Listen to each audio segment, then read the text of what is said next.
Chapter 1312 Madness Among the Dark. Chapter 1312 Madness Among the Dark. Dark Knight Empire, Headwind Outpost. Headwind Outpost was a level 50 to level 70 high-resource map located close to the Imperial capital Dark City. Strong winds blew here all year round, but due to the wind's dark corrosion effect, very few people were willing to level up or quest here. However, a 100-man team currently fought a large group of Cyclopes in the area. The Cyclopes were level 53 and level 54.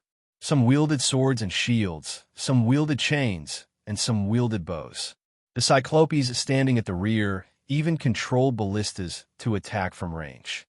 These Cyclops were much more intelligent than the monsters in lower-level maps, and they were capable of fighting as a team. There were even chieftain and lord-rank Cyclopes that issued proper commands.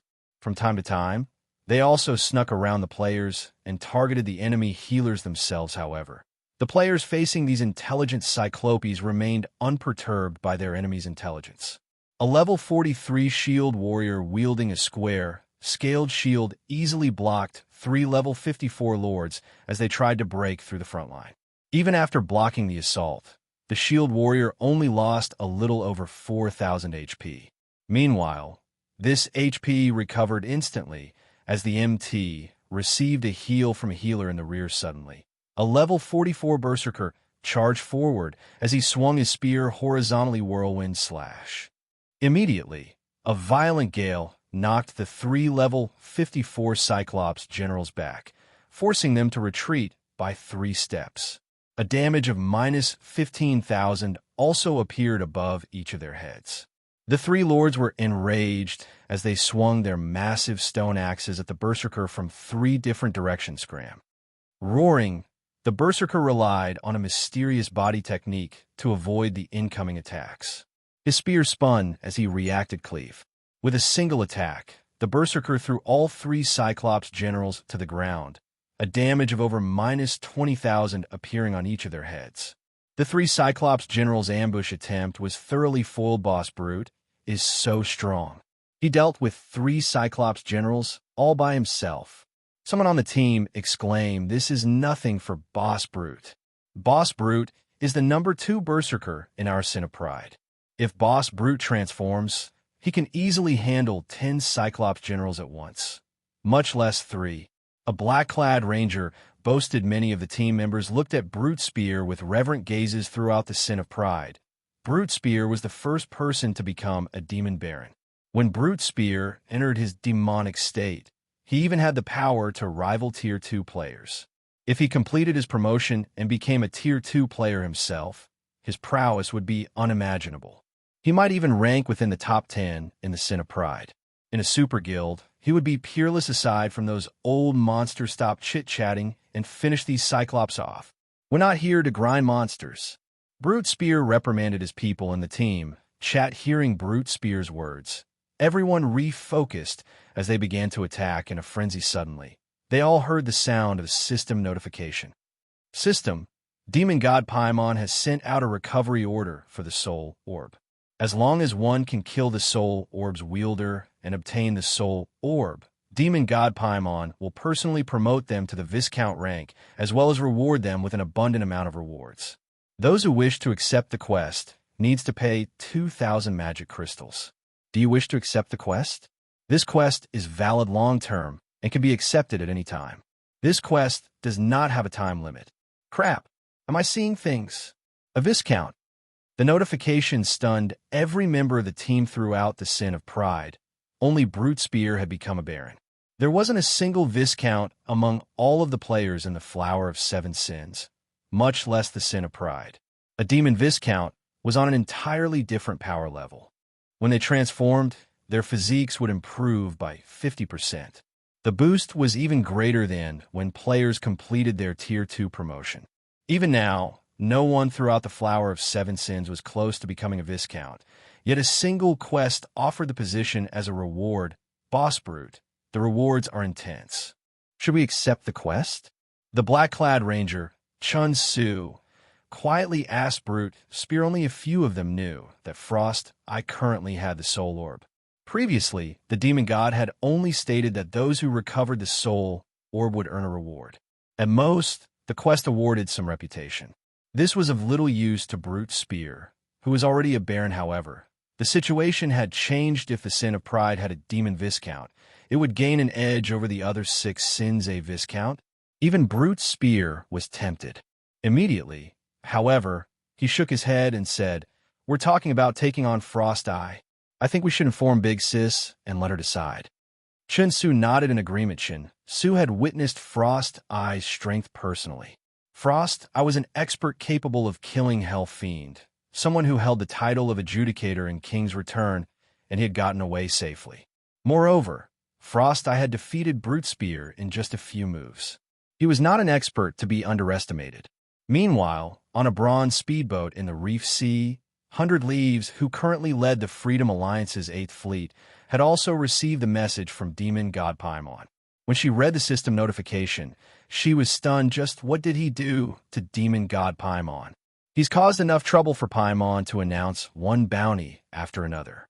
When 100 Leaves saw the system notification, she could not help but recall the mysterious Phone Dark players like herself would die to form some sort of relationship with the demon god.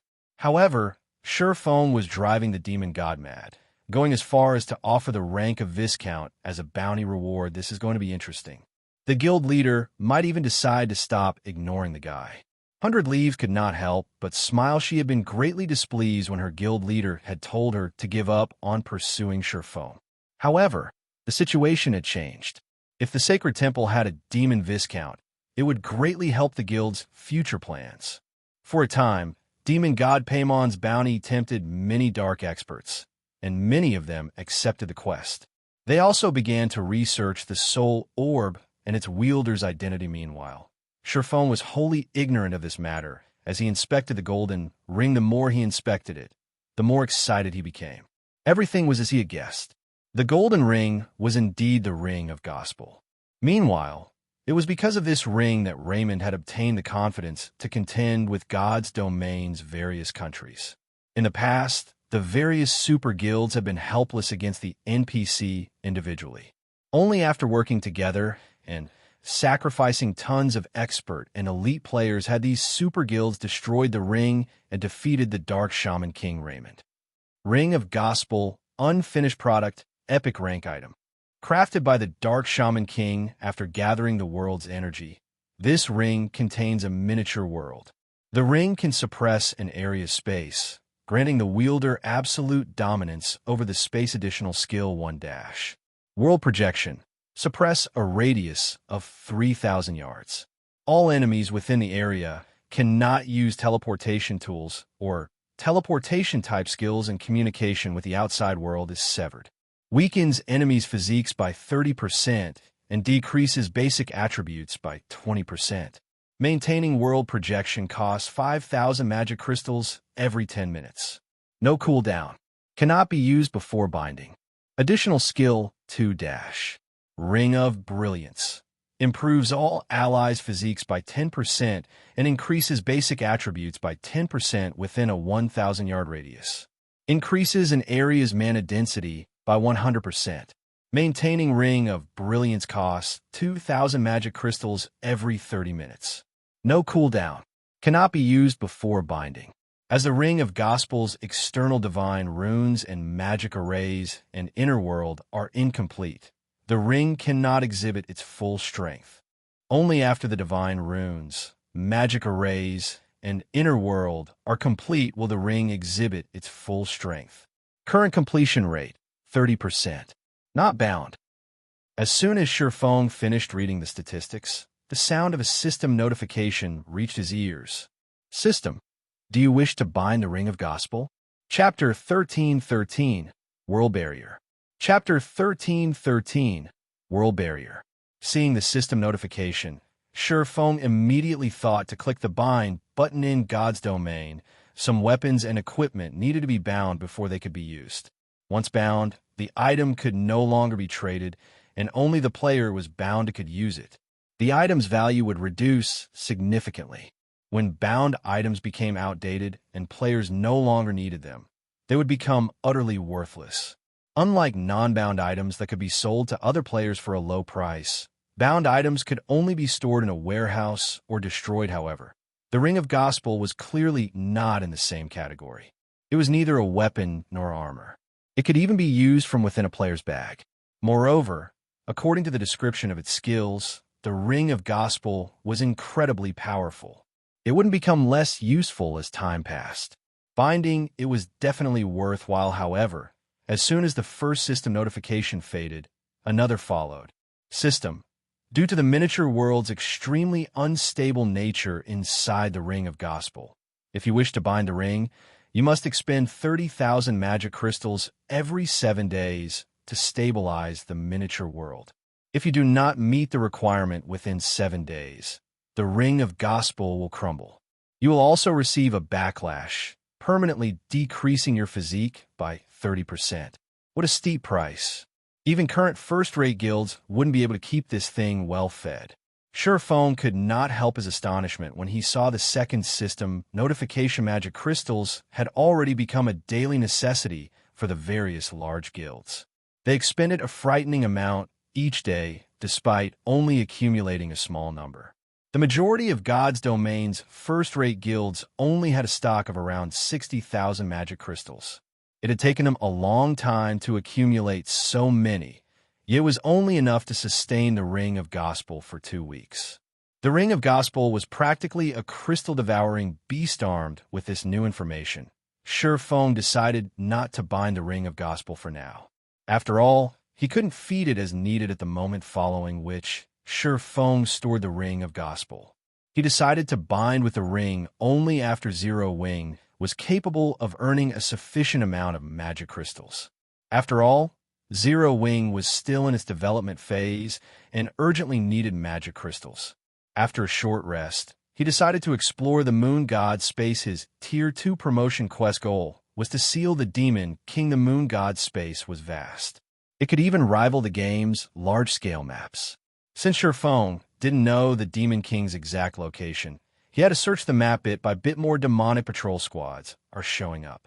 Surephone frowned, quietly observed the patrolling demons from the treetops. He had spent several hours exploring the Moon God space. Initially, he had only occasionally encountered a patrol squad in the outer edges of the Moon God space. However, the deeper he ventured, the more patrol squads he came across. Now, after reaching the map's inner area, he wasn't able to proceed if he advanced carelessly. He would either alert the demonic patrol squads or the wandering demonic beasts.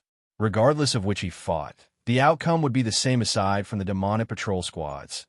Surephone noticed level 65 magic light. Dragonlings fly past him from time to time. If they found him, he would find his death. This should be the furthest I can move while avoiding detection.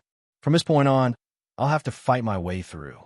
Surephone glanced at the wandering level 70 demonic beasts. Soloing a demonic patrol squad was simply too dangerous. However, he could try to take on the demonic beasts that wandered alone. Two-headed demonic wolf, demonic beast lord, level 70, HP 22, 000/22, 000/000. After another demonic patrol squad moved past, Surephone retrieved blazing meteor from his waist and threw it at a two-headed demonic wolf that was currently sleeping on the grass flame God's Fury. A dazzling explosion smashed into the demonic wolf's back. 62-197. Not bad. It seems the demonic wolf's defense isn't particularly high. With my damage, I should be able to kill it quickly. Surephone evaluated. The demonic patrol squads followed a specific pattern in the Moon God space. However, the demonic beast did not. If the fight dragged on, he would likely attract a pack of Lord-ranked demonic beasts.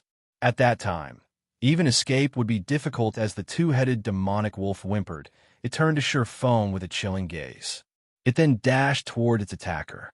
Surephone turned and fled, luring the demonic beast away from the path of the demonic patrol squads. The two-headed demonic wolf was very fast.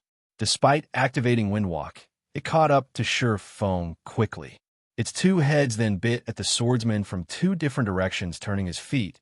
Surephone spun, his head only centimeters away from the demonic wolf's right maw as the latter moved past him. With the demonic wolf's side exposed, Feng activated Phantom Kill and Nine Dragon Slash.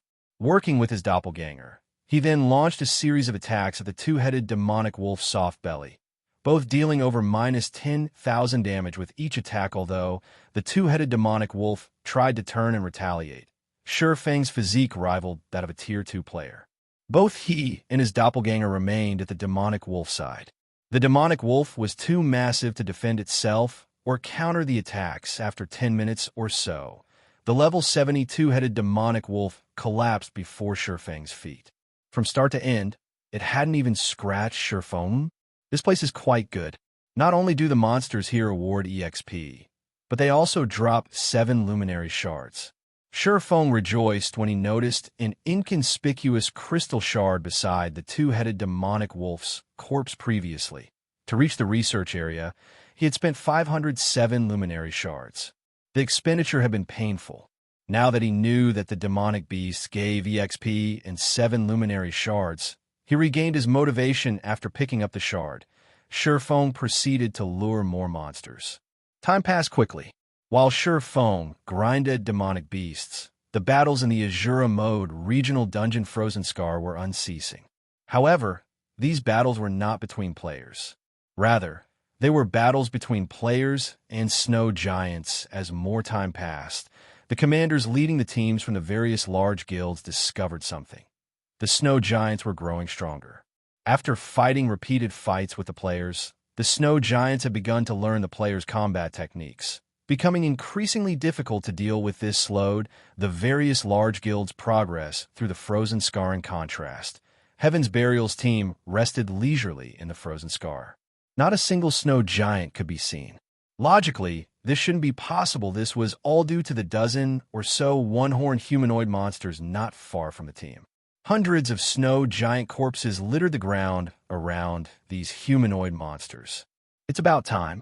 Blood, tell Abandon Wave that he can make his move now. I don't want the Frost King to fall into the other guild's hands. Singular Burial instructed after glancing at the system. Clockile, notify him right away. I believe he is eager to get started. Flame Blood said as he tasted his lips. The various guilds thought that they could kill the Frost King. However, none of them knew that they were no more than a sacrifice. The Frozen Scar's inner region was slightly special. An ancient magic array suppressed the area. Players couldn't use teleportation scrolls here. This just so happened to provide Abandoned Wave with the opportunity to devour these guilds' elites. Elsewhere, Feng killed demonic beasts in the forest relentlessly. After grinding for more than a day, his level had risen from level 51 to 23% of level 53. His leveling speed was astonishing with Divine Providence's luck bonus.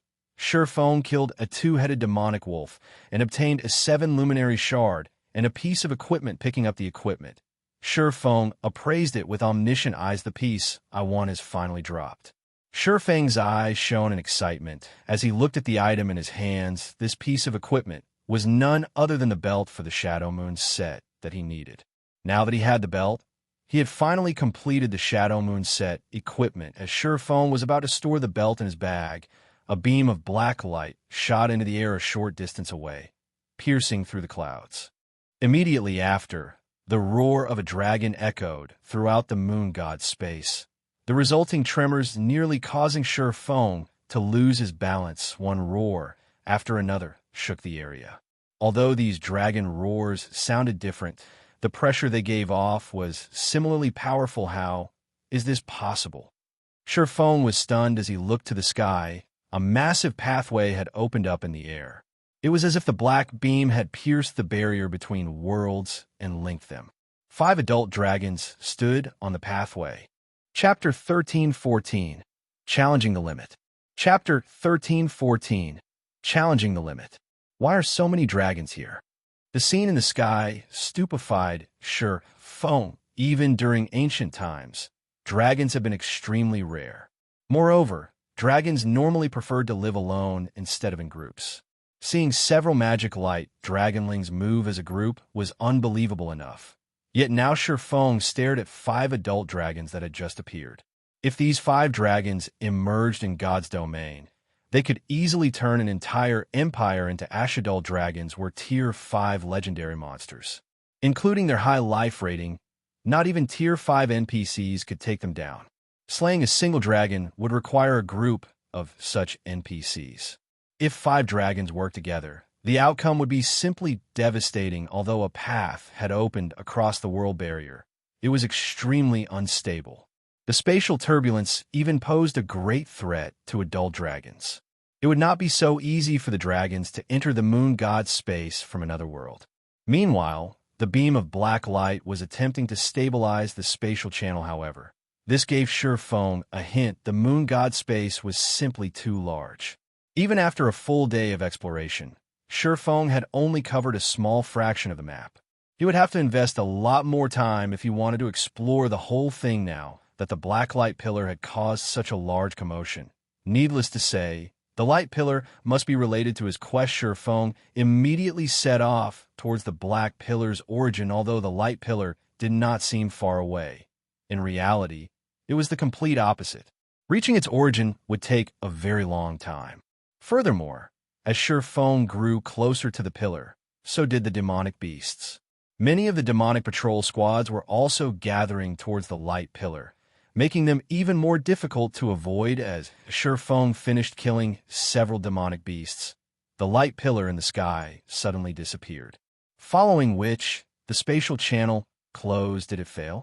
Xianxia could not help but breathe a sigh of relief when he saw the black pillar vanish. If the spatial channel stabilized, it went without saying that the 5 dragons would enter the moon god's space. Xianxia reached this conclusion after watching the 5 dragons attempt to barge through the spatial channel. However, due to the spatial turbulence, they had given up. The spatial currents were as strong as Tier 5 spells, yet when they struck the dragons, they had only left a few white marks on the monster scales. It was simply due to so many spatial currents that the 5 dragons had been forced out of the channel. The currents couldn't actually damage the dragons. If the 5 dragons entered the moon god's space, Xianxia would likely fail his promotion quest. However, despite the threat of the dragons disappearing, Xianxia didn't dare to be careless as he tried to find a way to kill the demonic beasts in his path faster. Finally, after nearly 20 hours, he reached the black light pillar's origin. During this time, the light pillar had appeared once again. Compared to the previous appearance, though, the second spatial channel was a little more stable. However, it still disappeared without letting the dragons through. From this, Xianxia realized that each time the light pillar pierced the world barrier, the spatial channel would become more stable. It was only a matter of time before the 5 dragons entered the moon god's space. The black light pillar had originated from inside a large canyon. Trees and shrubbery decorated the area. A temple, neglected for many years, occupied the canyon center. The temple stood several hundred meters tall, looming like a large mountain. Many black, stone pillars had been erected around the temple, and every pillar was decorated with complex, demonic runes. Moreover, each black pillar automatically gathered the surrounding mana. These black pillars have been arranged to form a massive magic array that constantly absorbed the moon god's space's mana. The gathered mana was then concentrated in the center of the magic array and formed a massive, floating ball of water to Xianxia. This floating ball of water was extremely familiar. This was none other than the liquid mana he had seen in the war god's temple's eternal throne. However, the 9 balls of liquid mana the 9 lords had conjured had only been as large as a house. In comparison, the ball of liquid mana before him was the size of a 7-story building. Hundreds of Tier 3 demonic wizards stood below the ball of water, chanting incantations. A tall, large demon with bat-like wings directed the liquid mana into a magic array that had been carved into the ground.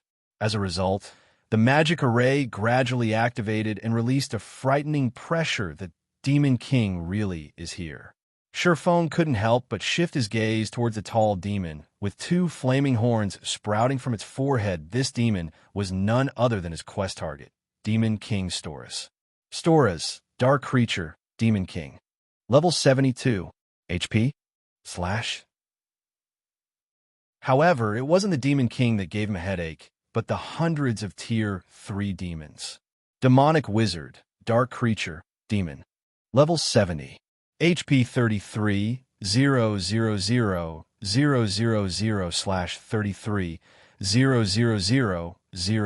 000. A single demonic wizard was enough a threat for Sure Feng, not to mention several hundred. If these demons reached God's domain, they could raid and capture countless major NPC cities. Facing so many alone was suicidal. Sure Feng was in a bind with the demonic wizards surrounding Storas. He couldn't even approach the Demon King, much less seal the monster. No. I should still have a chance.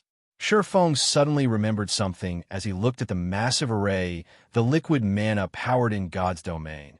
Liquid mana was even more precious than 7 luminaries crystals. This was because the mana within liquid mana was pure. However, very few people in God's domain were willing to use liquid mana, as it was too pure. Ordinary players couldn't use it.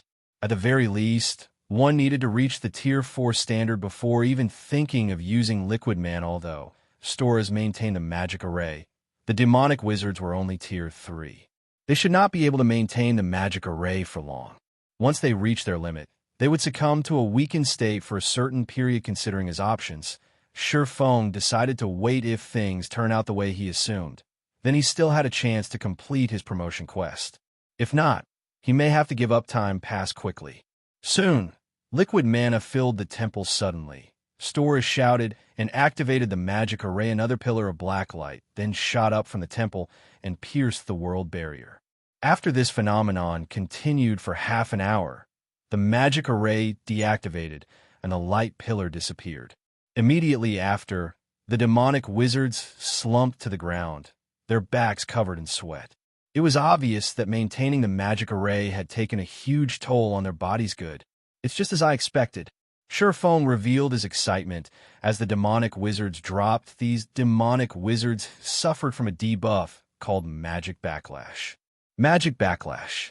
All attributes decreased by 95%. Unable to use any spells for a short time. Even Demon King Storas suffered a weaker version of Magic Backlash. His attributes decreased by 95%. Though, unlike the demonic wizards, Storas could still use spells. However, Sure Feng did not hurry to attack. Instead, he continued to watch from afar. 6 seconds. 7 seconds. 8 seconds.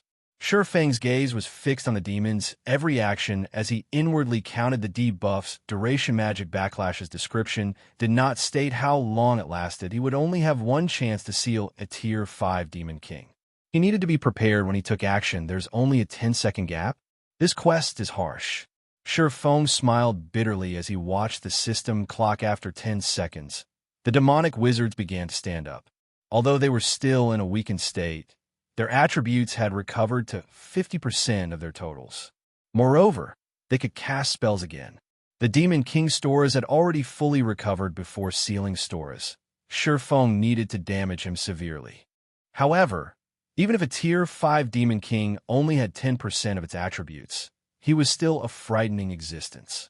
Even if Sure Feng could weaken Storas further with the 7 Luminaries Source Stone, wounding the Demon King in 10 short seconds was impossible. After all, Sure Feng was aware of how frightening a Tier 5 existence could bite. Seems I can only use the Ring of Gospel and give it a try. Sure Feng retrieved the Ring of Gospel and bound it to himself. The Ring of Gospel's 2 activatable skills could suppress the Demon King and boost Sure Feng's power. This was the strongest card he could play again. Time passed quickly. After another dozen or so hours, the temple's magic array was fully charged once more.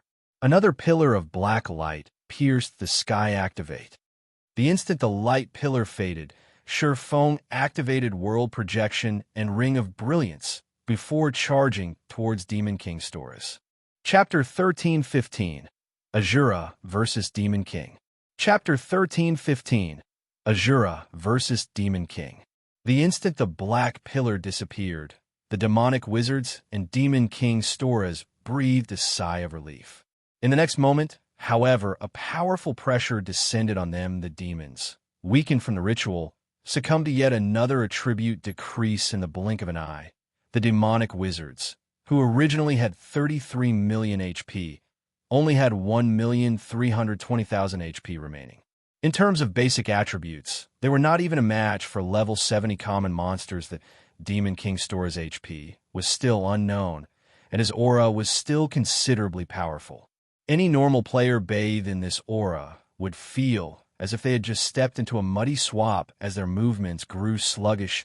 A tier 5 Demon King really is powerful.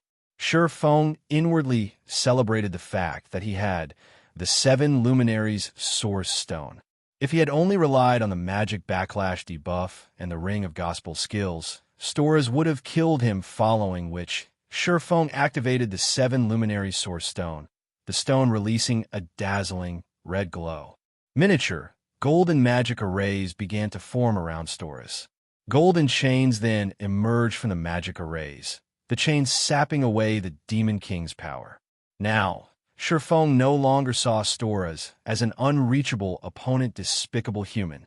Why do you have that? Storas' blood-red eyes turned to Feng in rage. However, upon seeing Feng's tear, a human-like sneer appeared on his face. Do you think that a puny tier 1 swordsman like you can kill me just by suppressing my power? Foolish mortal, you'll pay for your foolishness. Storas stretched out his hand and summoned a bone spear. He then lightly tossed the weapon at Feng, who was still over 40 yards away. The spear shot towards Feng like a meteor, so fast that Feng could barely see it. So fast. Feng was surprised Storas had been weakened 3 times over. World projection alone had reduced his physique by 30% normally. This was a massive disadvantage for both high-tiered monsters and players. Even after such severe debuffs, Storas was still frighteningly strong in all aspects with no other choice. Feng immediately activated Heavenly Dragon's power and Blade Liberation before executing Parry Pung. The instant his swords collided with the bone spear, Feng lost all sensation in his arms. He was also forced to take 4 steps back. His strength is still at the peak of Tier 3. Glancing at the vanishing bone spear, Feng gained a general understanding of Storas' current prowess. The realization shocked him normally. Only Grand Lords with unique bloodlines could exert strength at the peak of Tier 3. Or, they were Grand Lords who had gone berserk. This was also the maximum power he achieved in his previous life. Only now did Feng understand why Charlene had said that Asura mode represented mortals' limits. Fortunately, his quest didn't require him to kill Demon King Storas. Following which, Feng activated Absolute Time, an instant strike, before appearing in front of Storas. Storas maintained his calm, as if he had prepared for this. Immediately, another bone spear formed in his hand, forming a white arc as it swept towards Feng. The white arc was accompanied by a faint, black line, proof that the attack had cut through space itself. Although Storas couldn't use skills or spells, he was still capable of executing advanced combat techniques instinctively. Feng executed Sword's orbit in the blink of an eye. Countless sparks flew around Storas and Feng. As the weapons met, the clash sounded like an explosion, echoing throughout the temple. Although Feng had an advantage with his speed, Storas easily predicted Feng's movements, reacting nimbly to every attack by either blocking or dodging. The difference between the combatants' physiques was obvious at a glance. Feng couldn't inflict even the slightest damage. Mortal, you're doing pretty good. You've actually forced me to dodge. You are a first among mortals. Storas was very calm as he looked at Feng. He even had the leisure to praise his enemy. Unfortunately, you've reached your limit. In just another few seconds, I will give you a taste of true despair. My limit? Feng smiled at the calm Demon King. Who said this was my limit? Feng had expected such a stalemate. After all, this was not his first time against a Tier 5 monster. He knew just how terrifying such an existence was. He then activated Phantom Kill and 9 Dragon Slash. As soon as Feng's doppelganger appeared, it, too, activated Instant Strike. With the attacks from the 12 Abyssal Blade Phantoms, even with peak Tier 3 strength, Storas was forced to defend himself. The Abyssal Blade Phantoms even landed the occasional hit. Unfortunately, the Phantoms' damage was abysmal. 1. The Phantoms had only dealt an obligatory 1 damage. Storrs' defense hadn't weakened in the slightest. His defense was still at the Tier 5 standard. Just scratching Storrs was impossible, much less inflicting heavy injury. Stop wasting your energy. A measly mortal like you can't harm me even if I stand here and do nothing. Ridicule filled Storrs' gaze as he looked down at Sure Feng. No, that's not right. As Sure Feng began to despair, he realized something. If Storrs had the defense of a Tier 5 existence, why had the Demon King defended himself? If his attacks had been useless to begin with, Storrs wouldn't have had to dodge or block his attacks. The Demon King could have stood there as he waited for 10 seconds to pass. Moreover, his promotion quest's clear condition was to seal Storrs. This showed that Storrs had some sort of weakness. As long as he found that weakness, he could seal Storrs. Hence, Storrs defended himself. Omniscient eyes. Sure enough, there is a weakness. Sure Feng immediately discovered a hidden magic array over Storrs' heart. Currently, some kind of power suppressed the magic array. It resisted the golden chains around Storrs' body, preventing the chains from exhibiting their greatest power. Damn it. Has he found it? Storrs' gaze turned chilly when he noticed the magic array's surface in Sure Feng's eyes. Hurriedly, he pulled away from the swordsman. As long as he survived for 10 seconds, he could deal with this pest, even with the magic array suppression. You want to run? As Storrs retreated, the Demon King confirmed Sure Feng's suspicion. Divine steps. Immediately, 10 doppelgangers surrounding Storrs. With Sure Feng in the lead, the 10 doppelgangers swung their swords at the Demon King, their target being the magic array over his heart. Die. Suddenly, Storrs went berserk as he thrust his spear at Sure Feng and his doppelgangers. The spear had a longer reach than one-handed swords. Before Sure Feng's swords could reach the magic array, his spear would penetrate Sure Feng. With Sure Feng's attributes, he only needed 1 attack to kill the swordsman very quickly. Storrs stabbed Sure Feng and all 10 of his doppelgangers, revealing a vicious smile. However, the doppelganger directly behind Storrs, which had already been stabbed numerous times, revealed a smile, the killing ray in its hand abruptly piercing Storrs' heart. Illusory shadow. Killing ray passed through Storrs' heart and destroyed the crystal that suppressed the sealing magic array. Chapter 13:16. Tier 2 promotion. When the crystal in Storrs' heart shattered, the power, which had been suppressing the sealing magic array, started to dissipate. At the same time, the golden chains grew stronger, sapping away Storrs' power. No. Storrs desperately tried to break free from the chain's bindings. However, no matter how hard he struggled, the golden chains remained. On the contrary, they dragged Storrs into the pitch-black portal that had appeared behind him. Eventually, Storrs vanished into the portal as the seal contained Storrs. The demonic wizards were forced out of the map, as if the moon god's space had rejected them. In the blink of an eye, Sure Feng stood alone in the temple. He then heard the sound of a system notification. System, congratulations. You have cleared the Asura mode promotion quest, rewarding 60 legacy skill points. Activating Tier 2 legacy skill menu system.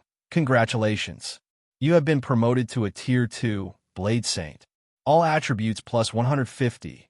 All resistances plus 30. Attack power and attack speed increased by 20%. All attributes increased by 50%. And physique improved by 50%. System. Congratulations. You have completed your Tier 2 promotion quest. Please head to the Adventurers Association to complete the Tier 2 promotion procedures system. Congratulations. You have completed your Tier 2 promotion quest. If you wish to leave, you may head to the teleportation array in the Moon God's Temple's main hall and exit the Dark Canyon. It's finally over? Sure Feng slumped to the ground powerlessly. He was both physically and mentally exhausted. When he saw the system notifications, though, joy bloomed in his heart the instant he was promoted to Tier 2. His basic attributes and physique improved significantly. Even if he wore secret silver equipment, he could easily take out a Tier 2 lord. This was the frightening part of Tier 2 classes.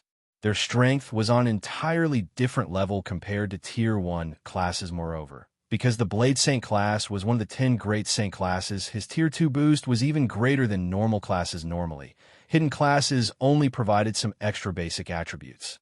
On the other hand, the Blade Saint class provided an extra 10% to his physique in the past. Feng could have been considered an expert, yet during his Tier 2 promotion quest, he had only cleared the hard mode difficulty.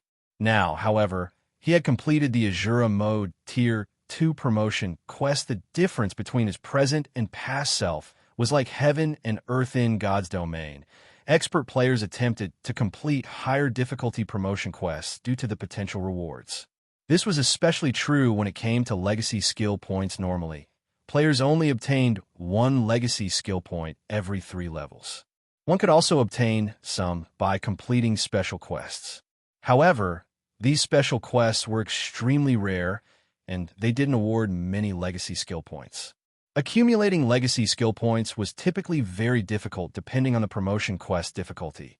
It would award a different number of legacy skill points in the past. Feng had only received 20 legacy skill points after completing his hard mode promotion quest, yet he had received 60 points after completing this Asura mode quest. The additional 40 points were the equivalent of 120 levels after including the points he had accumulated previously. Feng now had a total of 72 legacy skill points. He could easily learn several powerful Tier 2 legacy skills. There's sure a lot of Tier 2 legacy skills unlocked. Feng's eyes shone as he opened the legacy skill menu. When he had been Tier 1, he had only had 6 Tier 2 legacy skills available. Now, however, he had 17 Tier 2 skills to choose from. However, Tier 2 skills required far more legacy skill points to unlock. Even the most ordinary skill cost 6 points to unlock. That was 3 times more than ordinary Tier 1 skills. Among the 17 Tier 2 skills, 11 required 6 points to unlock. Among the remaining 6, 2 were Tier 2 Berserk skills. One was an option to upgrade Blade Liberation to Tier 2, and another was called Blade Awakening. These 2 Berserk skills each had their own specialties. Blade Liberation improved the user's basic attributes. As for Blade Awakening, although it provided a much lower bonus to the user's basic attributes, the skill improved the user's physique. Both were undoubtedly precious as Feng had already learned Blade Liberation. He didn't have to spend as many points to upgrade it to Tier 2, only requiring 20 legacy skill points. Blade Awakening, on the other hand, required 40 points. Most players wouldn't have 40 points even after completing their Tier 2 promotion. Only someone like him, who had cleared the Asura mode promotion quest, could possibly afford such an expenditure without hesitation.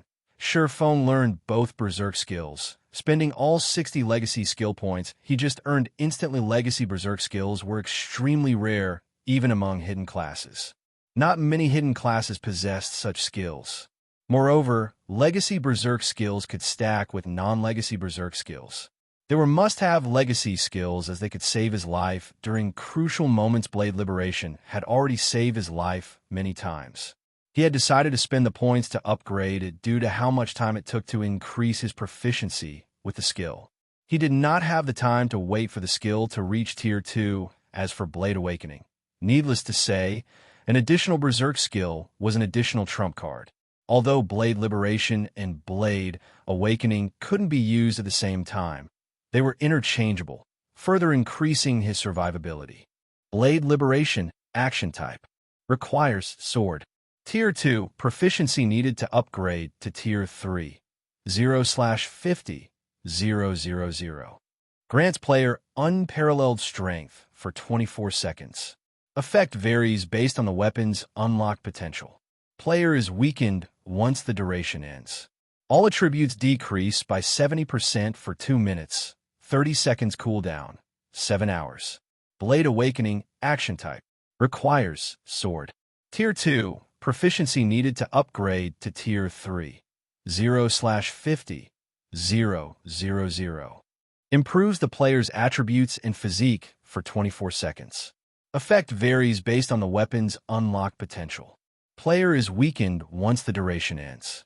All attributes decrease by 70% for 2 minutes, 30 seconds cooldown, 7 hours. Aside from these two berserk skills, Shi Feng spent his remaining legacy skill points to unlock Shadow Blade, a skill that needed exactly 12 points. Shadow Blade, action type. Requires sword. Tier 2, proficiency needed to upgrade to Tier 3. 0/30,000. Every attack can invoke shadows to attack the target. Every shadow possesses 120% of user strength and causes 100% darkness damage. Accumulate 1 shadow every 3 seconds. Can hold a maximum of 9 shadows cooldown. 3 seconds. Although it was not as powerful as a sure kill skill, it had its own power in how often it could be used. Now that I've finished learning my skills, I should head back and deal with my Tier 2 promotion procedures. Shi Feng was quite satisfied with the Tier 2 skills he had learned. Without waiting for his weakened state to end, he impatiently activated the teleportation array in the Moon God's Temple and left the Dark Canyon. Although he had already completed his promotion quest, he wouldn't officially be a Tier 2 class and wouldn't have access to the privileges that came with it until he updated his status in the Adventurers Association. Only after becoming a Tier 2 class officially would he have crossed the new milestone. Chapter 1317, White River City Promoted. Chapter 1317, White River City Promoted. White River City, Teleportation Hall. Shortly after Shi Feng arrived in the Teleportation Hall, the system notified him of a communication request from Blackie Guild Leader. You're back. Have you completed your promotion quest? Blackie asked eagerly. Only a few people in the guild knew that Shi Feng had challenged his promotion quest. Blackie was one of those people currently. Tier 2 was still an unknown realm to players like him. Moreover, Shi Feng had constantly told them that only by reaching Tier 2 would they emerge in God's domain as a true adventurer player. Tier 1 was only a warm-up phase to help them familiarize themselves with the game's combat. Unlike the Tier 1 promotion, not every player would complete their Tier 2 promotion. The fact that Shi Feng's class was a hidden class meant that his Tier 2 promotion quest would be all the more difficult. Although Blackie trusted Shi Feng's strength, the guild leader had previously mentioned that he would need at least 5 days to complete his quest. However, Shi Feng had emerged long before those 5 days were up. Hence, Blackie was surprised to see his friend so soon. I just need to register with the Adventurers Association, Shi Feng said, nodding. But since you've contacted me, has something urgent happened? Yesterday, a particular group of people showed up in the battle arena, and they've been challenging various experts constantly. Even now, those players are undefeated. They even defeated the previous champion. The group then issued a public challenge against Zero Wings experts. But we've run out of qualified experts already. Blackie awkwardly explained. Run out of qualified experts? Shi Feng asked. Did you lose as well? MHM. The group's assassin defeated me. That player was too fast. Even I had trouble keeping up with him. Eventually, the assassin whittled me down. Blackie said reluctantly. This is interesting. Do you know their in-game IDs? Shi Feng asked curiously. Blackie might not have much combat talent, but after training for so long, he had become extraordinarily strong. With his powerful weapon and equipment, ordinary peak experts should not be a match for Blackie, yet he had been defeated. Clearly, their opponents couldn't be underestimated. The assassin must be a well-known expert in God's domain. We only found out one of their IDs. You met the player before. It's that evil fire kid that fought in the friendly competition. His in-game ID is also Evil Fire. He's the group's leader. As for the others, they've been wearing black cloaks, keeping their names hidden. Blackie said. Evil Fire? No matter how hard Shi Feng racked his mind, he couldn't remember an expert named Evil Fire from the past. However, the fact that even Evil Fire's companions could defeat Blackie proved that they weren't a bunch of noobs. I got it. Notify Aqua and have her deal with the group for now. I'll head over once I'm done here. Understood. Blackie then disconnected the call and contacted Aqua Rose. Meanwhile, Shi Feng rode an advanced horse carriage to the Adventurers Association. Adventurers Association. As more leveling maps were discovered around the White River City region, the Adventurers Association had become one of the 4 most frequented spots in White River City. Countless players gathered in the association every day to pick up quests that increased their reputation with the association and offered high rewards upon entering the Splendour's building. Xianxia was greeted by the sight of long lines of players queuing up for the quest counters. Plenty of players also loitered as they formed parties or drank and chatted in the association's bar. Among these players, there were quite a few level 40 expert players wearing impressive equipment. Even the most inferior piece these experts wore was level 40 secret silver equipment, with a majority being level 40 fine gold equipment normally. One only encountered such a commotion in the Adventurers Associations in Empire's capitals. The quests in the Eclipse Gate this time are awesome. Did you know, my party made a huge profit from a single quest. It's a pity that the team from the Rhine Kingdom snatched the rare herb stocks. Otherwise, every member of our party would have earned at least 50 silver coins. That much. Of course, the Eclipse Gate is awesome. You can easily find rare herbs and ores. Moreover, the monsters provide above-average EXP. And that's only the tip of the iceberg. I've heard that some teams even got their hands on energy essence. It can nurture guild mounts. Several guilds are offering to purchase energy essence in bulk. I hear that each essence can sell for 45 silver. If we can grind 10 a day, after including other random loot, each of our party members can earn 1 gold per day. Is the Eclipse Gate really that good? We have an expert leading our party, and we're doing quite well, but even then, we're only making around 30 silver per day. Who knows how long it will take me to save up for a mount? You sure are lucky. At this rate, you should be able to buy a mount within a month, right? Hee. Didn't I already ask you to join my party? If you do, you can get your own mount within a month too. The majority of the players in the hall were talking about the Eclipse Gate. They all yearned to head to the Eclipse Gate and earn enough money to buy a mount as soon as possible at this stage of the game. Plenty of powerful elite players had already reached level 40. It was only a matter of time before mainstream players reached level 40, as well after reaching level 40. Mounts would become the dividing factor between ordinary players and elites. The difference in leveling efficiency between players with mounts and players without would be as vast as the difference between heaven and earth. Moreover, thanks to mounts, players could explore further within a certain amount of time. This, in turn, would increase players' daily income in God's domain. Ores and herbs weren't concentrated to specific locations. However, they weren't usually found near cities.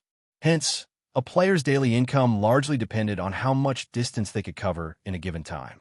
As the majority of players hadn't obtained their mounts yet, distant locations would have less competition. As a result, players could obtain even more profit the sooner one obtained a mount. The sooner they could pull ahead of the pack and enjoy more resources. One could say that mounts were irreplaceable in determining how fast players leveled up and increased their strength. Hearing the players in the hall talk about the Eclipse Gate, Xianxia understood why so many level 40 and above players had gathered in the Adventurers Association according to his original estimates. White River City still needed at least 10 days before it could be promoted. However, he had never imagined that White River City would fulfill that requirement while he had been in the Dark Canyon.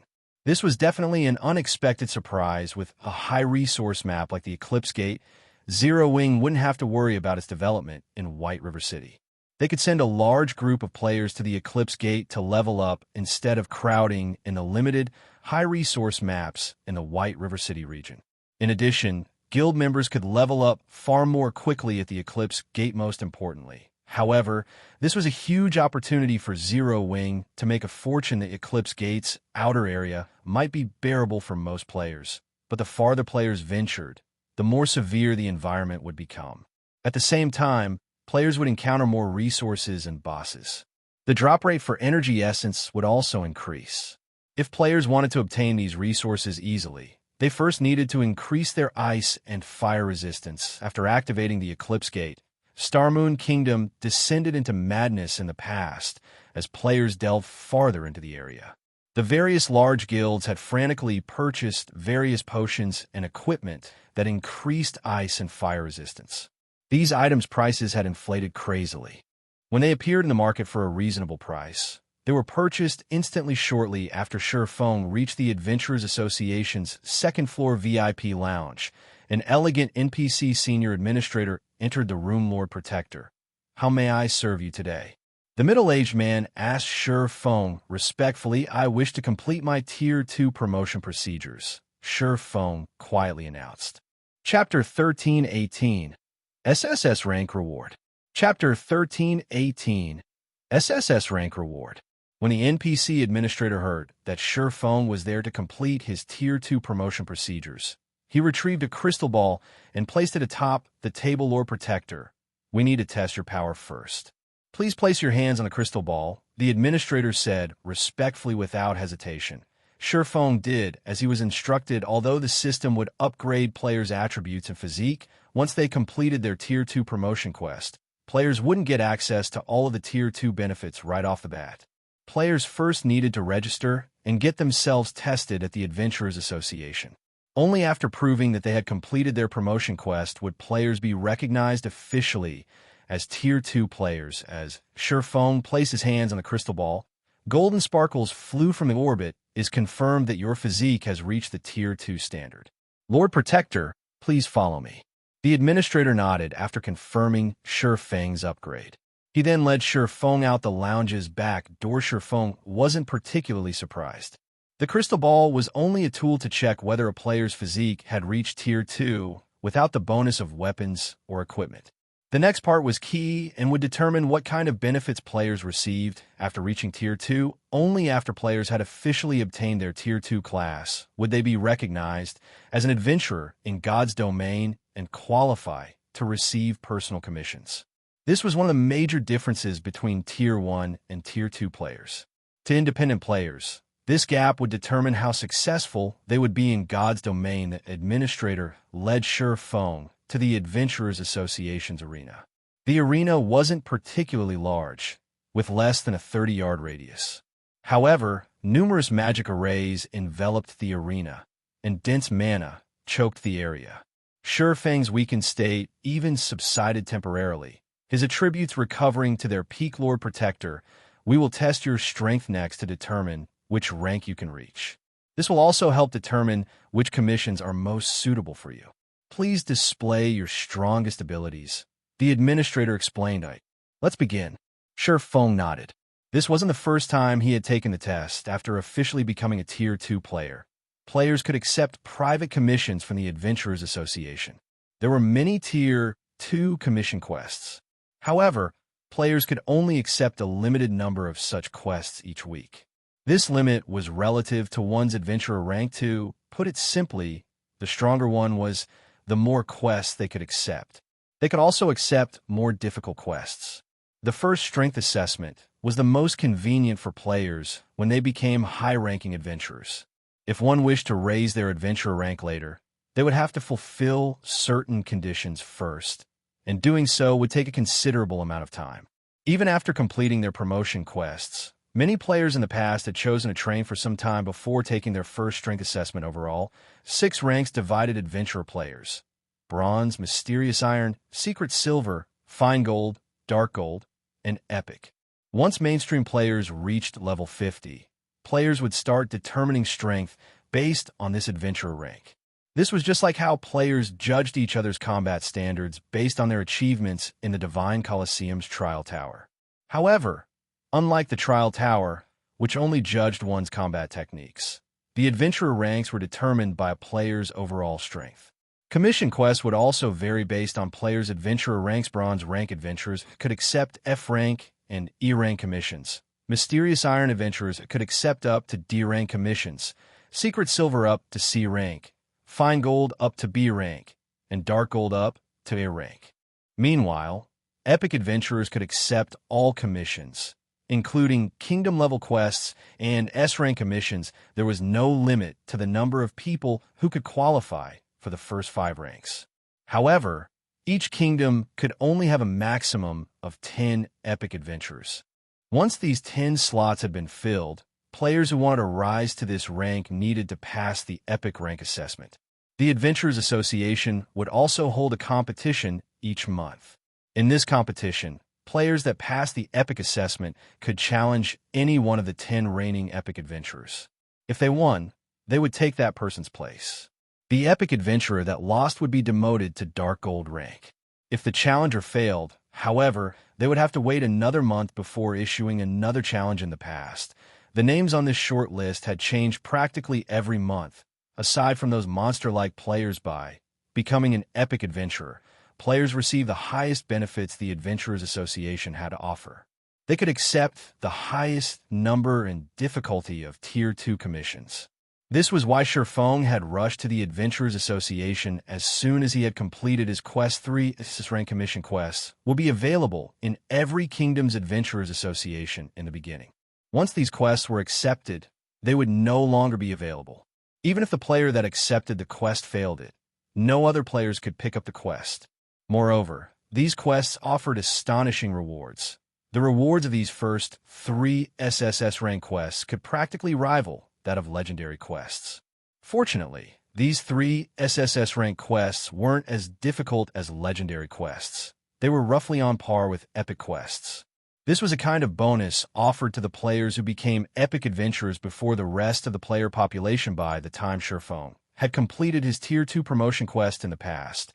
Plenty of players had already obtained their Tier 2 class. However, none of those players had become epic adventurers. Even the most powerful player in Starmoon Kingdom had only achieved Fine Gold rank.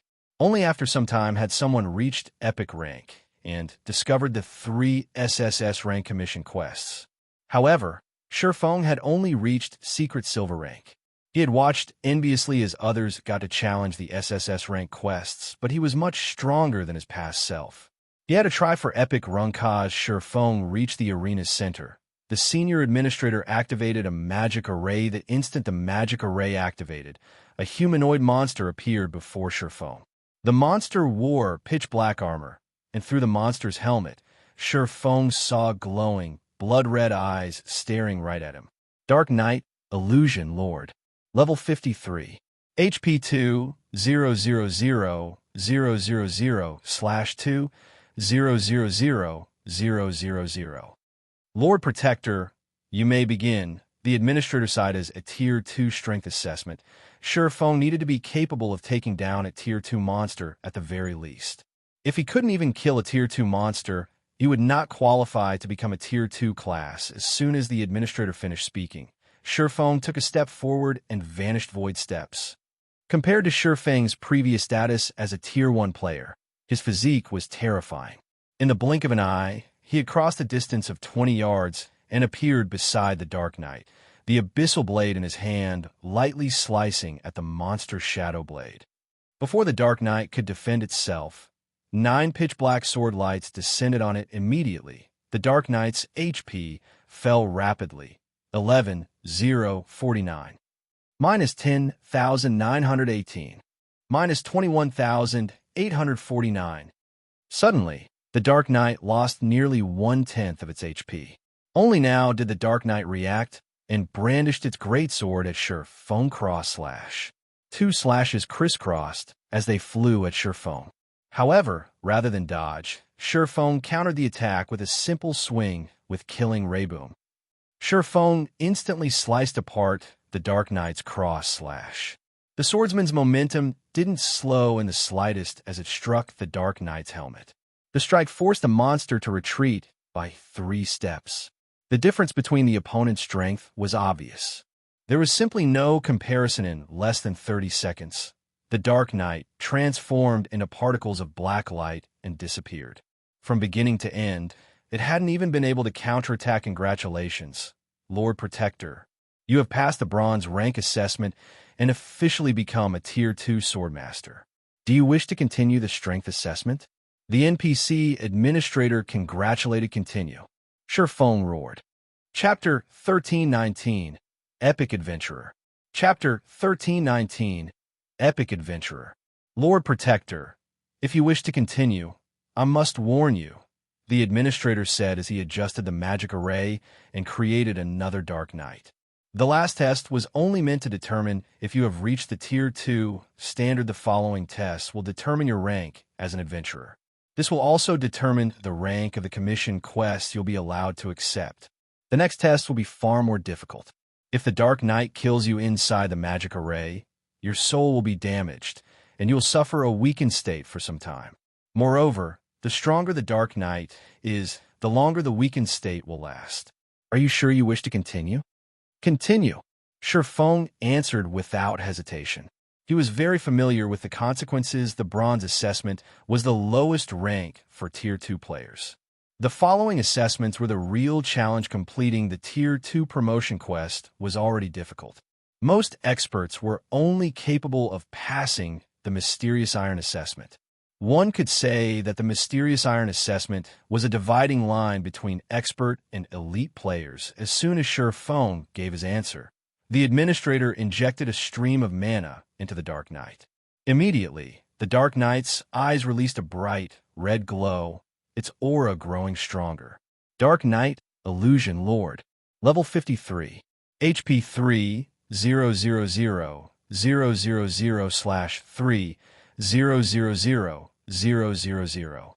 This time, rather than wait for Shifeng to attack, the Dark Knight took the initiative to use charge at Shifeng. Upon arriving before Shifeng, the Dark Knight swung its silver greatsword. This Dark Knight was far superior to the last in both speed and strength. Boom. As it landed, the greatsword created a crack in the ground that extended for over 10 yards. However, this frightening, destructive power hadn't hit Shifeng. The silver greatsword had only landed beside Shifeng's feet. Meanwhile, a blue longsword pierced through the Dark Knight's heart, causing a critical damage of -25/270 for the crimson radiance from within the Dark Knight's helmet brightened. Tightening its grip on its greatsword, the Dark Knight twisted as it swung, its weapon horizontally whirlwind slash. Dang! A crisp clang echoed throughout the arena.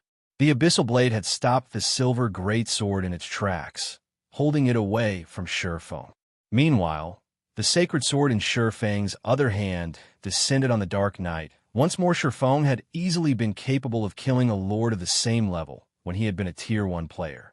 Now that he had been promoted to a Tier 2 swordmaster, killing such an opponent would be a piece of cake in less than a minute. The Mysterious Iron rank Dark Knight faded into particles of black light, and disappeared. Another Dark Knight quickly took its place. However, this monster was slightly different. Instead of a greatsword, it wielded two double-edged axes. Its aura was also far more violent. Dark Warrior, Illusion, High Lord. Level 53. HP 4,000/4,000,000.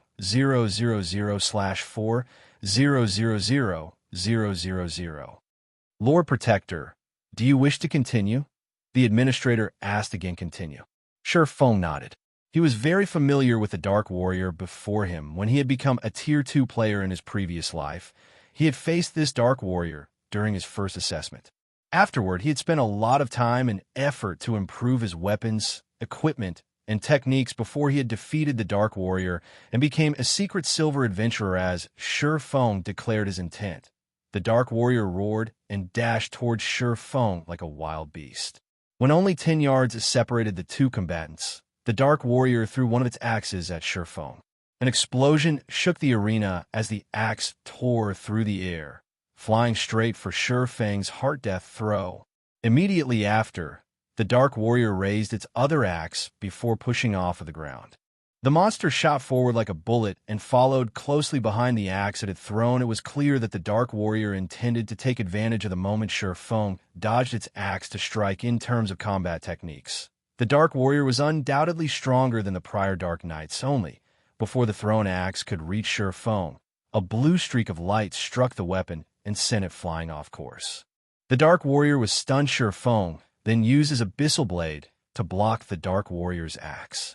Meanwhile, with Killing Rain now unoccupied, Shifeng lightly slashed the sacred sword across the monster's massive form, leaving behind one deep furrow after another on the latter's armor. The senior administrator, who watched quietly from a safe position, was stunned. He hadn't been surprised to see Shifeng overwhelm the Lord-ranked Dark Knights with his strength.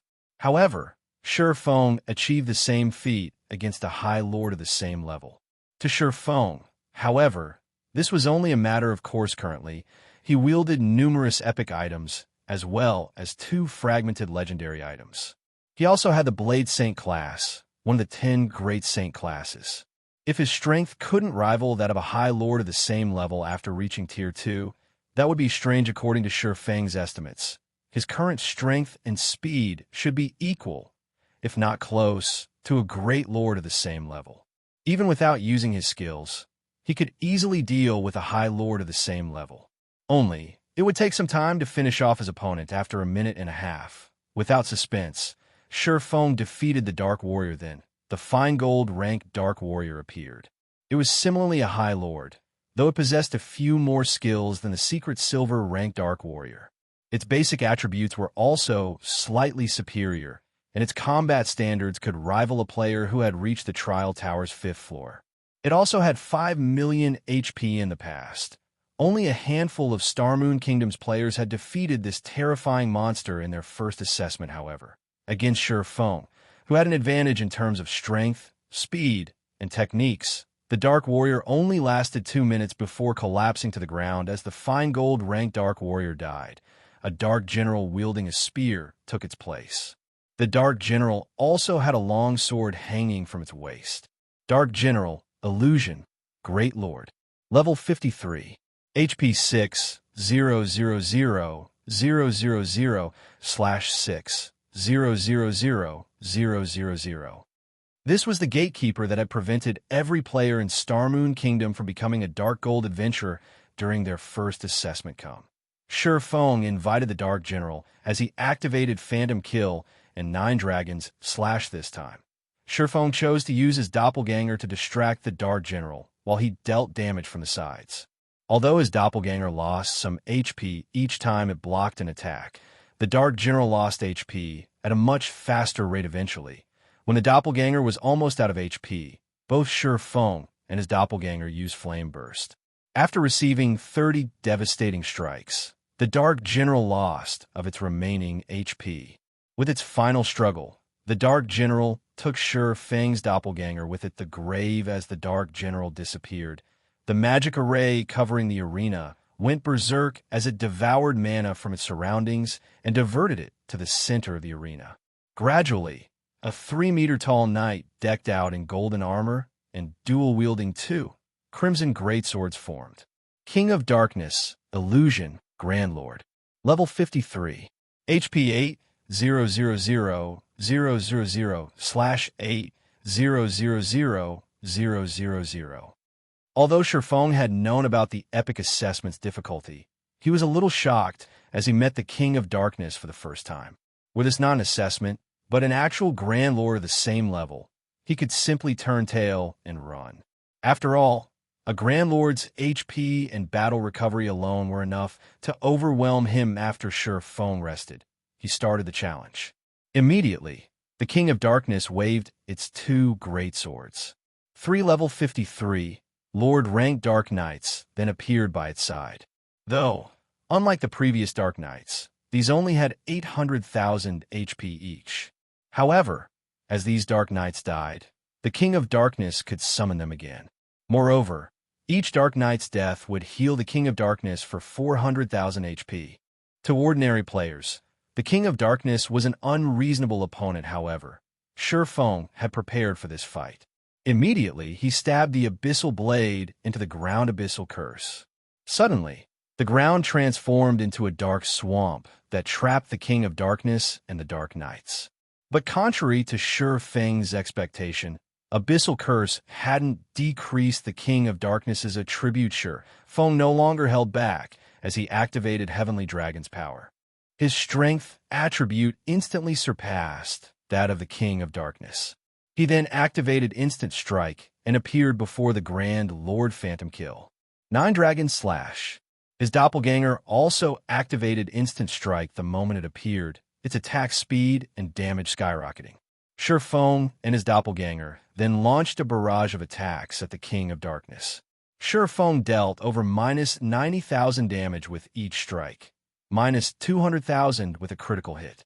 As for his doppelganger, it dealt nearly minus 80,000 damage. Sword lights descended on the King of Darkness like rain. The Grand Lord's HP vanished at a rate visible to the naked eye in 3 short seconds. The King of Darkness's HP fell to 50%. It raged as it broke free from Abyssal Curse's binding, brandishing its twin greatswords. In response, Shurfeng cast Abyssal Bind on the King of Darkness, not giving the Grand Lord a chance to counterattack. Although Abyssal Bind couldn't restrict the King of Darkness for 4 full seconds, Shurfeng only needed 1 or 2 seconds. Thundering Flash, Thunder Flame Explosion, Dragon Breath, Flame God's Fury. One skill after another mercilessly collided with the King of Darkness. Once the Grand Lord had 1/3 of its HP, any additional damage Shurfeng dealt caused a part of its golden armor to turn black. At the same time, the Grand Lord's aura seemed to grow stronger. The 9 pitch-black chains that bound the King of Darkness began to shatter. It was obvious that the King of Darkness had a passive skill that boosted its attributes as it lost HP. The King of Darkness was already life-threatening. The Grand Lord's frightening, destructive power even shocked Shurfeng when the King of Darkness was nearly free from its bindings. Shurfeng and his doppelganger used flame bursts simultaneously. For miniature suns illuminated the arena. Although the King of Darkness eventually freed itself and blocked some of the 30 devastating strikes, each of Shurfeng's strikes that hit dealt over -200,000 damage, -400,000 for critical hits. Even though the Grand Lord had blocked a fraction of the attacks, Shurfeng finished off the King of Darkness by the time Flame Burst ended. As the King of Darkness died, the sound of a system notification reached Shurfeng's ears. System, congratulations. You have become Starmoon Kingdom's first epic rank adventurer. Your name will be known throughout Starmoon Kingdom. Please retrieve your reward from the Adventurers Association's Association Leader. Chapter 1320. A Quest that Determines the Fate of Country. Chapter 1320. A Quest that Determines the Fate of Country. Retrieve a reward from the Adventurers Association's Association Leader. Shurfeng smiled bitterly as he read the system notification. Association Leader was the highest position in the Adventurers Association. The Association Leader of White River City's Adventurers Association wasn't the same as the city's magistrate. Normally, a city magistrate couldn't leave the city under their management. In contrast, the association leaders left their cities frequently, so they were extremely difficult to meet. Although it had been referred to as a reward, in reality, it was a considerably high difficulty quest. Once the King of Darkness vanished, Shurfeng heard another system notification. System, do you wish to leave your name on the epic list? Shurfeng instantly clicked yes. However, he altered the name he registered with, using Black Flame. Once he entered his name, it appeared on the massive pillar at the edge of the arena. Any player that came to the Adventurers Association for their Tier 2 assessment would see it. The senior administrator excitedly approached Shurfeng, holding a dark purple emblem. This was proof that he had become an epic adventurer in Starmoon Kingdom. There were only 10 such emblems in the entire kingdom, and it was definitely an honor to receive one Lord Protector. Congratulations on becoming an epic adventurer. This purple star emblem is proof of your identity. You can accept any Tier 2 commission quests without restrictions as long as you reveal it. The senior administrator carefully handed the emblem to Shurfeng, reverence filling his gaze as he looked at the swordsman. Only 10 epic adventurers could exist in Starmoon Kingdom at a time. The position could practically rival the association's 4-star adventurers. As Shurfeng received the emblem, emotion overwhelmed him. In the past, even the dark gold ranked emblem had been far out of his reach, much less the purple star emblem. The purple star emblem provided more than access to quests. He would also have access to many other privileges in the Adventurers Association. For example, when players accepted commission quests, they needed to pay a deposit fee. Players with the purple star emblem enjoyed a 50% discount on these fees. The Adventurers Association would also prepare one S-Rank quest for epic adventurers once a week. The Tier 2 commission quests were available throughout the country, but there was a limited number. As players accepted these quests, fewer would be available. Multiple players couldn't accept a single commission quest unless it were specifically a team-based quest. Moreover, depending on the difficulty ranking, the number of available commission quests would change. For example, Fine Gold adventurers were allowed to accept a maximum of B-rank commission quests. However, there were very few quests available to Fine Gold adventurers. They'd be lucky if they got their hands on a C-rank commission. It was even more difficult for Dark Gold adventurers in addition. The Adventurers Association did not update the commission quests at regular intervals. The updates were random. Hence, nobody knew when high-rank quests would resurface.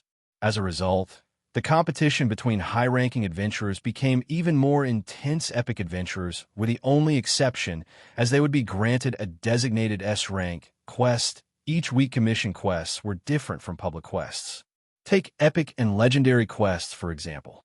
If the players who accepted these quests failed to complete them within the stipulated time frame, they would suffer a severe penalty, but players wouldn't be punished for failing the Adventurers Association's commission quests.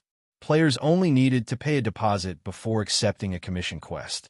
This deposit was generally in the form of coins or magic crystals, and the more difficult a quest was, the higher its deposit would be. When a player completed a commission quest, their deposit would be returned to them alongside the corresponding rewards. On the other hand, if a player failed, they wouldn't get their deposit back. One could say that the deposit replaced the punishment for failure. Hence, players generally prefer to challenge a high-difficulty commission quest, as the most they would lose was some coins or magic crystals. Compared to the potential rewards, the loss was nothing. I wish to accept a commission. May I see a list of the available quests? Shifeng asked the administrator. That won't be a problem. Please follow me. The administrator nodded, following which, the administrator led Shifeng to the second floor's VIP reception room and retrieved a list of commissions. Handing it to Shifeng, there sure are quite a few high-rank quests available. Shifeng was inwardly astonished. When he had come in search of commissions in the past, he had rarely found D-rank commissions, much less C-rank. Even when some had been available, they had generally been very difficult. However, he was now the only person in Starmoon Kingdom to complete a Tier 2 promotion. He had no competition. The number of available quests was staggering. There were 22 S-rank commissions available at the moment, which only epic adventurers could accept. As for A-rank commissions, which only Dark Gold adventurers and higher could accept, there were 458 available. B-rank commissions numbered 5,163. As for the commissions below B-rank, needless to say, there were far more. All of these commissions were available throughout the various cities in Starmoon Kingdom. Shifeng was simply amazed. B-rank commissions already offered bountiful rewards. Even the most common B-rank commission would award a piece of secret silver equipment of the same level, with more difficult quests awarding fine gold weapons and equipment of the same level. After reaching level 50 and beyond, it would be extremely difficult to obtain secret silver equipment, not to mention fine gold equipment. However, these factors weren't the most important aspect of commission quests. Once players completed a commission quest, the Adventurers Association would award a corresponding number of contribution points. Although players could exchange these points for weapons and equipment, players could also purchase valuable Tier 2 skill books. When players reached Tier 2 in God's Domain, they would no longer be able to learn basic Tier 2 skills from their class instructors as they had during Tier 1. Normally, players could only obtain Tier 2 skills by completing quests or from loot and treasure chests. One of the most frequently used methods to obtain Tier 2 skill books was through the Adventurers Association. Tier 2 skills were much stronger than Tier 1 skills. Whenever Tier 2 players obtained a Tier 2 skill, or upgrading their Tier 1 skill to Tier 2, their combat power would increase significantly. Many players had rushed to the Adventurers Association to compete for commission quests every day in the past. As the game progressed, the Adventurers Association would become even more popular. Sure enough, these 3 quests are still the available SSS-Rank commissions. Shifeng quickly located the 3 most difficult quests available throughout Starmoon Kingdom. Normally, S-Rank commissions were considered kingdom-level quests. In other words, success and failure could affect an entire kingdom. Needless to say, these were incredibly difficult quests. Only powerful epic adventurers could hope to challenge them. SS-Rank quests were obviously more important than S-Rank. Normally, these quests could affect 2 or 3 kingdoms, or an empire. SSS-Rank commissions could determine a country's rise or fall. Normally, encountering such a quest heavily relied on luck. Now, however, 3 of these quests were available, and they were Revenge of the Fallen, Undead Resurrection, and Ancient Orc Empire. These 3 quests have been very well known in Star Moon Kingdom in the past, however. Not a single player had completed any of these quests. It had been one of the Star Moon Kingdom's regrets, as any one of these quests could lift the kingdom to prominence in the past. They had been a country called the Golden Sands Kingdom. Due to the kingdom's epic adventurers completing the first 3 SSS-Rank commissions the system offered, the kingdom had grown to become the Golden Sands Empire. Not only had the kingdom annexed its 2 neighbors during its promotion, but also grew to occupy several massive neutral maps. This incident had shocked God's domain. Nobody had ever thought that epic adventurers had that kind of ability. Of course, those epic adventurers had only completed the SSS-Rank commissions due to them being as difficult as upper-rank epic quests. One of the reasons that Xianxia wanted to become an epic adventurer so quickly in this life was that he wanted to promote Star Moon Kingdom to Star Moon Empire. Chapter 1321, National Weapon. Chapter 1321, National Weapon. The 3 SSS-Rank commissions were crucial to Star Moon Kingdom's upgrade. If Star Moon Kingdom were upgraded to an empire, as the kingdom's #1 guild, Zero Wing would rise with it.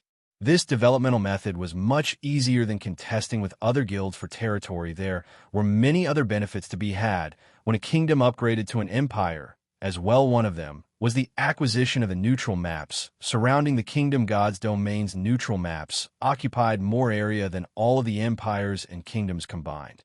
Every one of these neural maps was a high-level area. Many among them were also high-resource maps. Once players reached level 50, they would gradually migrate to these neutral maps. Maps above level 100 were extremely rare in kingdoms. Empires did not fare much better in this regard. Hence, it was only a matter of time before players turned towards neutral maps to continue their development. Meanwhile, when a kingdom upgraded, it would annex these maps, and the new empire would claim the areas. It would then become much easier to level in these maps, due to the NPC cities that would emerge in the past. Every NPC city constructed in a neutral map had a minimum player population of 3 million. Among them, the NPC city in the Shallow Hills, one of the neutral maps the Golden Sands Empire had claimed, had reached a player population of over 10 million during its peak. This gave the epic adventurer guilds, who completed the SSS-Rank commissions, a massive windfall. This was due to the new city's lands. To purchase those lands, players needed a certain amount of reputation in the former kingdom or noble status in the new NPC city. It had become impossible for non-native guilds to purchase the lands within a short amount of time. Meanwhile, due to the neutral map's high-level environment, the new city's lands have been far more valuable than lands in cities near low-level maps. Xianxia had been planning this since he joined God's domain in this Lifelord Protector. There is a very large variety of commissions available. If you are unsure of which to choose, I can offer a recommendation based on your preference and requirements. The senior administrator suggested after Xianxia's long moment of silence. Thanks for the offer, but I've made my decision. I'll choose the Ancient Orc Empire, Xianxia said as he pointed to the quest name on the list. Although Star Moon Kingdom's past players had known about the 3 SSS-Rank commission quests, no one had known about the quest content aside from the player who accepted them. After carefully reading through the quest contents, Xianxia concluded that the Ancient Orc Empire was the easiest among the 3. Based on his current abilities, completing the other 2 would be impossible. Revenge of the Fallen required him to kill 5 Fallens that hid within Star Moon Kingdom. The Fallen within Star Moon Kingdom would not be as easy to deal with as Baron Woka. The system wouldn't suppress them. A Fallen at its peak had the strength to destroy an entire city. Moreover, these Fallens hid all over Star Moon Kingdom. Just finding them would be a difficult task. It was no wonder why nobody had completed the commission in the past. Undead Resurrection wasn't easy either. He needed to gather 3 extremely rare items: the Book of Undead, the Bone Staff, and the Ancient Contract. Of these items, Xianxia had only heard of the Book of Undead. However, this item was located in the level 80 neutral map, Slumbering Tomb.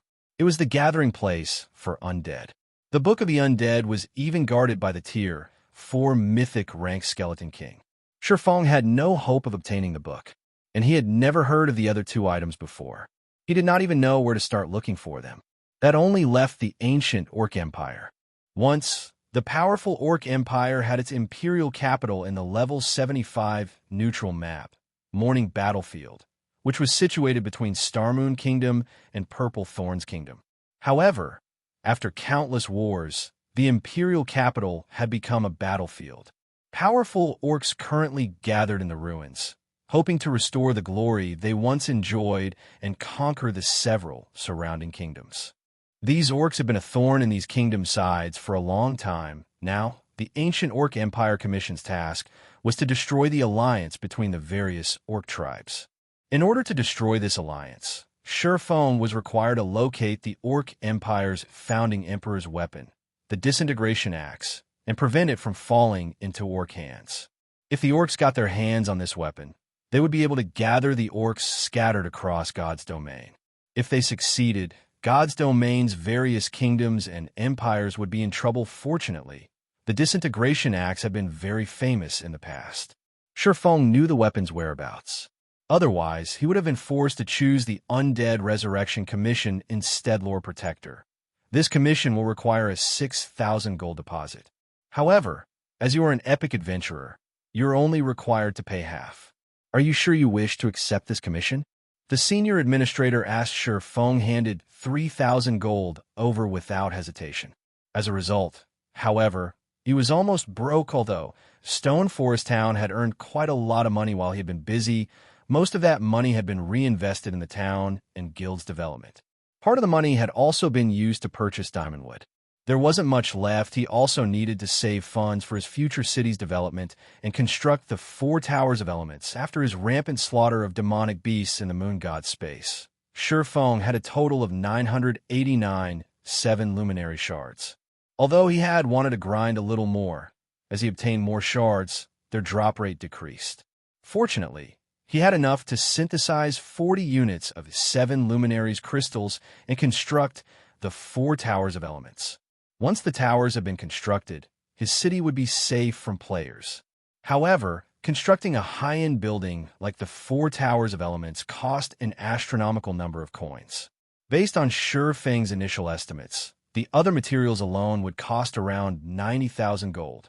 Once Shurfeng accepted the commission and was about to return to the Candlelight trading firm, Blackie contacted him. Has something happened?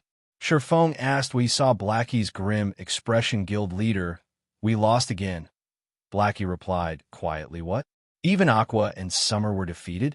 Shurfeng was slightly stunned. He had sent Aqua Rose and the others to the battle arena. He had a very clear understanding of Aqua Rose and Alluring Summer's strengths.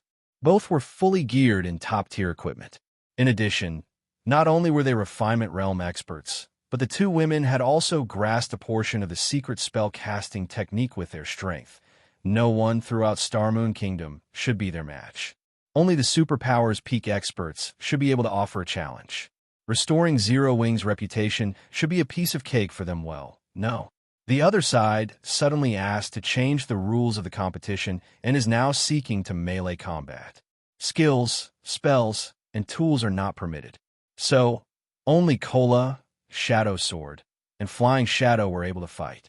However, all 3 were defeated. That evil fire kid still hasn't made a move either, Blackie explained. Currently, the people in the battle arena are starting to badmouth us, saying that Zero Wing doesn't have any capable experts. Many guilds have sent spies to rub salt in our wounds. If we don't stop those guys now, the prestige we've worked so hard to gain will most likely. Guild leader, what I'm trying to say is that we should send in Big Sis Fire. She can definitely defeat those punks. This is interesting. Even Kola and Flying Shadow's techniques were no match for them.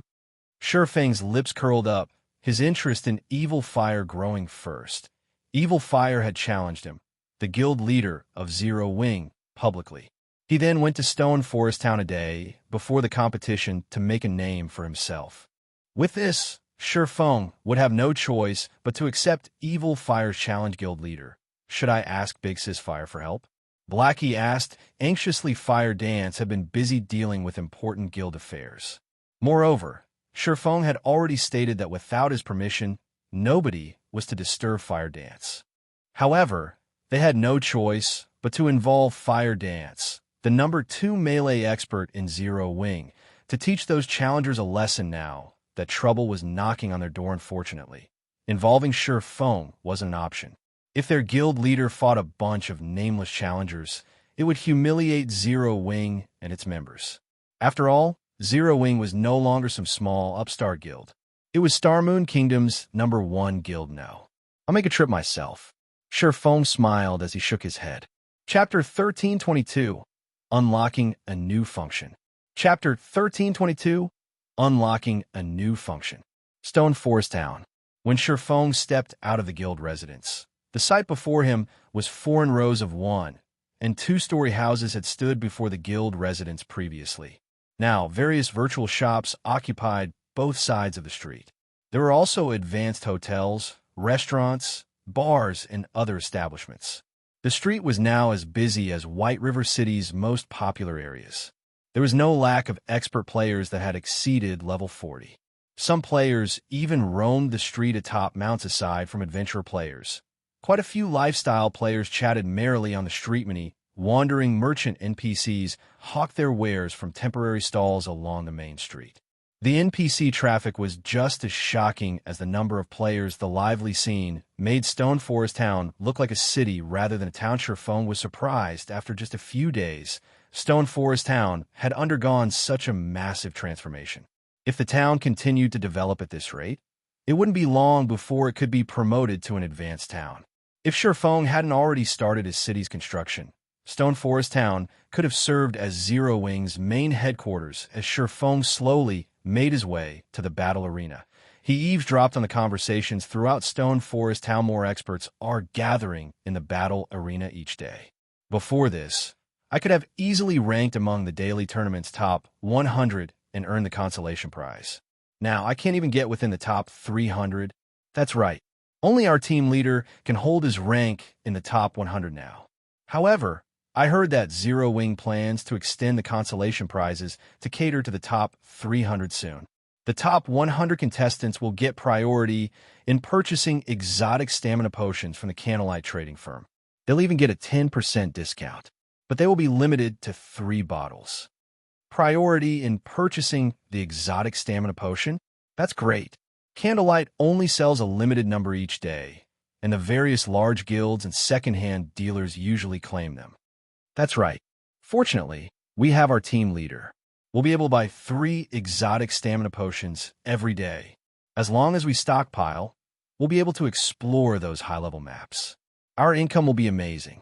I heard that the Sharp Edge Adventurer team went on an expedition earlier, venturing into the core of the Ghost Ruins and making a fortune.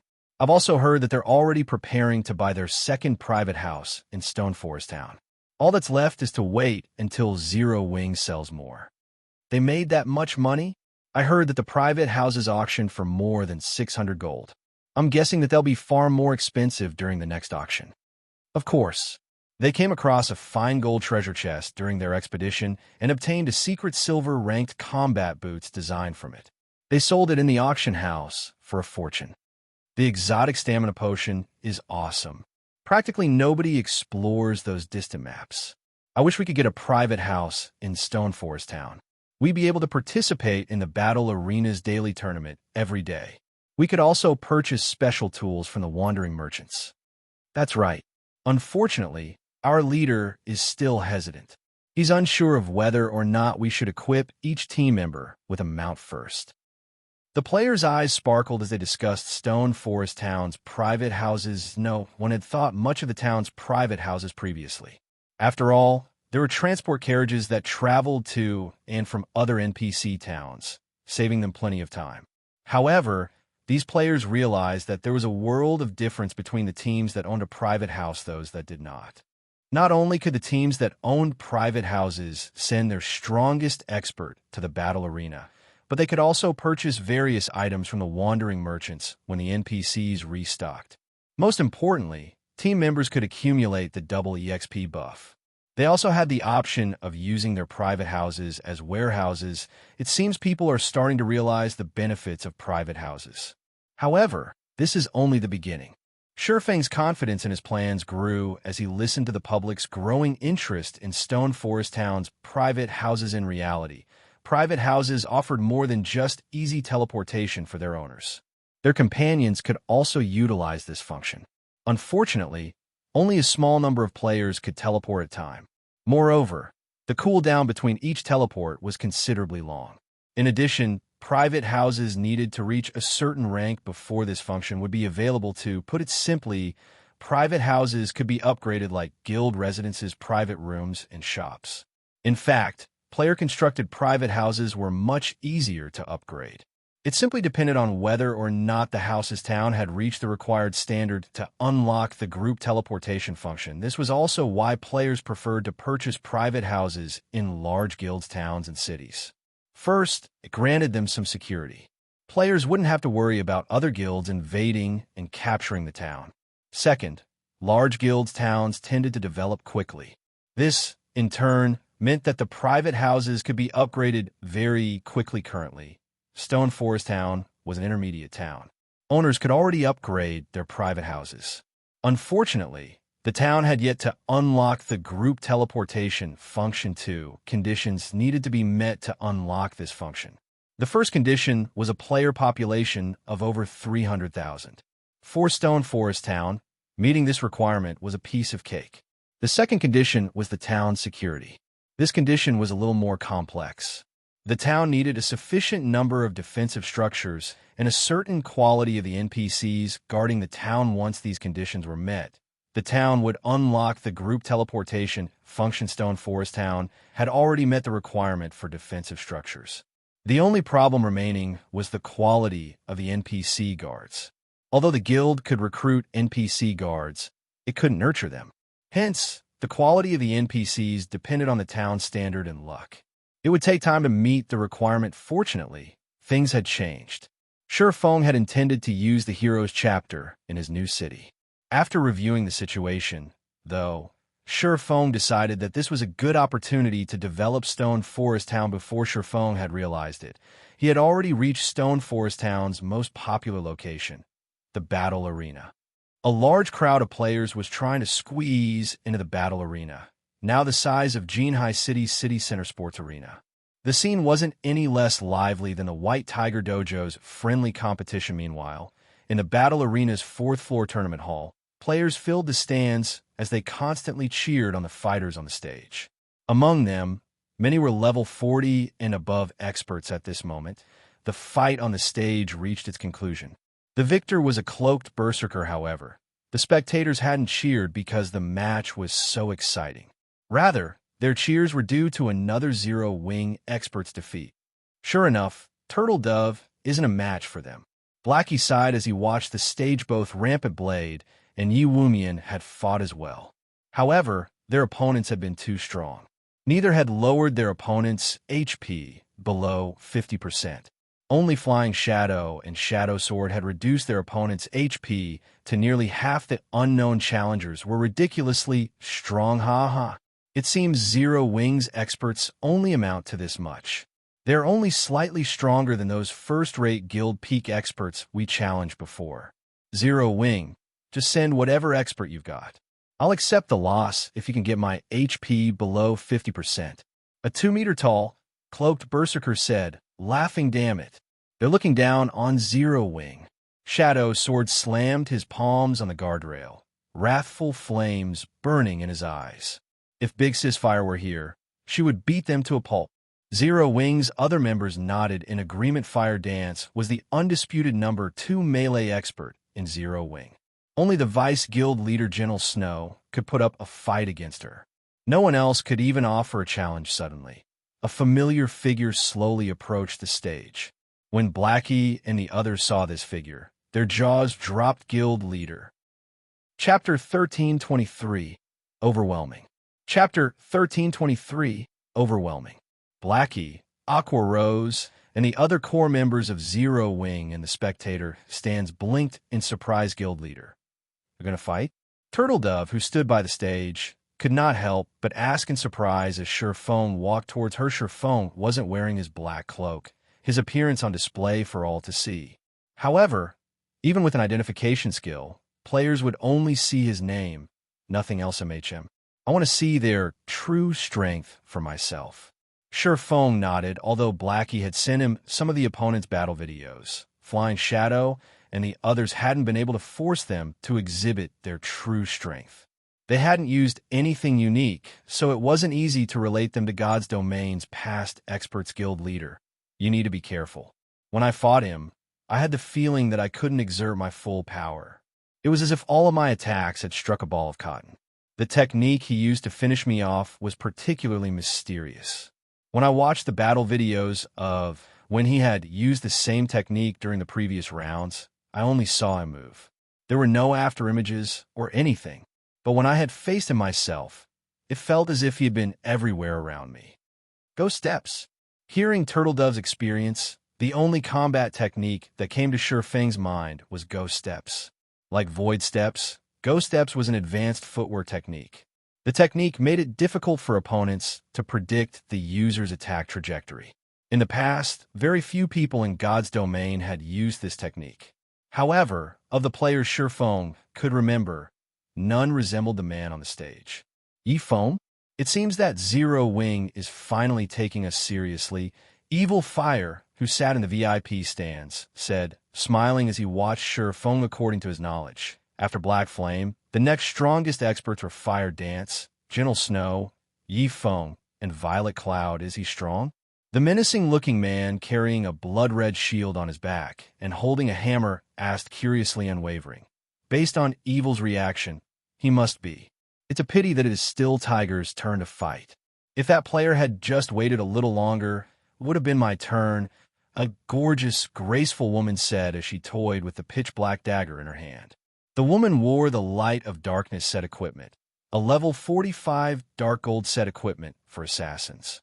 Sighing, she continued, watching from the sidelines is really boring. Flower's right. We shouldn't have agreed to such long intervals. Thanks to that, Tiger's getting all the good fights. The other group members nodded in agreement. They were fully aware of how strong the Berserker, Mighty Tiger, was.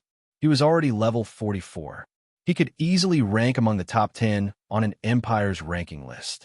Although he didn't wear level 45 Dark Gold set equipment, he had 2 pieces of growth-type equipment on him and had already upgraded both to the Dark Gold rank. They were much stronger than ordinary Dark Gold equipment. Their attributes were also suitable for Berserkers recently. Mighty Tiger had also his growth-type weapon, Howling Tomahawk, to epic rank, raising his combat power to a whole new level. Even their team leader had said that, with Mighty Tiger's standards, he could already challenge the top 200 experts on the God's Domain experts list moreover. That was without using Ghost Steps, but what about Starmoon Kingdom? Aside from Black Flame, who ranked 51st on the God's Domain experts list, the kingdom didn't have a single player in the top 200. If anything, only Fire Dance, who had risen to the 215th position in the latest update, was worth their attention. As long as Tiger defeats Feng, we just need to defeat Fire Dance or Gentle Snow. After that, I doubt that Black Flame will be able to just stand by. He'll be forced to accept your challenge tomorrow, Evil.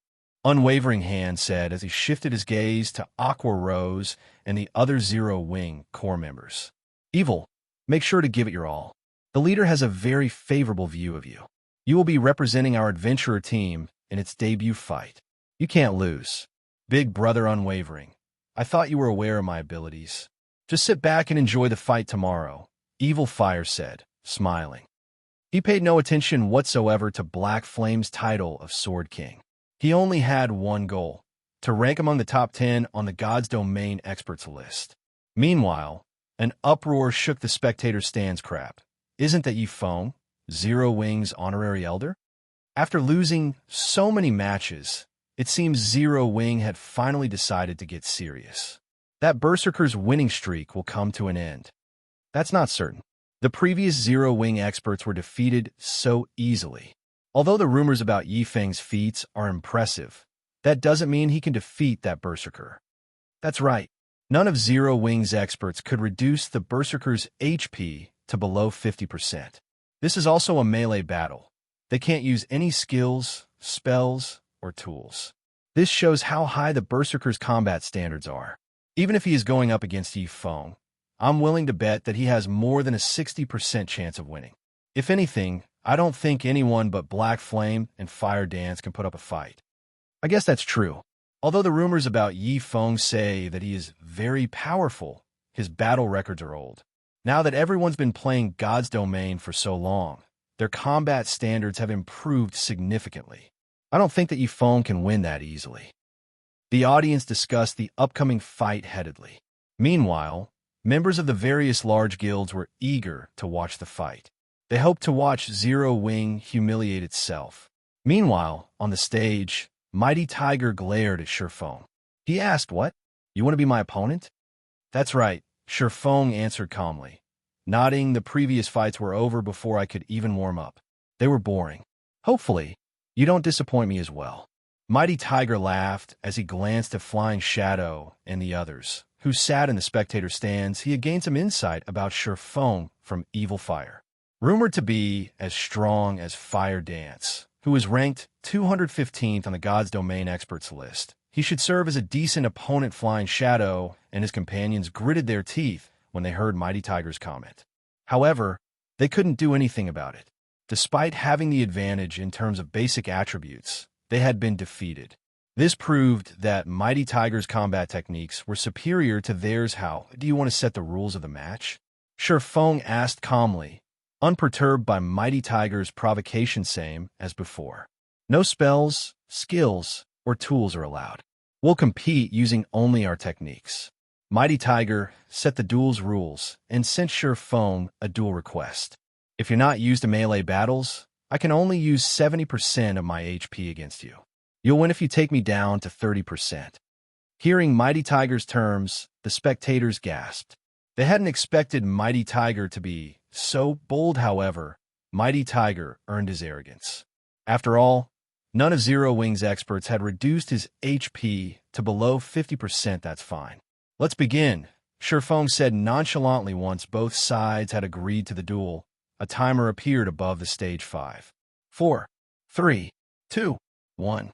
Start. Let's see how strong you really are. As the duel began, Mighty Tiger retrieved the two axes from his back and dashed towards Shifeng like a tiger pouncing on its prey. Shifeng could feel the berserker's icy killing intent lock onto him. It was clear that the berserker wasn't like the players who only fought in games. When Mighty Tiger was 10 yards away from Shifeng, his footwork changed. Sure enough, he's using ghost steps, Shifeng thought when he saw Mighty Tiger's body suddenly split into two identical clones, both moving in different directions. Very quickly, the two clones split into 4 and so on. It was as if Mighty Tiger had used a skill to create doppelgangers or illusions. To players who could not use skills or spells, this was an extreme disadvantage. Tiger is taking this too seriously. He's using ghost steps right off the bat. Yi Feng won't even have a chance to display his skills. Unwavering Hand said, shaking his head from the audience's viewpoint. It seemed as if Mighty Tiger had approached Shifeng head-on before turning abruptly and circling to his opponent's side. When Shifeng and Mighty Tiger collided, a blue light flashed on the stage as Mighty Tiger turned to launch a follow-up attack. His vision started to grow dark. He then noticed a flower of blood bloom across his chest. Before he had realized what had happened, he collapsed to the ground behind Shifeng. What just happened? Everyone was confused as they stared at Mighty Tiger's corpse, none of them knowing what had just happened, following which the victor's name appeared above the stagey foam. Chapter 1324, Sword God's Weapon.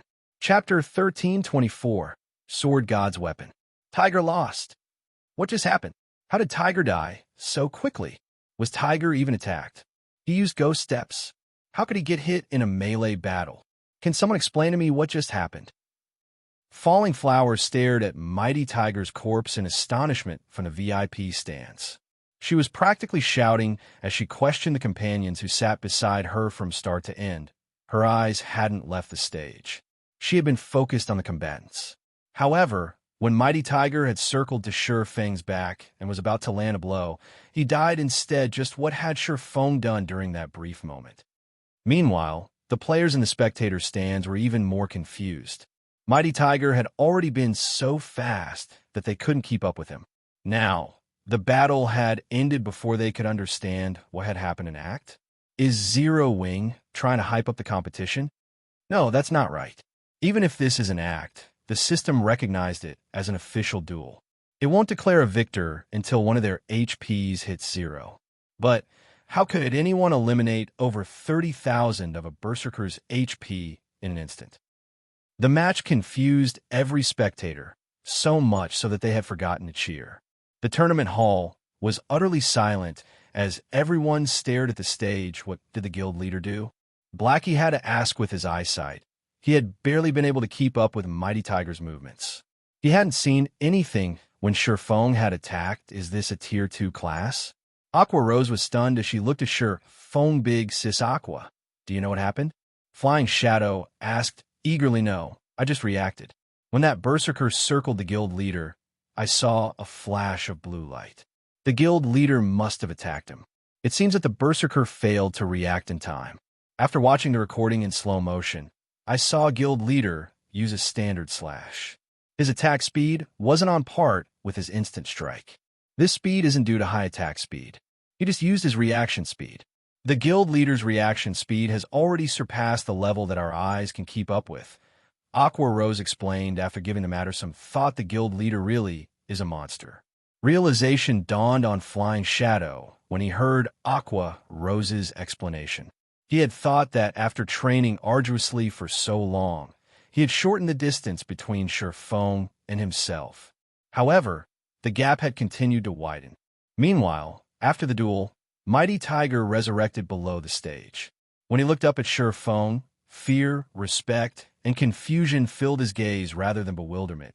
He was surprised that Shifeng had seen through his ghost steps. His team leader had told him that even the top 100 experts on the God's Domain experts list wouldn't be able to see through his ghost steps, much less Shifeng, who had never seen the technique before. However, Mighty Tiger couldn't believe that was true. Shifeng must have seen ghost steps many times. Ghost steps was a special technique that combined footwork, killing intent targeting, and aura concealment to create the illusion that enemies surrounded the opponent, while in reality, only one of those enemies was real. It was a combat technique that specialized in dealing with experts. Experts had very sharp senses, and they would often react instinctively. It was an amazing technique. Against an ordinary player, however, the technique's effects would be minimal aside from being a peak expert. Shifeng was a Tier 2 swordmaster. His physique far exceeded Mighty Tiger's. When dealing with abnormal speed, Shifeng only needed to focus, and Mighty Tiger's movements would play in slow motion in his mind, yet Mighty Tiger had dared to come within 5 yards of him. The Berserker had been asking for a swift ending in the end. Shifeng had triggered Killing Ray's lightning effect, which allowed him to kill Mighty Tiger instantly. Who else wants to fight? That boring battle wasn't even a good warm-up, Shifeng quipped, smiling as he glanced at Evil Fire's group U.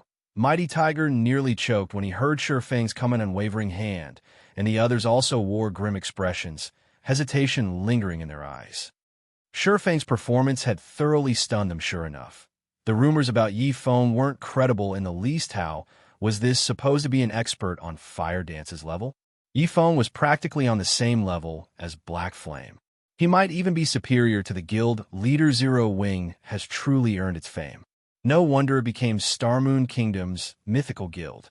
Evil Fire's fighting spirit soared as he watched Shifeng. Evil, you need to think this through. If you fight Yifeng, you'll most likely have to expose your trump cards. You'll have a tough time when you head to the Black Dragon Empire to challenge the Dragon Phoenix Pavilion. Unwavering Hand warned his companion. I understand. Don't worry. In any case, I have a match with Black Flame tomorrow. It'll be a fair contest if he knows about my abilities. Evil Fire smiled nonchalantly. He then approached the stage with long strides. Evil Fire wore a suit of black scale armor. He also carried a dark purple greatsword that was as tall as he was. Blue runes decorated the sword's blade. The surrounding mana flowed towards the greatsword automatically, causing arcs of blue electricity to dance around the blade and crackle from time to time. Overall, Evil Fire looked like a demonic beast, his aura pulling an involuntary shiver from the audience. With each step Evil Fire took, his aura grew slightly more intense. The audience felt a heavy pressure weigh down on them.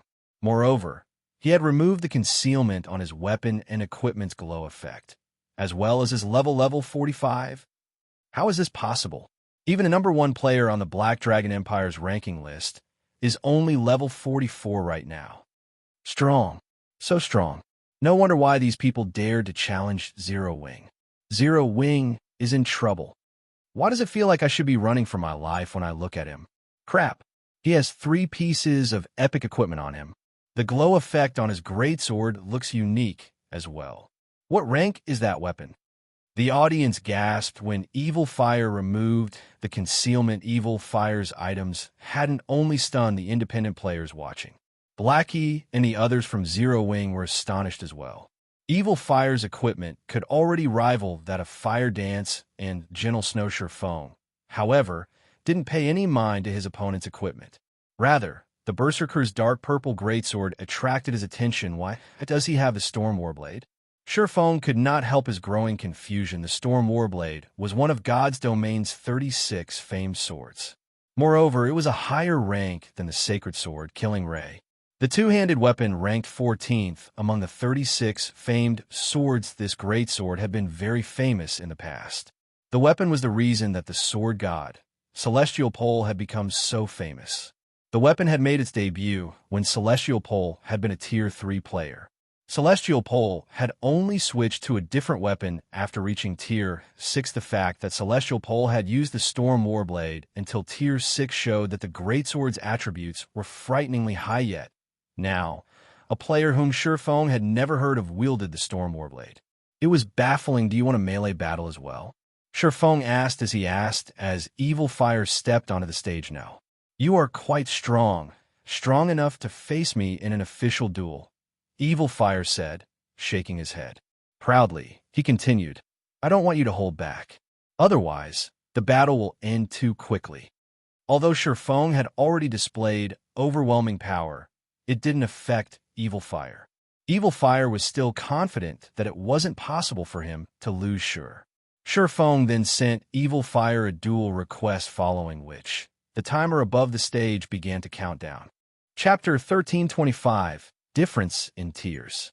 Chapter 1325, Difference in Tiers. Above the stage, the duel's timer counted down. Second after second, tension gripped the audience in the spectator stands. Their focus was glued to the stage. It was the first time a match of such high standards had occurred in Stone Forest Town's battle arena. Not even the major tournament, which was held once every 15 days, could hold a candle to this upcoming match. After all, Phone, who had killed today's undefeated champion instantly, stood on one side.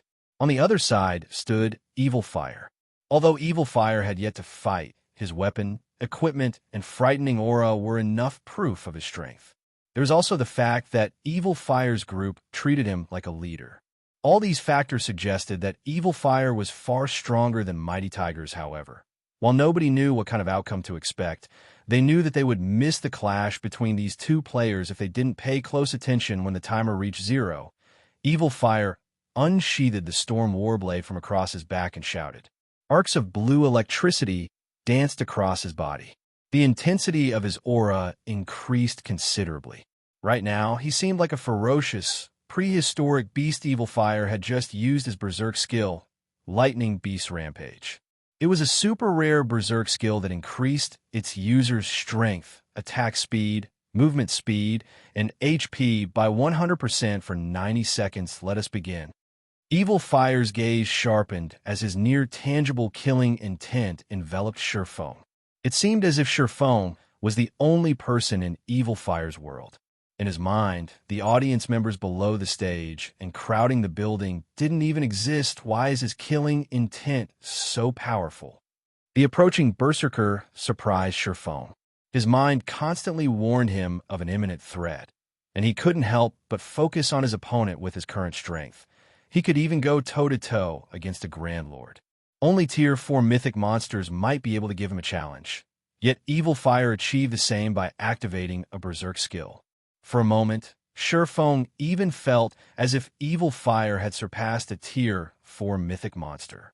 It was unbelievable. Even the audience struggled to breathe, their expressions becoming indescribably grim. So strong. His aura alone is so powerful. Zero Wing's in danger.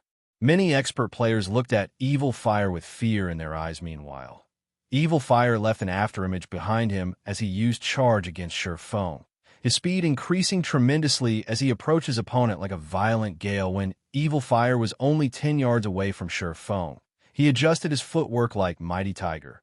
Evil Fire turned and circled around Sure Feng. He used the same strategy as Mighty Tiger. Only, this time, not even the experts in the audience could keep up with Evil Fire's speed. Mighty Tiger, who had returned to the VIP stands, could not help but laugh. Ha ha ha, Yifeng must be stunned. I'm not the only one who knows how to use ghost steps. And Evil is way better than I am. Even our team leader had to be careful against Evil. He could only mesmerize his enemies with his ghost steps. However, Evil Fire's ghost steps could force his opponents to focus on him and nothing else, causing his enemies to make all sorts of mistakes. It did not even matter if his opponent's attributes were higher than his. After all, one's attributes were only useful if they hit their target. If they couldn't land a hit, all the strength in the world would be useless. Furthermore, Evil Fire had activated his Berserk skill. His strength and speed were both superior to Sure Feng's. The duel would end the moment Sure Feng made the slightest error. When Evil Fire was within 8 yards of Sure Feng's side, his footwork changed once more. Unlike Mighty Tiger, Evil Fire didn't circle to Sure Feng's back. Instead, he charged at Sure Feng's side, swinging his greatsword and sending a purple arc towards the swordsman's neck. Beheaded. Suddenly, Killing Ray appeared in the Storm Warblade's attack trajectory so fast. Evil Fire was stunned to see the sacred sword. He had not even noticed Sure Feng swing his blade, although Sure Feng's reaction speed surprised him. He didn't falter. On the contrary, Evil responded with a sneer. While Evil Fire found it surprising that Sure Feng had seen through his ghost steps and executed a proper defense, Sure Feng hadn't activated his Berserk skill when the match had begun. Even if Sure Feng activated a Berserk skill now, he would still have an absolute advantage in terms of strength over the swordsman. Even if Sure Feng blocked the attack, the impact would knock back the swordsman. He could then continue his fierce assault and force Sure Feng to use his life-saving skills. Once Sure Feng expended the skill, he could easily kill the swordsman Dang. However, the instant the two famed swords collided, Evil Fire's expression changed. How? Did he use a Berserk skill? Evil Fire was surprised to feel the sensation in his arms as his greatsword struck Killing Ray. It felt as if he had hit an indestructible wall. Rather than forcing the sacred sword back, the impact, his hands tingled nearly numb. His HP had also fallen by over 100 points. In contrast, Sure Feng remained unharmed, still standing in his original position. However, before Evil Fire could understand what had happened, Sure Feng's Abyssal Blade was already moving towards Evil Fire's rib scram. When Evil Fire noticed the Abyssal Blade's approach, he knew that he couldn't block the attack. Despite his awkward posture, he forcefully executed Whirlwind Slash. Using the AoE skill to block the attack, he had already upgraded his Whirlwind Slash to Tier 1, level 10, and it was only a level away from Tier 2. The strength he could exhibit while using the skill was 50% higher than his normal attacks this time. Sure Feng was forced to take a step back as he received the attack. Seeing this, Evil Fire immediately pulled away from Sure Feng. He had been forced to move awkwardly when he had executed Whirlwind Slash.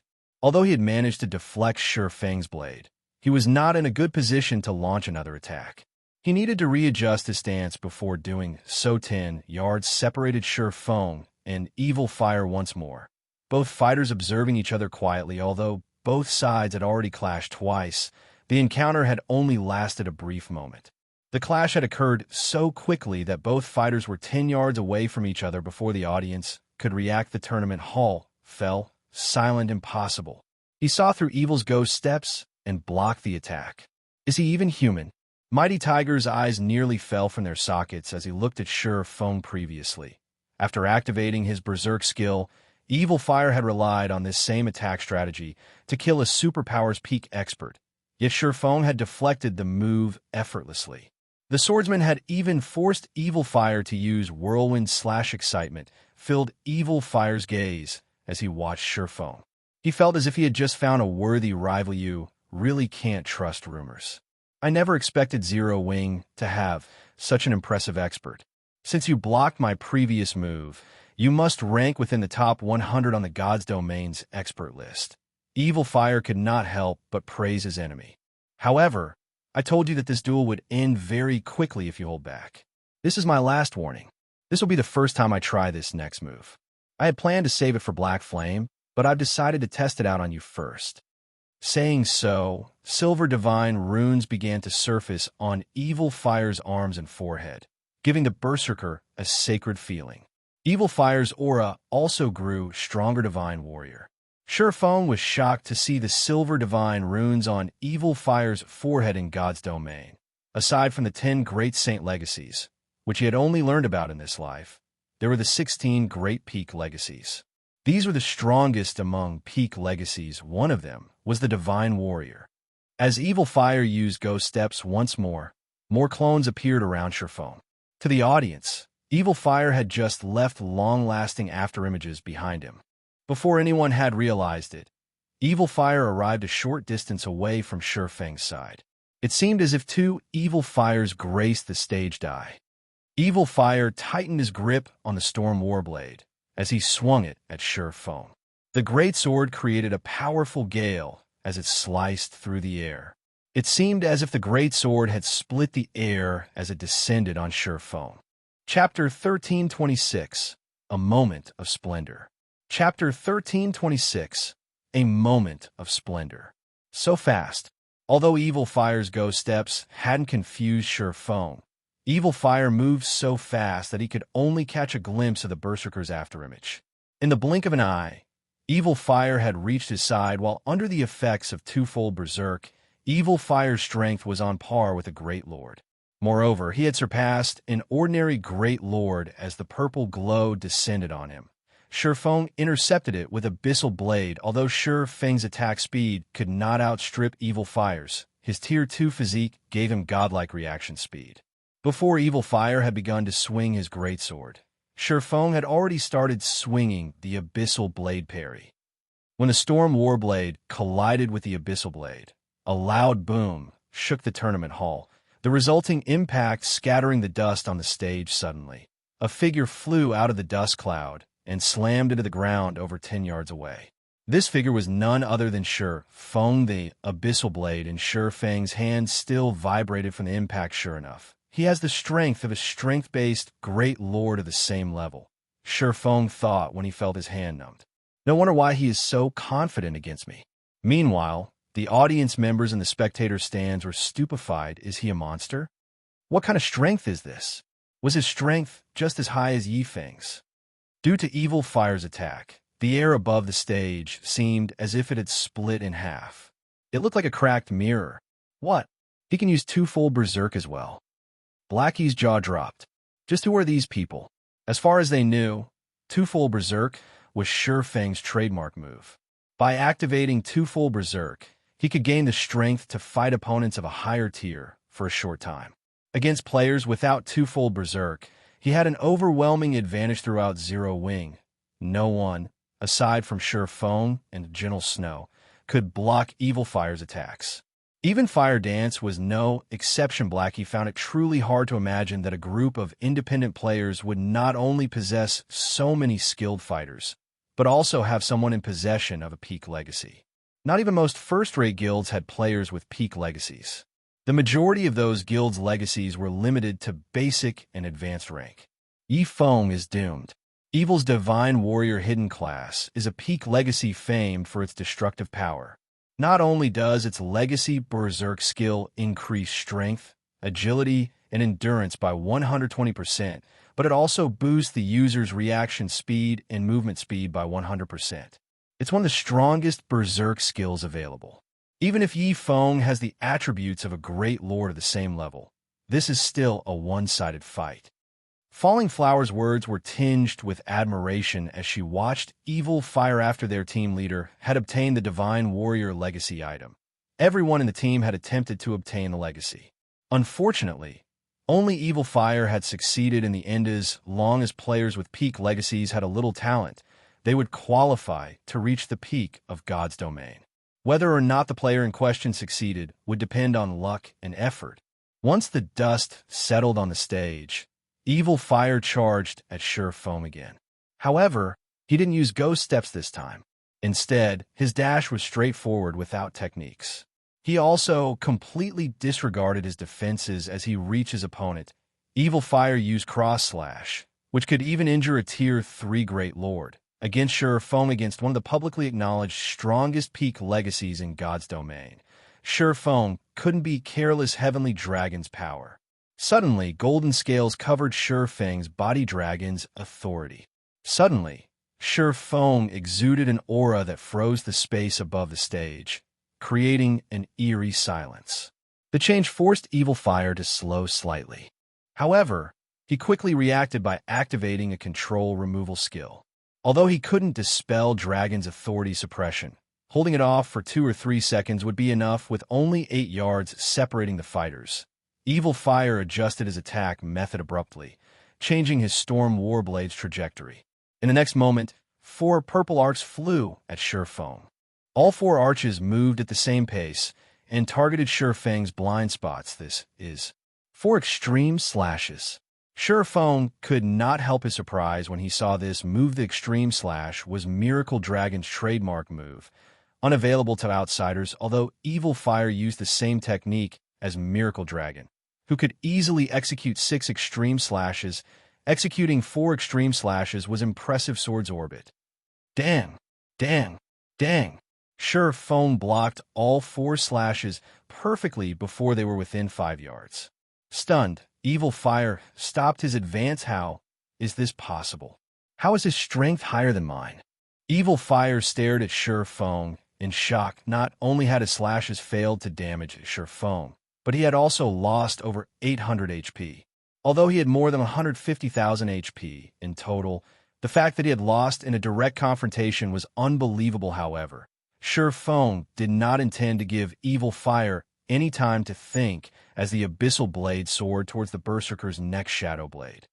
Suddenly, 9 shadow weapons appeared around Evil Fire, surrounding him. Each shadow could exert 120% of Sure Fang's strength.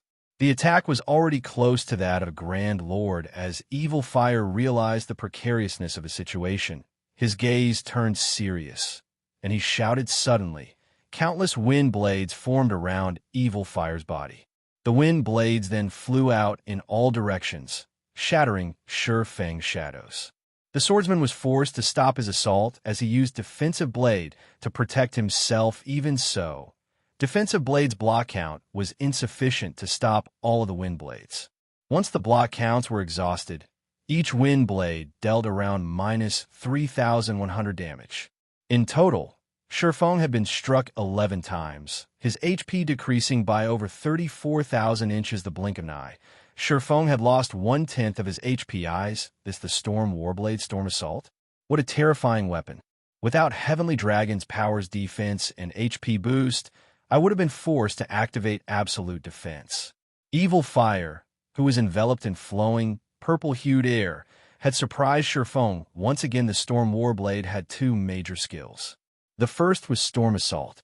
When activated, the skill created hundreds of wind blades that the user could control to attack any targets within 30 yards. Each wind blade possessed 110% of the player's strength.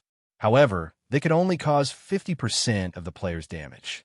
The skill had a duration of 5 seconds and a cooldown of 15 minutes. However, the current Storm Warblade before Sure Foam was incomplete. Evil Fire couldn't control hundreds of wind blades yet. Though controlling dozens of wind blades wasn't a problem, the second major skill was called Storm Domain, and it was the cause of the purple whirlwind enveloping Evil Fire.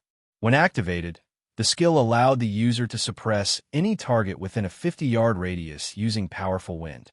Moreover, the closer the target was to the storm's epicenter, the stronger the suppression would become. Due to these 2 active skills, players who wielded the Storm Warblade were extremely powerful in melee combat. I had never thought that I'd be forced to use my final trump card before my match with Black Flame. Admiration filled Evil Fire's gaze as he looked at Sure Foam. He hadn't only dared to challenge the top 10 experts on the God's Domain expert list just because of his twofold berserk. Another important reason, the Storm Warblade in his hands. Fortunately, since I've used that trump card, This battle is over. Saying so, Evil Fire dashed towards Shifeng and executed 4 extreme slashes yet again. At the same time, over 50 wind blades flew at Shifeng from all directions, however. When Evil Fire was still 12 yards away from Shifeng, the latter vanished and reappeared before Evil Fire Tier 2 Taboo skill. Instant Strike. Sword's Orbit.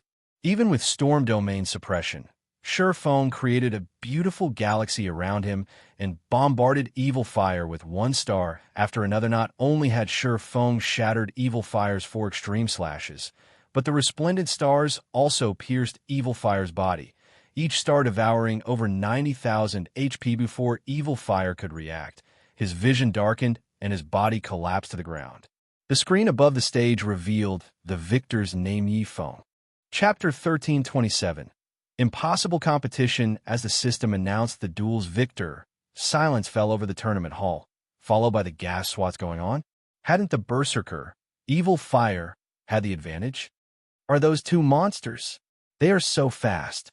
I didn't even have time to react. Is this a fight between peak experts?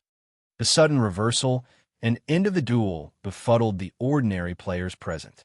However, some of the experts who had watched the match had a rough understanding of what had happened, although it was impossible for the naked eye to keep up with Shifeng and Evil Fire's fight. They could watch the recording in slow motion, gaining a clear view of what had occurred. Evil Fire's attributes can definitely rival that of a Tier 3 Great Lord.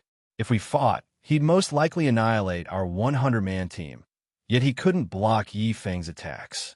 Just how strong is Yifeng? Is Zero Wing a guild of monsters? Unlike ordinary players, expert players could judge a player's strength accurately. Hence, they were aware of how powerful Evil Fire was. The Berserker was definitely a peak expert, an existence they looked up to and sought to become, yet Yifeng so easily defeated such an expert.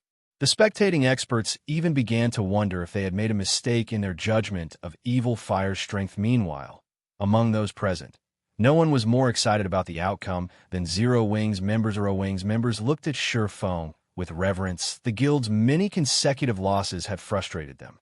However, they hadn't been able to do anything about it. After all, the fighters they had dispatched were guild experts. If not even the guild experts were a match for Evil Fire's group, then what hope did the elite and normal members have? However, as soon as Shifeng had ascended to the stage, he had turned the situation around. First, he had killed Mighty Tiger, today's reigning champion, in a single move. Then, he destroyed a monster like Evil Fire in the blink of an eye. Zero Wing's members were both stunned and exhilarated. Meanwhile, the other guild's members, who had badmouthed Zero Wing, had fallen mute. Just who is this guy? Even our team leader has to dodge Evil's attacks when he uses twofold Berserk and the Storm Warblade skills. Yet that guy faced him head-on. Is he even a player? He can't be an NPC in disguise, right? Falling Flower stared at Shifeng with wide eyes. No matter how many times she looked at the swordsman, she could not believe the match's outcome. She had experienced Evil's Storm Domain personally. Even 10 yards away from Evil Fire, the tremendous pressure had suppressed her. If she moved any closer, she'd be lucky if she could use 50% of her attack speed and reaction speed. It seems Zero Wing is not as simple as we had thought. We'll need to adjust our plans, Unwavering Hand said somberly as he glanced at Shifeng. But first, we need to notify the team leader. The other group members nodded, wearing morose expressions. They had planned to challenge the #1 guilds in the various kingdoms and empires to increase their adventurer team's fame. Yet before they had even challenged Zero Wing to an official match, Shifeng had shut them down. As soon as Evil Fire resurrected below the stage, he ran up to Shifeng, who was descending the stairs. Do you have some business to discuss? Shifeng asked, smiling. If Evil Fire had fought him before he had completed his Tier 2 promotion, he would have likely been forced to use twofold Berserk and many of his trump cards. After all, despite looking like an unrefined savage, Evil Fire was a bona fide Flowing Water Realm expert. Zero Wing didn't have a single expert, aside from himself, that had a chance of defeating the Berserker. Reaching the Flowing Water Realm by the age of 20 was a miraculous feat. He would definitely be considered a genius in any superpower. If given enough time, Evil fire could reach the apex of God's domain. I'd just like to say a few things. I lost this match. I won't challenge Black Flame until I can defeat you. It won't be long before I issue another challenge. I will win, and then I'll challenge Black Flame to an honorable duel. Confidence shone in Evil Fire's eyes as he spoke with Xianxia. While he had suffered a miserable loss, he had gained just as much. He had only recently obtained a Storm Warblade. He hadn't had a lot of time to get used to the weapon. Most importantly, he was close to completing the 4th phase of an epic quest. After he visited the Secret Land and obtained the skill that could counter Xianxia's godlike speed, he could definitely put up a good fight against the swordsman. Challenge me? Xianxia could not help but laugh. Allow me to refuse. I don't have that much time on my hands. What? Are you afraid? Evil Fire ridiculed the swordsman. You don't have to provoke me. I really don't have that much time, Xianxia said, chuckling as he shook his head. If every person were like you and challenged me once every 2 or 3 days after their defeat, I might as well stop playing this game. If you really want to challenge me, I'll make you a deal. Defeat either Flying Shadow or Shadow Sword. If you succeed, I'll accept your challenge. How about it? Are you kidding me? Although they're skilled, they can't even beat Mighty Tiger, who's just at the refinement realm. How could they possibly defeat me? Evil Fire growled angrily. I don't mean right now. 7 days. In 7 days, you can challenge either one of them. As long as you defeat one, I'll accept your challenge, Xianxia said, laughing.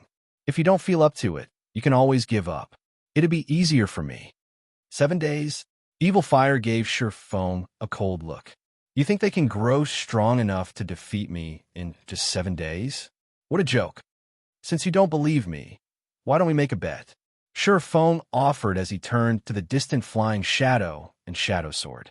If you defeat either of them in 7 days, you'll win. If not, I will. If you win, you can tell me to do one thing. If I win, you'll have to do something for me. What do you think?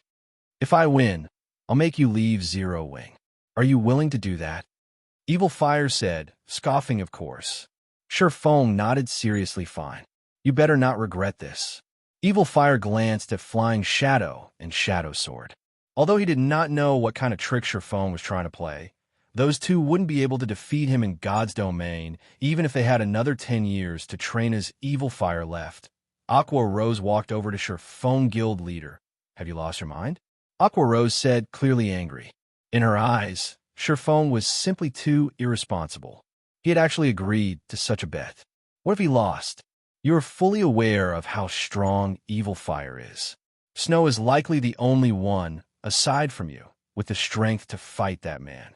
Even Fire would be forced to run and dodge if he used twofold Berserk. Although Flying Shadow and Shadow Sword have improved very quickly, there's still a long way from reaching the refinement realm.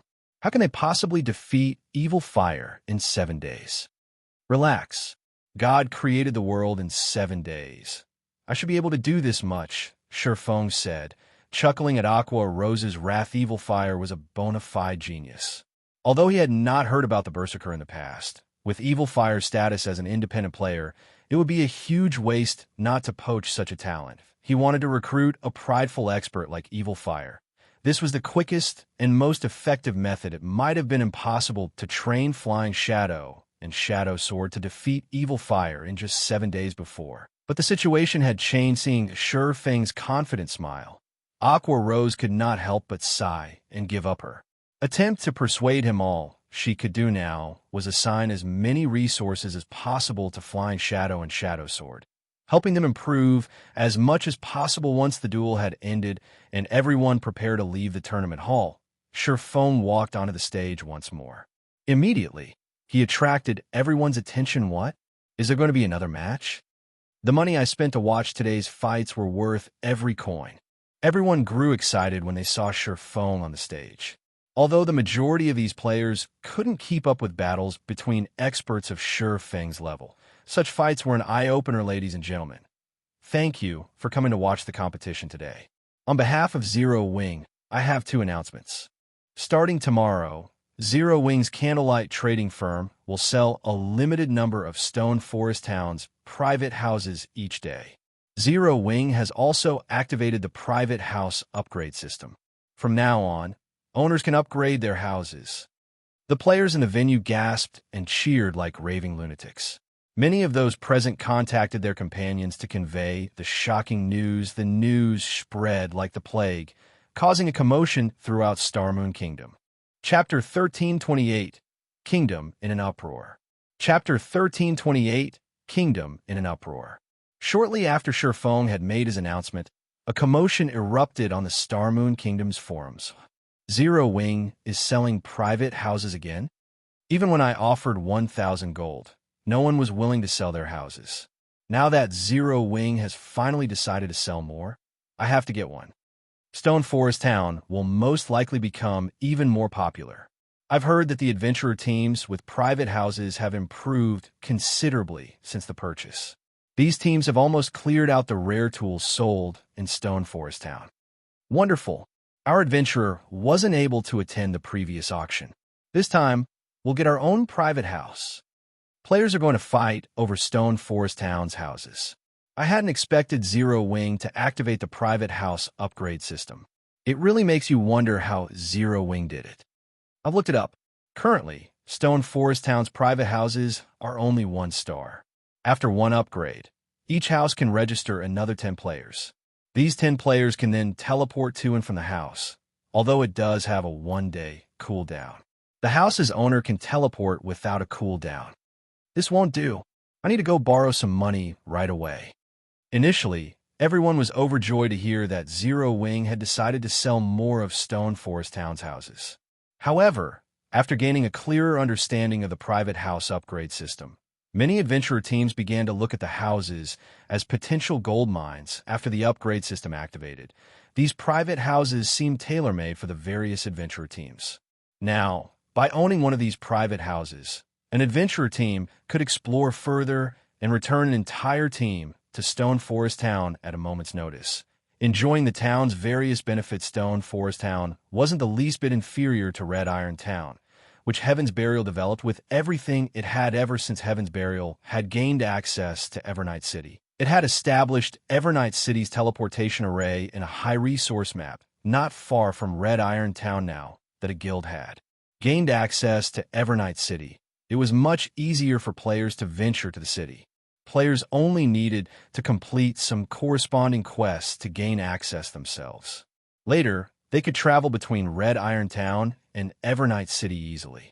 Players would be able to reach high-level and high-resource maps relatively quickly. The only downside was that, unless one was a member of Heaven's Burial or owned a private house in Red Iron Town, they could only teleport from Evernight City to Red Iron Town, not the other way around. Even so, Red Iron Town grew steadily.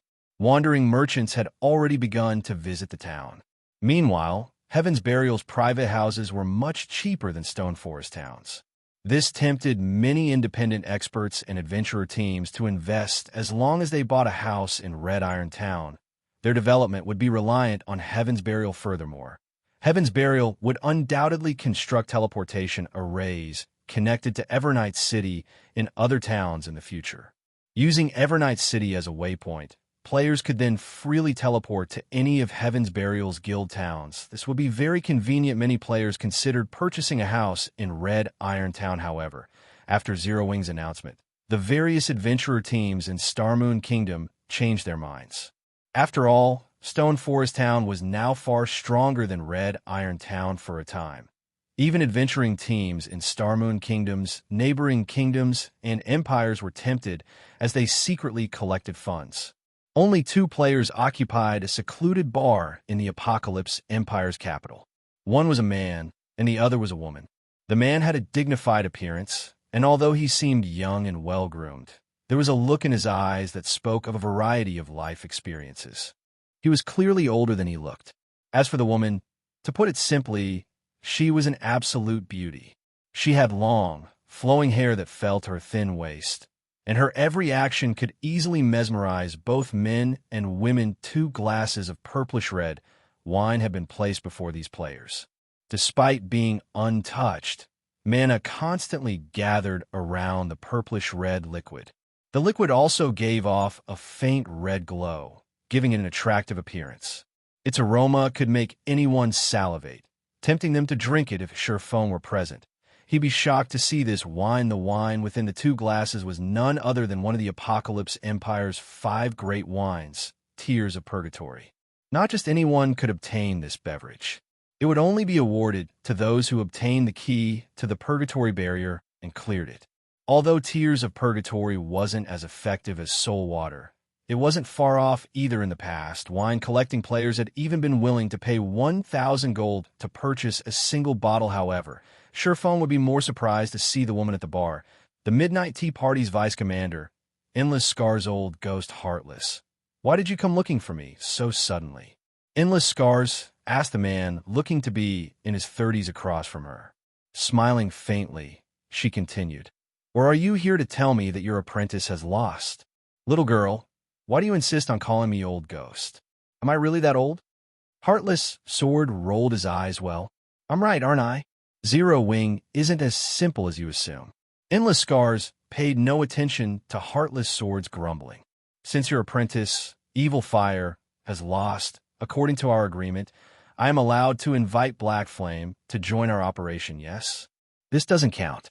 Yifeng defeated Evil Fire, not Black Flame." Heartless Sword said, shaking his head. "Old ghost, do you really think that your apprentice can defeat Black Flame, Starmoon Kingdom's publicly acknowledged #1 expert?" Endless Scars said, chuckling. "Or do you think that one defeat isn't enough?" Heartless Sword turned pale when he heard Endless Scars' comment. He had seen the battle video himself. The gap between the fighters' strength was incredibly massive. Even if Black Flame weren't as strong as Yifeng, they couldn't be that different. "Forget it. I give up. I won't continue to argue with you. I'll agree to your request." Heartless Sword helplessly gave in to Endless Scars' demand. "However, I'm not the only one involved. You'll have to get the others' approval as well. Although, I doubt that they'll agree. You don't have to worry about that. As long as you agree, I can easily convince the others to fall in line," Endless Scars said, smiling. She then finished her Tears of Purgatory before leaving the bar.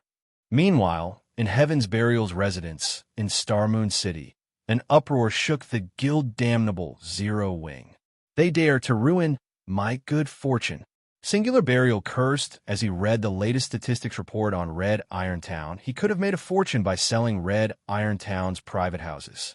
He could then use the money to support the guild's development. Now, however, Zero Wing had ruined his plans. Initially, he had over 400 interested buyers. Now less than half remained. "Guild leader, should we lower the price a little?" Daybreak Fog suggested. "Currently, they sold the town's houses for between 300 and 400 gold. If they dropped the price to between 200 and 300 gold, they should attract more buyers." After all, Stone Forest Town's private houses had already climbed to 1,000 gold. "No need. I had intended to let Zero Wing survive for a bit longer, but I've changed my mind. Notify Abandoned Wave immediately. We're going to teach Zero Wing who truly owns Starmoon Kingdom." Chapter 1329, Rank Upgraded. Chapter 1329, Rank Upgraded. The Round Table meeting room fell silent after hearing Singular Burial's command guild leader. Although Abandoned Wave has created more monsters in the Frozen Scar, they're not fully grown yet. They will need at least 2 or 3 more days before they reach maturity.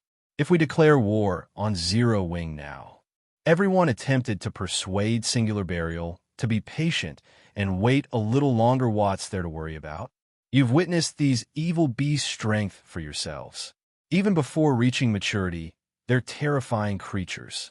The only reason that we're helping Abandoned Wave create evil beasts is to prevent every guild in Starmoon Kingdom from working together against us. We'll just use the evil beasts to raid Stone Forest Town. It'll be a piece of cake. We won't even need to dispatch our forces to the raid.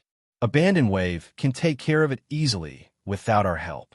At most, the other guilds will suspect that we're related to Abandoned Wave and his beasts. Without concrete proof, they won't work together to challenge us. When Abandoned Wave captures Stone Forest Town, Zero Wing's members and the independent players in the town will become sacrifices for the army. Abandoned Wave can then nurture even more evil beasts. Even if the various guilds discover our relationship, it will be too late to do anything about it, right? See to the necessary preparations right away. Everyone grew excited as they listened to Singular Burial's reasoning. If Heaven's Burial secured Stone Forest Town, the two towns would provide a stable source of coins and magic crystals for the guild. With the help of the monster army, it would only be a matter of time before they took control of Starmoon Kingdom. At that point, only God's Domain's various superpowers would pose any threat. Heaven's Burial's upper echelons exploded into action. Meanwhile, in Stone Forest Town, Shifeng discreetly returned to Zero Wing's residence after the competition in the battle arena in the guild hall's basement. Shifeng carefully took the hero's chapter from his bag. He placed it on the magic array in the center of the hall and began to chant an incantation as the hero's chapter sat within the array. The hall's mana surged towards it suddenly. Balls of light appeared in the center of the array. These balls of light began to gather and form a humanoid shape as if they were constructing a body. Once the shape was complete, the hero's chapter transformed into divine runes that entered the body hopefully. The hero isn't too weak. Shifeng silently prayed as he watched the body gradually take shape inside the magic array. The heroes summoned with the hero's chapter shared the same starting point. However, their growth potential varied like personal guards. Only, heroes typically had very high growth potential. Even the weakest among them could reach level 180, tier 5, while some could climb as high as level 200, tier 5. Even in the past, Shifeng had never heard of a hero reaching tier 6 god rank. However, it was rumored that if one gathered a sufficient number of heroes' chapters, they could summon a tier 6 hero to defend their town or city. Unfortunately, nobody had succeeded, so Shifeng did not know if the rumor were true. Time passed quickly. After the balls of light vanished, a robust man in black robes and wielding a blood-red greatsword appeared before Shifeng. It seems my luck is still quite good. At least I didn't summon the weakest kind of hero. Shifeng could not help but breathe a sigh of relief after he checked the hero's attribute panel. There was a 60% chance to summon the most common hero when using the hero's chapter. Such hero's growth was limited to level 180. Tier 4, there was a 30% chance to summon a hero with good potential. The combat power of such heroes could reach the peak of tier 4. They could also reach level 200. Only 10% of the heroes summoned could reach tier 5. The hero standing before Shifeng was among the 30% with good potential. It also had the Barbarian hidden class. The Barbarian was an advanced class. Its strength was even higher than Berserkers. Amongst the many advanced classes, its strength ranked among the top 3. Gilbert, Hero, Great Lord, Barbarian. Level 63. HP 40, 000, 000, 000/40, 000, 000. Growth potential, 84. In God's domain, heroes were not actually considered human, although they were. They had human parents, but had received the god's blessings, which increased their life ratings. Hence, they were far more powerful than ordinary human NPCs. They could even rival archaic species of the same tier. Every large guild that had obtained a hero's chapter in the past hadn't hesitated to summon one to protect their guild cities after summoning Gilbert. Shifeng designated him as the commander of Stone Forest Town's army, giving him control of the 2,000 NPC guards the town employed. Aside from their personal strength, heroes were powerful managers. One hero was more than enough to manage every NPC guard in an advanced town, not to mention an intermediate town like Stone Forest Town. With this, players wouldn't have to be responsible for the town's security. Shortly after summoning Gilbert, Shifeng heard the sound of a system notification. System, congratulations. Stone Forest Town, which is under your management, has achieved C-rank security. Activating private space upgrade system. Once a private space has been upgraded, players can enjoy even more benefits. System. Stone Forest Town is the first town to achieve C-rank security in Starmoon Kingdom. Do you wish to allow the Adventurers Association to enter and garrison the town? There's also such a reward.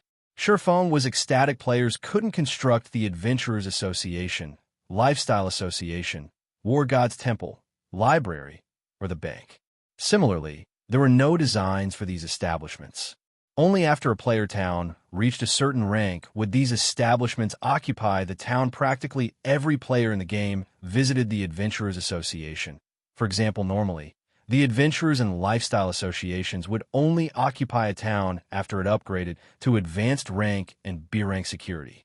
As for the War God's Temple, Library, and Bank, they would only occupy small cities or above with B-Rank security. These 5 establishments had an even greater function in player towns and cities than in NPC cities. Take the Adventurers Association, for example.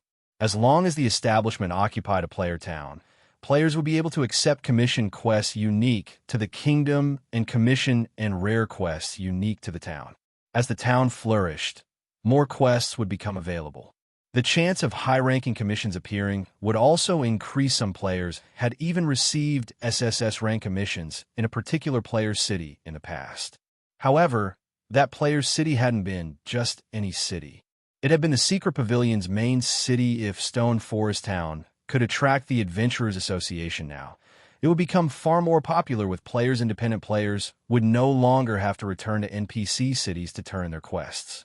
They could simply do so in Stone Forest Town, following which Surefoam agreed to allow the Adventurers Association to occupy Stone Forest Town. He only needed to choose a location for the building. As for the construction fees, the system covered it fully. He didn't have to pay a single coin without hesitation. Surefoam placed the Adventurers Association near both the Candlelight trading firm and the private housing area. The players that had purchased private houses in Stone Forest Town also received a corresponding system notification. Suddenly, a 3-story building rose in Stone Forest Town's crowded central district.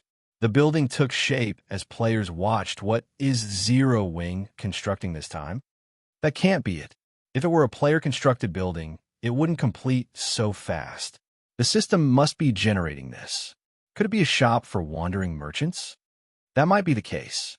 Based on my research, once a town reaches a certain point in its development, it'll gain a mysterious shop. I hear that it offers plenty of valuable items. Isn't that just another benefit for the players who own houses in Stone Forest Town? How are we supposed to compete with them now? Normally, I have to waste hours traveling to and from Stone Forest Town when I go out to grind. Anyone that owns a house can simply teleport back. After discussing the possibilities for about 10 minutes, the players stared at the finished building. A signboard hung near its door, advertising 2 words: Adventurers Association. Chapter 1330, Number 1 Town. Chapter 1330, Number 1 Town. The construction of the Adventurers Association, which had 3 floors and took up the area of a large football field, stunned players in the Central District. The Adventurers Association? Why would the Adventurers Association be here? I'm not seeing things right. Everyone shuddered when they saw the Adventurers Association. None of them were able to believe what their eyes were seeing was true. The Adventurers Association was becoming more important to God's Domain's players. The association's daily quests were many players' main source of income. This was the main reason that players couldn't venture too far from NPC towns and cities. Now that an Adventurers Association occupied Stone Forest Town, many of these players could break free from this restriction. They could now level up and earn money far more conveniently. Thinking up to this point, many players curiously entered Stone Forest Town's Adventurers Association crap. It's real. As the crowd entered the first-floor hall, they discovered that the hall's furnishings were exactly the same as the Adventurers Association in NPC towns and cities. Many NPCs were busy publishing new quests on the quest board. The only difference was the number of quests available. There were far more quests available here than in other towns and cities. Adventurers Associations quick. Look, there are daily town quests and several high-ranking quests. A player that had immediately checked the quest area exclaimed. These words attracted a lot of attention, and many players headed towards the quest board for a closer look. This is awesome. The daily town quest rewards are even better than daily quests in NPC towns and cities. Moreover, the quest locations are all near Stone Forest Town. We can easily complete these quests in 2 hours, even faster if we had mounts. Everyone's eyes shone as they read the daily town quests. Normally, the daily quests in NPC towns and cities required more than 3 hours to complete. Of course, The main reason for this was the long distance between quest objectives. Completing the quest itself only took half an hour or so. Most players would pick up local quests while completing their dailies to increase their leveling efficiency. Only after they completed the local quests would they return a hand in their daily quest. News about Stone Forest Town's Adventurers Association spread through the town quickly. As a result, many players who had intended to return to their respective NPC cities to turn in their daily quests surged towards Stone Forest Town's Adventurers Association. Instead, Starmoon Kingdom's official forums were in an uproar. Players with houses in Stone Forest Town are going to have an even easier time. With the Adventurers Association located beside the residential district, they can pick up and turn in quests easily. Hopefully, when the private houses go up for sale tomorrow, the price won't be too high. Our team has only managed to gather 1,000 gold after much difficulty. That can't be certain. The private houses in Stone Forest Town were already quite valuable thanks to the town's high mana density. Even while resting in a private house, players can accumulate the double EXP buff faster than in one-star guild residents' private rooms. Now, not only can Stone Forest Town's private houses be upgraded, but there's also the Adventurers Association nearby. Don't forget about Stone Forest Town's current development speed either. With the Adventurers Association, it won't be long before Stone Forest Town becomes an advanced town. At that point, the town's private houses may cost as much as those in major NPC cities. Indeed, if we fail to get a house now, by the time Stone Forest Town becomes an advanced town, purchasing one will be even harder. Due to the Adventurers Association, many adventure teams that originally held a wait-and-see stance promptly sold off all their unnecessary rare materials, weapons, and equipment to collect money. Some teams even purchased coins in bulk with credits, deeply afraid that they wouldn't have enough money to buy Stone Forest Town's private houses when they became available. At the same time, many of the hesitant adventurer teams in the neighboring kingdoms began to take action, swarming towards Stone Forest Town. After all, Stone Forest Town had massive advantages over other player towns. It could definitely be considered the #1 town in Starmoon Kingdom and the several neighboring countries. If they could enjoy the benefits Stone Forest Town had to offer, migrating across counties would be worthwhile. Meanwhile, back in Zero Wing's residence in Stone Forest Town, Feng charged Gilbert to manage the town's NPC guards after summoning him. He then used a return scroll and returned to White River City's Candlelight trading firm. Every intermediate and above alchemist in the Candlelight trading firm had gathered in the top floor's special alchemy room in any of Starmoon Kingdom's large guilds. Even the guild's upper echelons would treat these alchemists like VIPs. Meanwhile, 150 such players had gathered. Among them, more than half of the advanced alchemists in the kingdom were present. These alchemists had already waited for over 20 minutes, but they didn't show the slightest sign of anger or resentment. In fact, they brimmed with excitement and joy. Ha ha ha. This is wonderful. The guild had always called upon the forgers and engineers.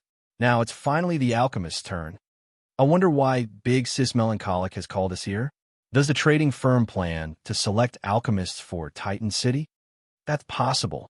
The last group that entered Titan City should return soon. This gathering might be to select the candidates for the next batch. Based on what I've heard from those that entered the holy city of Titan, it is a holy land for experience. You can gain tons of knowledge in Titan City. There are even tutorial videos and instructions from masters and grandmasters. One round trip can almost guarantee a promotion from intermediate rank to advanced rank. The insight that advanced lifestyle players gain in the holy city can also help one reach master rank. It's that amazing. Of course, just look at the last Candlelight auction. The super guilds and super first-rate guilds went crazy just to get a single slot. I wonder how many slots have been allocated for alchemists. As the various alchemists conversed, the room's door abruptly opened. A man and a woman then walked into the room. Immediately, everyone in the alchemy room snapped to attention, anxiety and reverence filling their gaze as they looked at the man who had just entered. What's going on? Guild leader Black Flame is here in person. Is Candlelight searching for alchemists to cultivate? Everyone was astonished to see the cloaked man. Despite this man's lack of aura, These players couldn't help but shudder in his presence when the alchemists realized that Blake Flame had made a personal trip to meet them. Anticipation gripped their hearts. Not only was the man before them Starmoon Kingdom's #1 expert, but he was also the kingdom's #1 forger. Although it had been a long time since he had displayed his forging skills, his abilities were obvious based on the level 50 fine gold set equipment that had sold during the previous auction. In the Candlelight trading firm, even Cream Coco and a handful of other advanced forgers who were approaching their master rank promotion could only forge level 50 secret silver set equipment. The other advanced forgers couldn't even produce level 50 mysterious iron set equipment. Moreover, the man before them was the guild leader of the #1 guild in Starmoon Kingdom. With even a sliver of his resources, these advanced lifestyle players would be set for life. If the trading firm nurtured them, they'd have an even higher chance of becoming master alchemists in the future. Not to mention, the Candlelight trading firm had already set a standard of asked Melancholic to gather you here today for 2 reasons. The first is that I will be changing the benefits alchemists are offered. I also want to help several talented alchemists become master alchemists. Although Shifeng hadn't been very loud, every one of his words caused these players' hearts to pound. When these alchemists had heard that Shifeng wanted to help them become master alchemists, they felt as if they had heard the word of God. If any of Starmoon Kingdom's large guilds, and even those in the several neighboring kingdoms, had said this, they would assume it was a joke. But it was a different story if these words came from Shifeng's mouth. Chapter 1331, Frightening Candlelight Trading Firm. Chapter 1331, Frightening Candlelight Trading Firm. Every player in the room grew restless upon hearing Shifeng's announcement. Countless alchemy players in God's domain dreamed of becoming master alchemists. Even super guilds would try desperately to poach a master alchemist nowadays. More players flooded to God's domain. A portion of those players, who found themselves unsuited for combat, began to develop their lifestyle classes instead. In addition, as quite some time had passed since God's domain launch, the game already had a considerable number of advanced alchemists. As a result, advanced alchemists weren't as valuable as they had been. In fact, their value would continue to decrease as time passed. Even super guilds, which had always been a hub for talented players, had never viewed advanced alchemists as important. Meanwhile, based on their knowledge, although more advanced alchemists emerged in God's domain each day, even now, there wasn't a single player who had become a master alchemist. If they could reach master rank, they would enjoy instant fame and glory. From then on, they wouldn't have to worry about money. They could even find an opportunity to climb to the peak of life, becoming an upper echelon in a powerful guild. Meanwhile, Zero Wing was the #1 guild in Starmoon Kingdom. Any of the upper echelons would receive a salary that could even rival a major company's upper management. In fact, as Zero Wing continued to develop, their salaries would increase. After all, God's domain was becoming more popular throughout the world. The virtual gaming industry was already quite large, and now that countless corporations were investing in God's domain, it could grow to become one of the top few global industries. Just the thought of becoming an upper echelon in Zero Wing excited these alchemist players. I'll talk about the new benefits first. Shifeng smiled when he saw the excited expressions. This new benefit should motivate you to work harder and improve faster. Hence, only Candlelight's top 10 alchemists will enjoy these benefits. First off, the 4th to 10th ranking alchemists will have access to secret silver alchemy tools provided by the guild. Saying so, Shifeng retrieved pile after pile of alchemy tools. He had obtained these tools from the Moon God's alchemy and research rooms. Unfortunately, he hadn't obtained an equal number of each tool. As a result, while the 4th place would receive a complete set of secret silver alchemy tools, lower ranks would receive incomplete sets. Even so, the 10th ranked alchemist would receive 3 secret silver tools. Meanwhile, when everyone saw these secret silver alchemy tools, they gasped, their eyes nearly falling from their sockets. Guild leader, did you rob several large guild warehouses?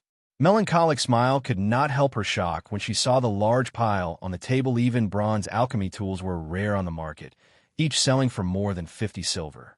Moreover, these tools would be purchased immediately. Mysterious iron alchemy tools were even rarer. On average, Alchemy tools of such rank sold for more than 3 gold. As for secret silver rank, they sold for more than 10 gold. However, it was practically impossible for one to find any secret silver alchemy tools on the market. They normally only appeared in auctions, and oftentimes, they would sell for 25 gold or more. Even the Candlelight trading firm had fewer than 10 secret silver alchemy tools. The guild had only obtained them after completing various large-scale quests or from fine gold rank and above treasure chests, yet Xianxia had over 40 tools. As the alchemists still reeled from the sight before them, Xianxia revealed the Ocean's Glow set, a set of dazzling, fine gold alchemy tools that gave off a faint blue light. Relax. This fine gold rank Ocean's Glow set is only for the third-ranked alchemist, Xianxia said, chuckling when he saw the alchemist drool. These players were speechless. Third place would get an entire set of fine gold alchemy tools. As expected of our guild leader, you are so awesome. If the other trading firms knew about this, they would faint. I doubt that even super guilds have an entire set of fine gold alchemy tools. Excitement overwhelmed these lifestyle players. If they could get their hands on the Ocean's Glow set, it would increase their chances of becoming master alchemists considerably. Yet this was only the benefit for the third-ranked alchemist. In God's domain, players needed to invent new items of a certain quality to become master lifestyle players. Unfortunately, inventing a master rank potion had a much lower success rate than simply crafting one. It was extremely important to have a good set of alchemy tools if one wished to become a master alchemist. A set of fine gold alchemy tools was more than enough to change their fate, as everyone dreamed of using the Ocean's Glow set and reaching life's peak. Xianxia revealed another pile of alchemy tools. My eyes aren't playing tricks on me, right? Those are dark gold rank. No, they aren't just dark gold alchemy tools. Look, those two sets share the same motif. Those tools are clearly a set. Some of the players with sharp eyesight quickly noticed these alchemy tools' specialty, and they nearly cried out in shock. If everyone had been surprised by the Candlelight trading firm's foundations before, they were now devastated. They had never even heard of a single dark gold alchemy tool in Starmoon Kingdom before. If one had to estimate such a tool's value, it wouldn't even be worth several pieces of top-tier dark gold equipment. No one would even be willing to trade such a set for several pieces of epic equipment. A set of fine gold alchemy tools could already help an advanced alchemist reach master rank. A set of dark gold alchemy tools, however, could increase an alchemist's chances by at least 10%. A few epic weapons and pieces of equipment could never rival the value of such a set. If word of these two sets of dark gold alchemy tools got out, alchemy enthusiasts would swarm the Candlelight trading firm. After all, alchemy tools were alchemist weapons. A quality weapon could increase a person's strength significantly. Not to mention a top-tier weapon's second place will get to use a set of dark gold alchemy tools. As for Candlelight's chief alchemist, they will get to use the green jade set. These are the new benefits every alchemist in the trading firm will be offered, Xianxia explained. As for the second reason I want to talk to you today, it is to provide help to a few talented alchemists reach master rank. However, before I do so, I will need you to sign a core members agreement. I'm sure you're aware of the standard agreement, so I won't go into detail. If you want the opportunity to gain the guild's full support, you can register with Melancholic. Once you sign the agreement, you will be tested. Whether or not you're accepted depends on you. As soon as Xianxia finished speaking, dozens of alchemists crowded around Melancholic Smile to register for the test without hesitation. As these alchemists fought over the core member contracts, a woman, who had listened from a corner, approached Xianxia. The woman was a classical beauty and gave off a serious vibe. She also wore the golden, five-leaf-shaped advanced alchemist's insignia. This classical beauty was none other than Silent Wonder. Melancholic Smile had already told Xianxia that Silent Wonder standards could rank among the top 3 in Candlelight. Not only was she fast, but her success rate was also quite high. The girl had a very high chance of becoming a master alchemist in the future if not for Silent Wonder's insistence on retaining her freedom and retaining her official member status. Xianxia would have sent her to Titan City with the last batch of Lifestyle Players Guild leader Black Flame. Can I ask you a question? Silent Wonder asked, of course. Xianxia nodded. Are official members eligible for the top 10 spots as well? When Silent Wonder posed this question, anxiety was clear in her eyes. She had already realized how extraordinary Candlelight's foundations were. However, she had never imagined that they were quite this frightening. Even super guild trading firms couldn't compete with Candlelight. Both the dark gold tools and the fine gold set tempted her. With access to one of those sets, she was confident that becoming a master alchemist was only a matter of time. However, not even a super guild would share such treasures with an official member, much less Zero Wing. But she had to ask. If she really had no hope, she was prepared to trade one of the treasures she had obtained from a secret land. Chapter 1332. There's no strongest, only stronger. Chapter 1332. There's no strongest, only stronger. Hearing Silent Wonder's question, many of the other alchemists shifted their gazes towards Xianxia. Concern flashing in their eyes, the Candlelight trading firm constantly expanded, increasing the number of lifestyle players it recruited. Among them, many advanced rank and talented alchemists preferred freedom over restriction now. However, the Candlelight trading firm had suddenly offered benefits that could even tempt master alchemists. Much less advanced alchemists like themselves. Official members are also Candlelight members, so of course they are included, Xianxia said. Smiling, he was fully aware of everyone's concerns. However, the alchemy tools he had revealed were only the tip of the iceberg. They were only meant to lure more alchemists to join Candlelight. Previously, he hadn't had the capital to do so, but things had changed. Meanwhile, to foster more talented alchemists, he could not limit the competition to the trading firm's senior and core members. Hearing this, Silent Wonder released a deep sigh of relief. She hadn't expected Zero Wing to be so generous as expected of Starmoon Kingdom's #1 trading firm. Candlelight is incredible. Other trading firms simply can't compare. It seems that my decision to join Candlelight was the right one after all. The competition between alchemists will become more intense. Many of the other advanced alchemists grew excited. At the same time, though, they felt a significant amount of pressure if news of how even official members qualified to compete for the top 10 spots went public. Even alchemy fanatics who valued their freedom would join the Candlelight trading firm. After all, they would only be required to complete the firm's daily tasks as official members. They were not required to do anything else. When they wanted to leave, they only had to pay a small severance fee. The number of alchemists rushing to join the Candlelight trading firm would be staggering. I heard that your alchemy standards are quite good. Are you sure that you're not interested in taking part in the core member selection? Xianxia asked Silent Wonder quietly. Thank you for your kind intentions, guild leader, but I am quite satisfied with my current situation. Silent Wonder understood what Xianxia had meant. However, she rejected the offer without hesitation. Now that she had the opportunity to compete fairly, she was confident of obtaining one of the top 3 positions. Even if the other advanced alchemists had the trading firm's full support, this outcome wouldn't change once she had the help of those alchemy tools. She could become a master alchemist. Hearing Silent Wonder's response, Xianxia said nothing more. He was very familiar with the woman's personality. Practically every upper echelon in the various large guilds in the past had known about God's Domain's top great grandmaster alchemist. Despite super guilds relentlessly sending invitations, offering tempting promises, Silent Wonder had given the same reply. Guild leader, why don't we make some changes to the new benefits? When Melancholic Smile saw Silent Wonder and several other advanced alchemists' lack of interest in becoming core members, she had a suggestion. Let's only offer the Green Jade set as a benefit for core members. This way, we should be able to convince more advanced alchemists to truly join Candlelight.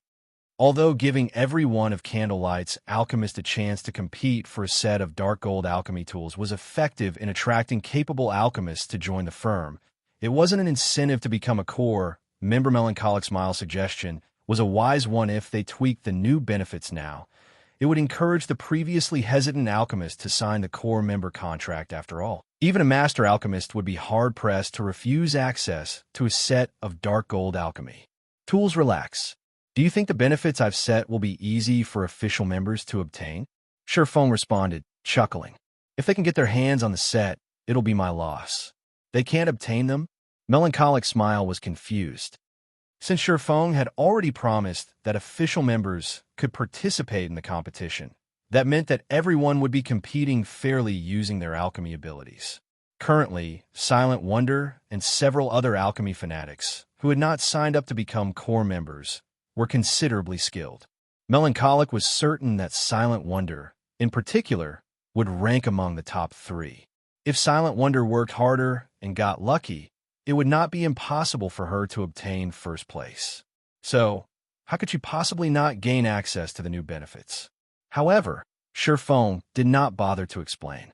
While talent was important, resources couldn't be overlooked.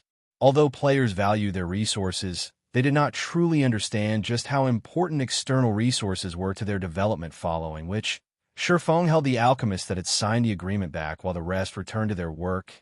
A total of 96 alchemists had chosen to stay behind. Among the 54 alchemists that left, the ratio of advanced alchemists was considerably high. Fortunately, more advanced alchemists had signed the agreement than Shifeng had expected, since everyone present has decided to fight for the opportunity to become a master. Let's start the test. Shifeng then took a thick book from his bag and placed it on the table. Immediately, everyone felt the mana in the room flow towards the book. What is that? These players were surprised as they looked at the tome on the table. They had all seen powerful items before. However, this was the first time they had seen a book cause such a phenomenon. This test is slightly unique. I'm not going to test your alchemy success rates. Rather, I'm going to test your learning capabilities, Shifeng said, smiling as he gestured to the book on the table. Learning capabilities? Everyone was confused. Even Melancholic Smile could not figure out Shifeng's intentions. Was he trying to test everyone's memory? I believe you've all learned many basic alchemy techniques from Candlelight's database, so you should have a clearer understanding of those techniques than I do. Shifeng then held up a slightly tattered book and displayed its attribute panel. This book holds the record for a somewhat unique alchemy technique. You can call it a secret alchemy technique. This secret alchemy technique is several times more effective than the basic techniques you've already learned. If you can learn this technique within a fixed time, you'll pass the test. Anyone who passes the test will qualify to read this moon god's secret record. Saying so, Shifeng revealed the moon god's secret record. The moon god's secret record? Isn't that one of the legendary alchemy scriptures? Everyone's jaws dropped when they saw the ancient tome in Shifeng's hand. None of them could believe their eyes. These players were all alchemists that frequently read various materials about alchemy in God's domain. They were all familiar with the items known as the 5 great alchemy scriptures. However, these items were nothing but dreams and legends to these players. They had assumed that they would never get to read one. How could they not be shocked when Shifeng took out the moon god's secret record? The moon god's secret record could help one reach the pinnacle of alchemy. Even Grandmaster alchemists dreamed of obtaining such a treasure. Only now did everyone understand why they had been required to sign a contract before taking the test. If news of such a treasure leaked, it would shake the very foundations of the alchemy world. Meanwhile, Melancholic Smile, who stood to his side, was utterly speechless. Only now did she understand why Shifeng had been generous enough to let every alchemist in Candlelight compete for those alchemy tools compared to the secret alchemy techniques and Moon God's secret record. Those tools were worthless now that you've seen the Moon God's secret record. Whether or not you qualify to read, it will depend on you. The Second Life of the Sword Overlord. Chapter 1333. Appearance of Guildmount. Chapter 1333. Appearance of Guildmount. Everyone's eyes shone as they stared at the moon god's secret record, having completely forgotten about the secret alchemy technique following, which, under Melancholic Smile's management, everyone lined up to learn the secret alchemy technique. Learning a secret alchemy technique was different from reading other books. As long as players clicked to learn the technique, the system would automatically download a copy of the module while providing explanations and image tutorials. However, players could only go through the learning module once. Once they have done so, the system would automatically delete it. If players wished to go through the module again, they would need to click to learn the secret alchemy technique. Once more, it was a considerably convenient learning method. You have 3 days and only 12 chances to read the secret alchemy technique. Whoever learns the technique in that time will pass. You may then borrow the Moon God's secret record from Melancholic Smile. As everyone stood in line to learn the secret alchemy technique, Shi Feng explained the test's rules 3 days. The alchemists gasped when they heard their time limit guild leader. Isn't this test a little too difficult? Melancholic Smile blurted out in surprise. They had collected all sorts of basic techniques from the holy city of Titan, and currently, these techniques were available to all of the Candlelight trading firm's official members. However, Candlelight's alchemists, on average, needed 1 or 2 days to learn each of these basic alchemy techniques, while some needed 3 or 4 days meanwhile. The secret alchemy technique was far more difficult than those basic techniques. If the basic alchemy techniques were considered individual musical notes, then the secret alchemy technique will be considered a complex movement. One could just imagine how difficult it would be to play such a movement skillfully. Yet, Shi Feng had only given these alchemists 3 days to learn the secret alchemy technique. Even if they spent all 3 days online, many would likely fail. I know that this is considerably difficult, but if you can't even accomplish this, why should the guild invest in you? Moreover, this test venue will be the basic meditation room. I believe you are all very familiar with that room. You will be allowed to use it for the next 3 days, so work hard. Saying so, Shi Feng left the alchemist test to Melancholic Smile, while he took an advanced horse carriage to Zero Wing's residence in White River City. This time, he had only revealed one basic secret alchemy technique. Any alchemist with some skill could master in time. It was only a matter of how fast they could accomplish the task. As God's domain had developed in the past, various secret lifestyle techniques had been discovered. As a result, players had encountered far more opportunities to learn these techniques. The discovery of these techniques also changed the way lifestyle players were judged, as rank and number of learned recipes grew less important. Rather, lifestyle players were judged by the number of secret lifestyle techniques they had grasped. Even a slightly capable lifestyle player had learned at least 2 or 3 basic secret techniques. As far as Shi Feng could remember, the dividing line had been a 3-day learning period. Any player that could learn a basic secret technique in 3 days had been considered talented. Their chances of reaching the master rank had also been considerably higher than others. Hence, he had set the test time limit to 3 days. White River City streets bustled with activity. Due to the activation of the flying transportation feature, allowing players to travel to the Eclipse Gate, more players rushed to White River City to level Upis. Shi Feng glanced out of the carriage window. He saw plenty of players riding various mounts. Although the majority of these players rode common mounts, which NPC merchants sold, it was still an enviable sight for ordinary players. After all, NPC merchants sold common mounts for 40 gold each. It was not a price ordinary players could afford. In the case of independent players, only experts could afford a mount at this stage of the game. It seems I'll have to hurry things up a little. A sense of urgency welled within Shi Feng as he watched players atop their mounts. Mounts were a powerful leveling tool for players. God's Domain's maps were simply too massive. As players reached higher levels, they would have to travel farther to grind monsters and level. As a result, travel would take up most of their time in the game. Even a common mount could save players at least half of their travel time. Naturally, this allowed players to increase their leveling speed. Although he had already become an epic adventurer and had accepted an SSS-Rank commission, he was still a long way from upgrading Starmoon Kingdom to an empire. Moreover, the initial 3 SSS-Rank commissions were the Adventurers Association's gift to every country. Encountering another SSS-Rank commission would depend on one's luck. He had to complete as many commissions as possible right now. If other epic adventurers in Starmoon Kingdom claimed the other SSS-Rank commissions, it would be a massive loss for him. The first thing he needed to do was complete the Ancient Orc Empire commission. He could also use this opportunity to help the main force members to level up. When Shi Feng reached the guild residence, he was greeted by a long line of players queued up outside the entrance. Taking a quick glance, he noticed quite a few level 40 and above expert players. There were even some relatively strong adventurer teams in the mix. Not long ago, Shi Feng wouldn't have even dared to dream of such a thing happening. Any of the various large guilds would target capable adventurer teams in Starmoon Kingdom for recruitment. However, These adventurer teams had their pride and usually refused to join a guild. These adventurer teams might not have abundant resources like guilds, but by raiding large-scale team dungeons and completing various rare quests, these adventurer teams could get their hands on valuable weapons and equipment that even made large guilds' normal members jealous, since Feng had announced the sales of Stone Forest Town's private houses. More than 1,000 players had joined a guild. This significant increase had surprised even Feng to other large guilds. This number might not be substantial.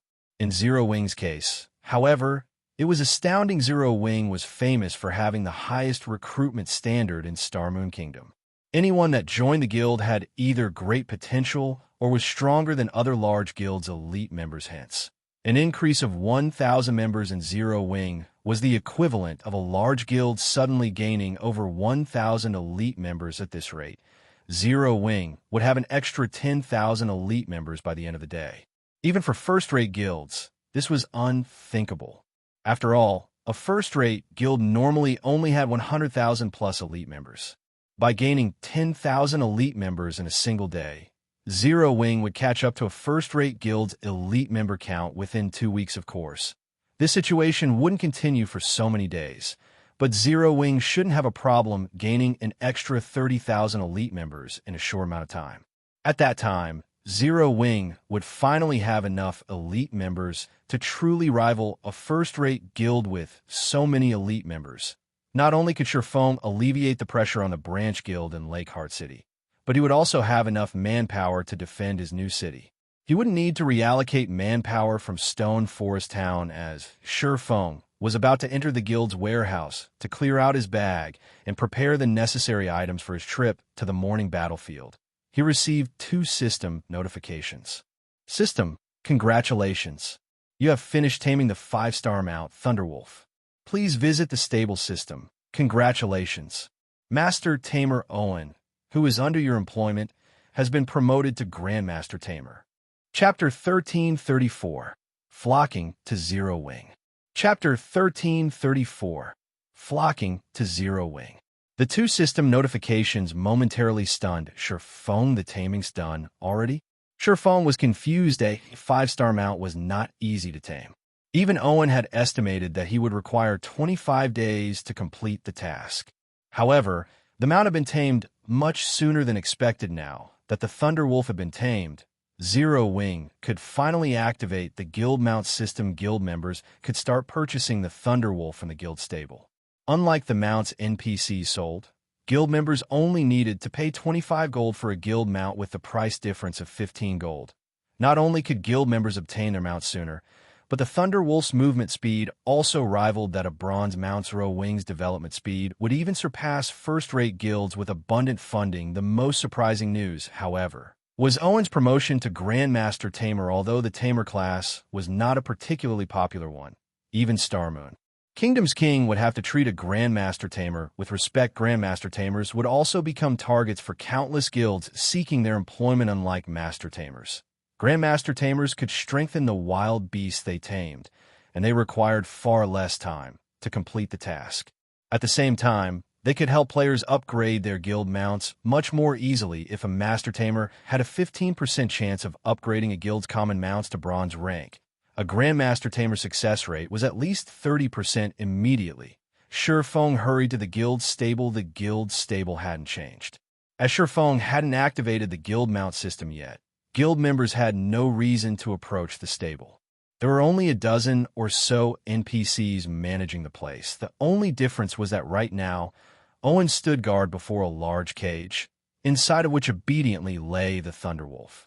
However, the Thunderwolf was much smaller than when Feng had captured it, but this wasn't unexpected. After all, the Thunderwolf had been a lord, while the current Thunderwolf was a common monster. Now, it was only a means of transportation. Lord Count, I have tamed the Thunderwolf as you requested. The process also gave me a lot of experience and insight, so I wish to return and examine what I've learned. I hope that Lord Count will allow this. Owen was extremely excited. He was clearly ecstatic over his promotion to Grandmaster Tamer. He wanted to return to his workshop immediately and take note of his experiences and insight, of course. Grandmaster Owen, if you need any help in the future, Just say the word, Shifeng said, nodding. The request didn't particularly surprise him. Owen's promotion to Grandmaster rank had surprised him, though. It had never happened in his previous life. Fortunately, Shifeng had established a contract with Owen early on. Hence, the NPC would not leave Zero Wing due to his promotion. Only, Owen's monthly compensation had changed drastically. Initially, Owen's monthly salary had only been 200 gold. Now, it had increased to 3,000 gold. Moreover, unlike a Master Tamer, a Grandmaster Tamer wouldn't regularly visit a guild stable to check on the mount it had teamed. Instead, Shifeng was required to pay Owen a visit if he wanted the NPC to do something for him. Fortunately, players could easily take care of small matters, such as upgrading a guild mount, via the stable's front counter. Owen wasn't required to visit. The NPC tamers managing the stable would follow Owen's procedures during the upgrade process. Hearing Shifeng's reply, Owen immediately turned and left, leaving Shifeng and the caged Thunderwolf to their own devices. After Owen left, Shifeng clicked on the cage, and line after line of data appeared before him. Shifeng then chose to set the Thunderwolf as the guild's mount in God's domain. Not any tame mount could become a guild mount. A guild could only possess a limited number of mounts. This limit would increase as the guild rose in rank and upgraded its stable. Currently, Zero Wing could only own one type of guild mount. Even if it tamed others, it could only select one, while the remaining would be kept in reserve. After Shifeng set the guild mount, the system announced another notification. System, do you wish to open the stable to the Thunderwolf mount? Shifeng accepted without hesitation. He had waited for this moment for a long time now. The sooner he allowed the Thunderwolf into the stable, the more of an advantage Zero Wing would have. Once Shifeng opened the stable to the Thunderwolf, NPC tamers began to appear outside of the stable, each NPC leading one lively Thunderwolf after another. These Thunderwolves' appearances differed slightly in the color of their fur, eyes, and such. Overall, though, they were all majestic. As these Thunderwolves appeared, they attracted the attention of nearby players. What's going on? Why are there monsters going into the stable? Are those our guild mounts? These players couldn't help their growing curiosity as they watched the majestic Thunderwolves enter the stable, and they started to discuss their various guesses. After all, it had been quite some time since Zero Wing's stable had been built. However, no one had seen any activity in the stable. Naturally, these players would wonder now that so many Thunderwolves occupied the building. Immediately, curious guild members entered the stable to find out what was happening. As soon as they heard the NPC's answer, they were shocked. Those are guild mounts. Crap, this guild mount is awesome. Its base movement speed is 120%. It's much stronger than the common mounts in the city. It can practically rival a bronze mount speed. Haha, our guild mount looks so cool. If the players from other guilds find out about this, they will die from envy.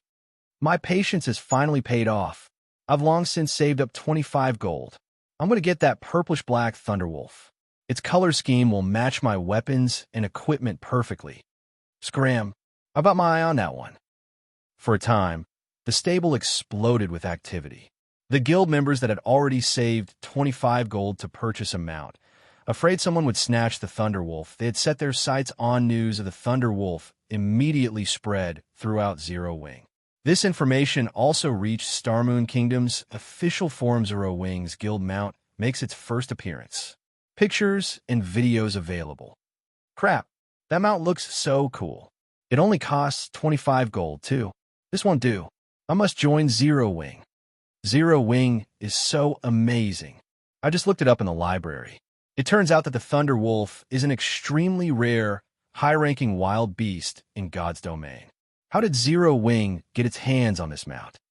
The forums were in an uproar over Zero Wing's new mount.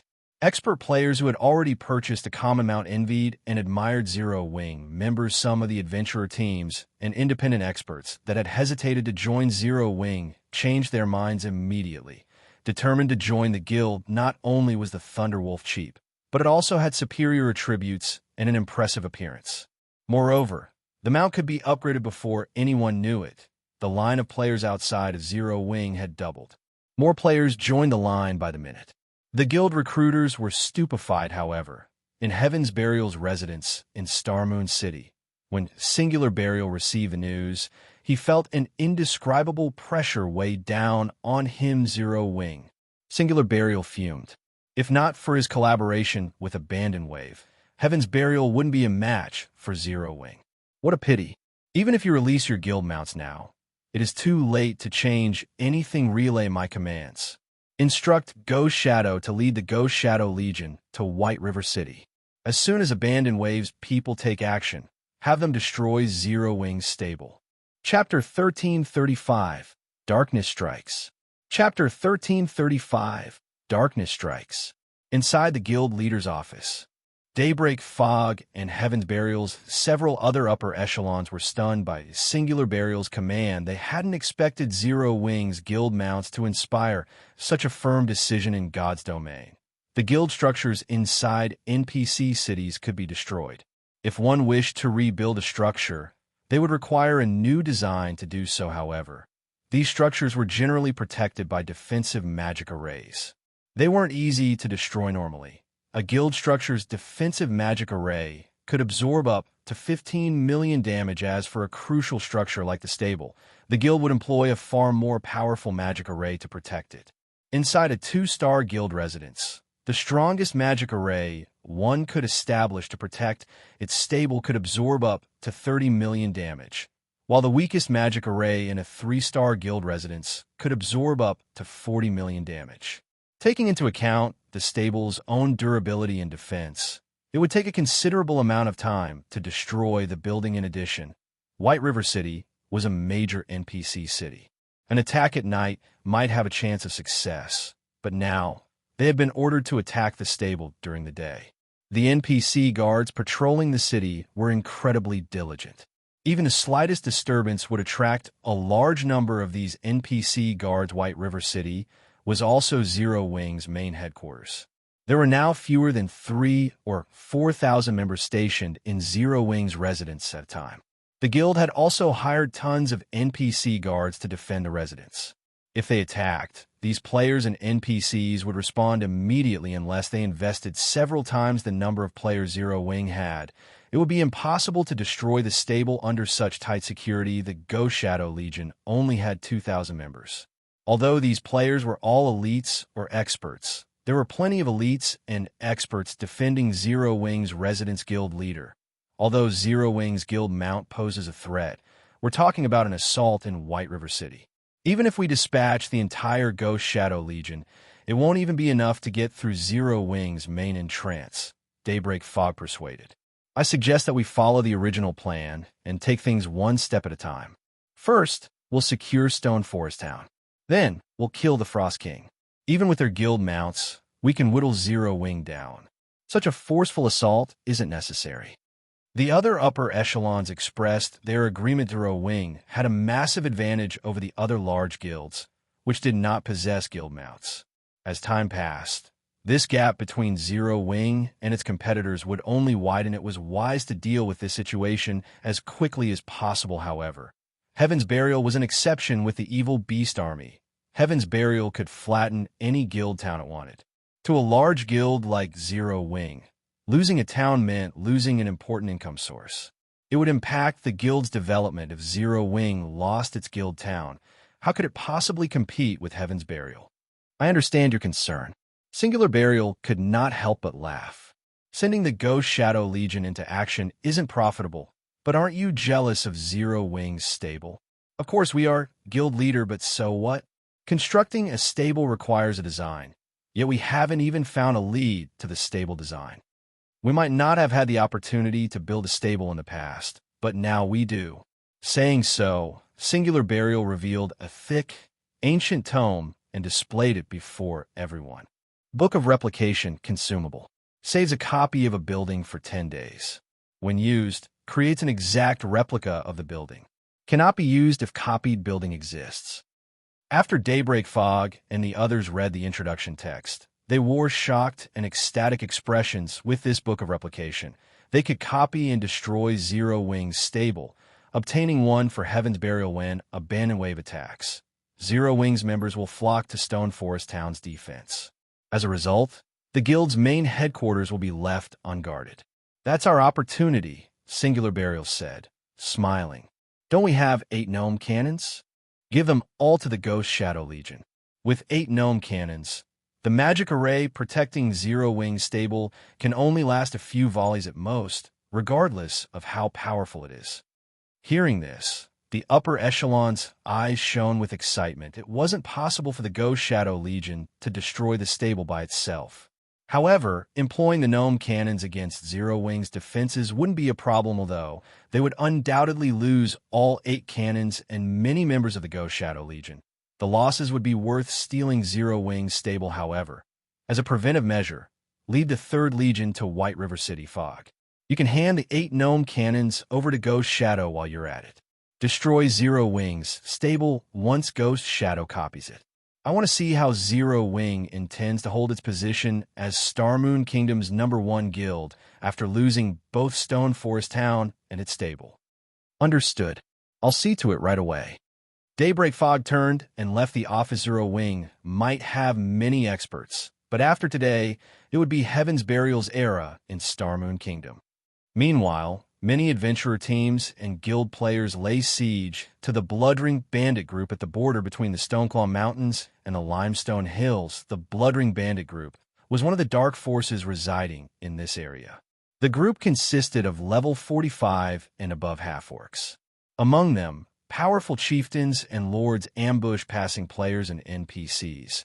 Occasionally, even great lords patrolled the area, however. Due to the Bloodring Bandit group's frequent robberies against NPC merchant fleets, NPC merchants had placed a high bounty on their heads, including the fact that the Bloodring Bandits had a chance of dropping the Bloodring set, a level 45 fine gold set equipment, and a recipe for the Mad Demon Potion. Many players had joined the crusade against the Bandit group. Level 45 fine gold set equipment might not be considered top-tier equipment to first-rate guilds, but independent players dreamed of such equipment. Moreover, level 45 fine gold set equipment generally only dropped in large-scale hard-mode team dungeons. Raiding the Bloodring Bandit group was much easier than raiding a large-scale dungeon. Moreover, the Mad Demon Potion was a powerful concoction that, when consumed, allowed players to enter a berserk state, increasing all attributes by 30% for 20 seconds. It also only had a 1-hour cooldown. Hence, the recipe was highly sought after by the various large guilds. If the Mad Demon Potion recipe dropped, it could even sell for enough to make powerful adventurer teams and guild teams jealous. Because of these reasons, the various adventurer teams and guilds around Starmoon City had targeted the Bloodring Bandit group. However, even now, not a single guild or adventurer team had defeated One-Eyed Clyde, the Bloodring Bandit group's commander, a level 49 Grand Lord, but one of Zero Wing's 50-man. Teams had arrived. Leader, One-Eyed Clyde's resting place is ahead. Good. This time, we have a magic array we purchased from a guild to suppress Clyde. If we coordinate our AoE skills and spells properly, we'll kill him. If the recipe drops, we'll all be riding Thunderwolves tomorrow. A level 41 ranger said. Hearing this, everyone grew excited. Following which, under this level 41 ranger's command, the team of 50 slowly approached One-Eyed Clyde's stone house. Just before the team reached the house, however, numerous figures exited the building. Why are other monsters here? The team was surprised to see the one-horned humanoid monsters emerge from the house. However, the ranger team leader, who had extremely sharp eyesight, paled when he saw these monsters. Inside the dimly lit stone house lay a 3-meter-tall, armored corpse. This corpse belonged to none other than One-Eyed Clyde. Fresh blood still flowed from his body. However, the ranger couldn't detect any other players within his eagle eye's range. The ranger also detected traces of green blood on these humanoid monsters. It was half-orc blood. Seeing this, the ranger thought back to the frightening monsters he had encountered during Stone Forest Town's last siege crap. Everyone retreat. Chapter 1336, Stormy Stone Forest Town. Chapter 1336, Stormy Stone Forest Town. The sudden command to retreat confused the members of Zero Wing. Only 8 one-horned humanoid monsters stood before them. Although their levels were a little high, all above level 50, even the strongest among them was only a lord. They also had less HP than monsters of the same rank and level. Taking these monsters on wouldn't be impossible for this team from Zero Wing even so. Everyone listened to their team leader and immediately retreated. You actually think you can escape? A cloaked figure suddenly emerged from the stone house. This cloaked man's entire body had been wrapped in bandages. Sneering, the man said, "Just stay here and sacrifice yourselves." Although the cloaked man hadn't been particularly loud, everyone had heard him clearly, and they shuddered involuntarily. The team's rangers were more shocked than their companions. They had kept eagle eyes active, which allowed them to perceive all players and monsters within a certain range. Yet they had failed to detect the one-horned monsters, and the cloaked man, even as he stood before them before the team, could put some distance between themselves and these new enemies. The humanoid monsters smiled sinisterly as they dashed forward. They were so fast that they left afterimages in their wake with just a few steps. The evil beast had crossed 30 yards and caught up with the retreating Zero Wing members so fast. "Do you really think we're afraid of you?" Realizing that they couldn't outrun these evil beasts, 3 level 40 shield warriors and 1 level 41 guardian knight turned to stop the monster's approach voice of anger. Justice roar. With their Vyoi taunt skills activate, the 8 evil beasts couldn't attack other players for a short time. Foolish. The cloaked man sneered in the next moment. The evil beast's claws emitted a faint, gray fog. The evil beast then launched a barrage of attacks against the shield warriors and guardian knight. The instant the evil beast's claws collided with the 4 MT shields, the sharp claws passed through them as if they didn't exist and slashed the MT's helmets. These MTs instantly lost over 13,000 HP, a large fraction of their totals, after a single attack. Before the healers in the rear could react, these MTs took several more hits in the blink of an eye. For MTs, each with nearly 40,000 HP died.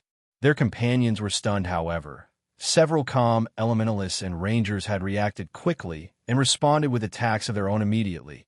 Dozens of arrows and spells flew towards the 8 evil beasts. However, like agile assassins, the evil beasts dodged most of the attacks and blocked the rest. As a result, they survived the volley, remaining unharmed most surprisingly. The distance between these monsters and the team had shortened suddenly. A level 54, Lord-ranked evil beast jumped into the crowd of players. It brandished its claws at the nearby healers. The gray fog extending and transforming into sharp blades, a gray arch, extending to 15 yards, tore through Zero Wing's rear line with a single attack. The cloth armor classes with low defense, aside from a few elementalists that had responded quickly and used blink to escape, died instantly. In the blink of an eye, nearly half of the team of 50 had died. The level 54 Lord's strength made the surviving Zero Wing members tremble, run, scatter, and run. The Rangers serving as the team's leader shouted in the team chat. Hearing this, these players gritted their teeth as they split up and ran. With this, the 8 evil beasts wouldn't be able to catch them. However, the evil beasts were incredibly fast. Despite splitting up, most of the team died. Only a few assassins and players with instantaneous movement magic scrolls escaped Death Brother Wave. Are you just going to let them get away? Flame Blood, wearing a black cloak and wielding a blackwood staff, approached from the nearby forest. Glancing at the fleeing Zero Wing members, he could not help but ask, if you let them get away, they will warn Zero Wing. Capturing Stone Forest Town will become more troublesome. That's exactly what I want. Abandoned Wave, who was covered in bandages, said, sneering. I want Zero Wing to amass its combat power in Stone Forest Town. Only then will Stone Forest Town be worth destroying. Right? How are the preparations going? The evil beast army has gathered. They're standing by not far from here, Flame Blood said, smiling. Is it really necessary to dispatch all of them? We're talking about 500,000 evil beasts, and that's not including the evil demon army under your control. With this army, we can annihilate 2 or 3 Stone Forest towns simultaneously. Not many evil beasts had taken part in the prior battle for Stone Forest Town. However, this time was different. Not only were more evil beasts participating in the siege this time, but each one was also stronger than before. Even the weakest evil beast was a level 60 elite. Their army had nearly 40,000 level 60 plus chieftains, 3,000 plus lords, 200-plus Great Lords, and 40-plus Grand Lords, however. This wasn't the most important factor to ensure Zero Wing's destruction and avoid any mishaps. They had even dispatched 5 level 70, mythic-ranked evil beasts in the face of such a force. Stone Forest Town's defenses were a joke. They also had the evil demon army, which abandoned Wave and spent his time carefully nurturing. Although the army was not particularly large, with only 6,000 or so evil demons, the threat it posed could likely rival that of the 500,000 evil beast army good. We'll make our way to Stone Forest Town and show Zero Wing's people what despair tastes like, Abandoned Wave said. Laughing, he had waited for this moment for a very long time. Zero Wing was the reason his plan to take control of Starmoon Kingdom had failed. This time, however, he wouldn't give Zero Wing a chance. As long as he annihilated Stone Forest Town and proved his strength to the corporation, he could reclaim his position in the Blackwater Corporation. Elsewhere, the sudden appearance of the evil beast army had attracted the attention of Starmoon Kingdom's various powers. After all, the numbers and strength of this evil beast army were not to be taken lightly. The army could easily trample any guild town. If players weren't careful, they could get caught in the devastation. This was especially true for the guilds based in Starmoon City. Although they had been aware of quite a few evil beasts operating near the city and had suffered many losses as a result, they had never imagined that the threat would be so great. What? You're saying these evil beasts are marching towards Stone Forest Town? This is interesting. Against so many monsters, even Zero Wing could fall. Ha ha! Even the heavens are helping us now. If Zero Wing loses Stone Forest Town, their guild mounts will mean nothing. After the various powers investigated the evil beast army's movements, they celebrated now. The threat of Zero Wing would vanish. Meanwhile, the players in Stone Forest Town were panicking. Why are these monsters heading here? Damn it, what should we do? Our adventurer team just spent a ton of gold to buy a house. Are we going to lose it just like that? Thank goodness. Zero Wing won't start selling houses until tomorrow. If we had rushed it, buying a house would have been worthless. What a pity. Such a good town is going to be destroyed just like that. I wonder if Zero Wing can protect the town against so many monsters. I highly doubt it. You should have seen the monster army. Any player that it comes across will die. One of my assassin friends tried to record the monster army's march. In the end, however, the monsters discovered and killed him. They are ridiculously strong. Moreover, any player they kill can't log into God's domain for some time. My assassin friend is dying with regret. The town's players discussed the situation heatedly. Many had already prepared to flee. There were also some that considered staying behind, and others who wanted to watch the upcoming battle. After all, monsters didn't often siege a town. The atmosphere in Zero Wing's residence in White River City was tense. The guild's upper echelons had gathered in the residence's meeting room to discuss the current situation, trying to figure out how to deal with the evil beast army. There were simply too many monsters this time. Although Stone Forest Town had far more powerful static defenses than before, protecting the town against such a massive army would still be difficult. However, they were hesitant to mobilize the guild's members, as any player those evil beasts killed would be barred from logging into God's domain for a short time. Meanwhile, the evil beast army moved ever closer to Stone Forest Town. If they weren't prepared, Stone Forest Town would be doomed. Yet their guild leader had instructed them to stay here. One could just imagine how anxious they were suddenly. The doors to the solemn meeting room swung open, and Xianxia slowly entered. Chapter 1337. Unfathomable Guild. Chapter 1337. Unfathomable Guild. Noticing Xianxia's entrance, the players in the meeting room began to calm down. Xianxia was followed by a man and a woman. This situation confused everyone present. Most of the people in the room were unfamiliar with the man behind Xianxia. They could tell he was a lifestyle player of high standards based on his attire. As for the woman, they knew her well, as she was none other than the Candlelight trading firm's manager. Melancholic smile. Thus far, Xianxia hadn't invited Candlelight's people to take part in any of Zero Wing's meetings. Hence, everyone was surprised to see these representatives. However, with the situation as it was, they weren't in the mood to welcome these two to Zero Wing's upper echelon meeting. Instead, They focused on Shi Feng, who sat in the guild leader's seat. Guild leader, the situation in Stone Forest Town is quite dire. Based on our investigation, we are likely facing more than 500,000 monsters, many of which are chieftains and lords. Even if we dispatch all of our guild's forces, the likelihood of fending off these monsters is slim. I suggest that we offer a reward to the town's adventurer teams and independent players and request their help. This way, we can make up for the numbers we lack. Our chances of winning will also increase considerably. Aqua Rose's suggestion earned the approval of many of her comrades. Stone Forest Town's player population far exceeded 500,000. Moreover, the average standard of the players in the town was considerably high. If Zero Wing offered an appropriate reward and offered players a small discount on the town's houses in exchange for their help, they would likely tempt many players into action. With so many players in addition to Stone Forest Town's defenses, they may be able to protect the town.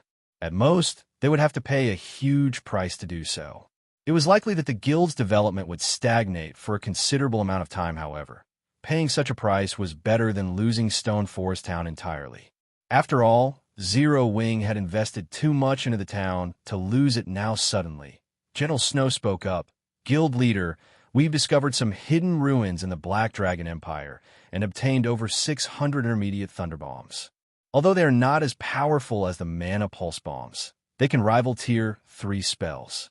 They have an effective radius of 20 yards and can paralyze the targets they hit for a short time. They can also amplify the effects of the defense turrets.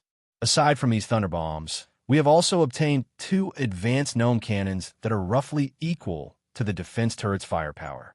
Originally, I had planned to use these items to capture a town, but defending Stone Forest Town must be our priority. The other upper echelons were astonished to hear Gentle Snow's report. Tools of war were extremely useful and highly sought after by the various large guilds. However, they were also extremely rare, and very few guilds actually got their hands on them. They had never imagined that Gentle Snow would secure so many of these items. They had assumed that Gentle Snow had been struggling in Lakeheart City. After all, there were plenty of first- and second-rate guilds in the Black Dragon Empire. It was even the Dragon Phoenix Pavilion's territory. Without the home ground advantage, stabilizing a branch guild in the Empire would be miraculous. However, it seemed that they had severely underestimated Gentle Snow. Shi Feng was similarly surprised. He hadn't expected Gentle Snow to be capable of capturing a town in the Black Dragon Empire so soon. Moreover, based on her expression, it would seem that she was very confident in succeeding. Guild leader, give us the command. We can't stand to just sit still. We're all determined to stop these monsters from stepping foot into Stone Forest Town. Even we're slaughtered. Many of the other upper echelons voiced their desire to join the fight at this point. Requests to take part in the upcoming war flooded the guild chat.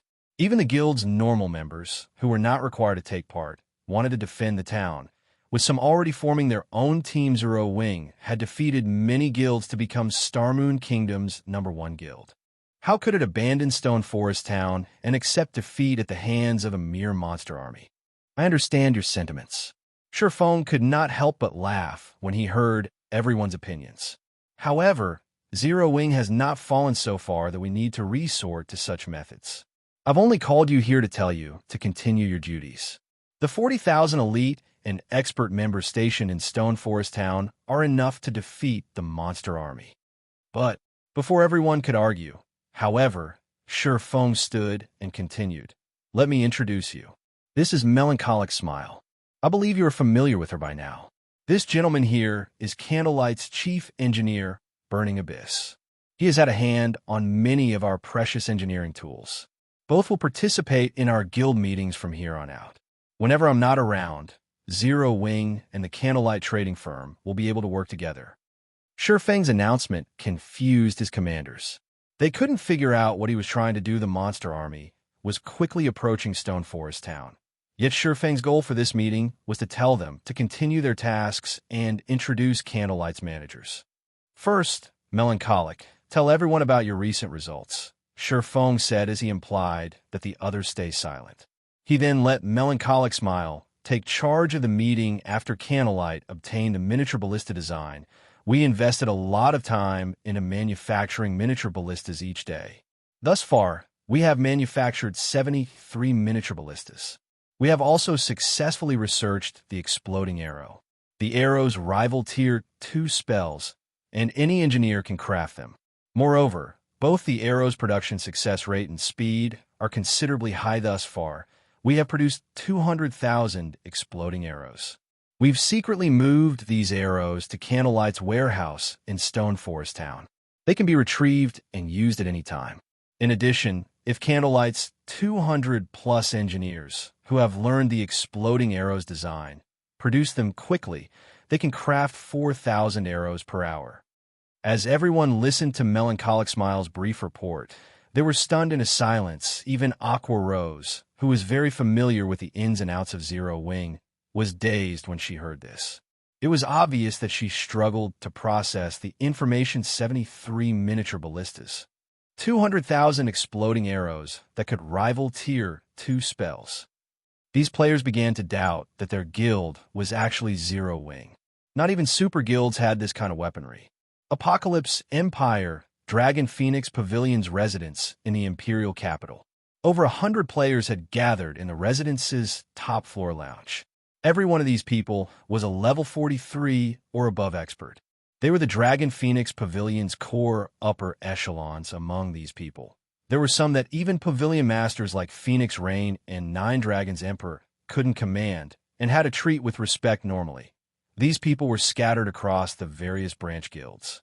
Today, however, the Great Pavilion Master had summoned them here. Although many of these players were pleased to be here, Phoenix Rain, who sat in a corner, wore a serious frown. Why would so many monsters attack Stone Forest Town? Phoenix Rain's expression darkened as she read the latest report. Her subordinates had since Stone Forest Town had only begun to develop properly after many challenges. Even leisure players had begun to move into the town, while real-world companies' virtual stores had begun to rake in profit. If Stone Forest Town were destroyed now, all of Zero Wing's effort would go to waste. Nine Dragons Emperor, who had also heard the news, strode over to Phoenix Rain with a smug look. Laughing, he said, "What a pity.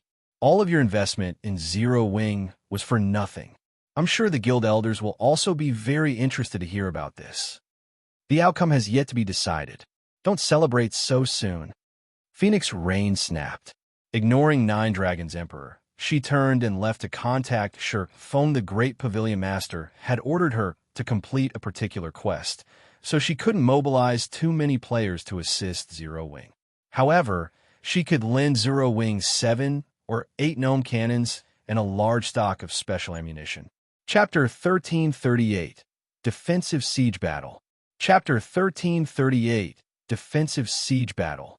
After Phoenix Rain left, Nine Dragons Emperor returned to quietly sipping wine from his glass martial dragon.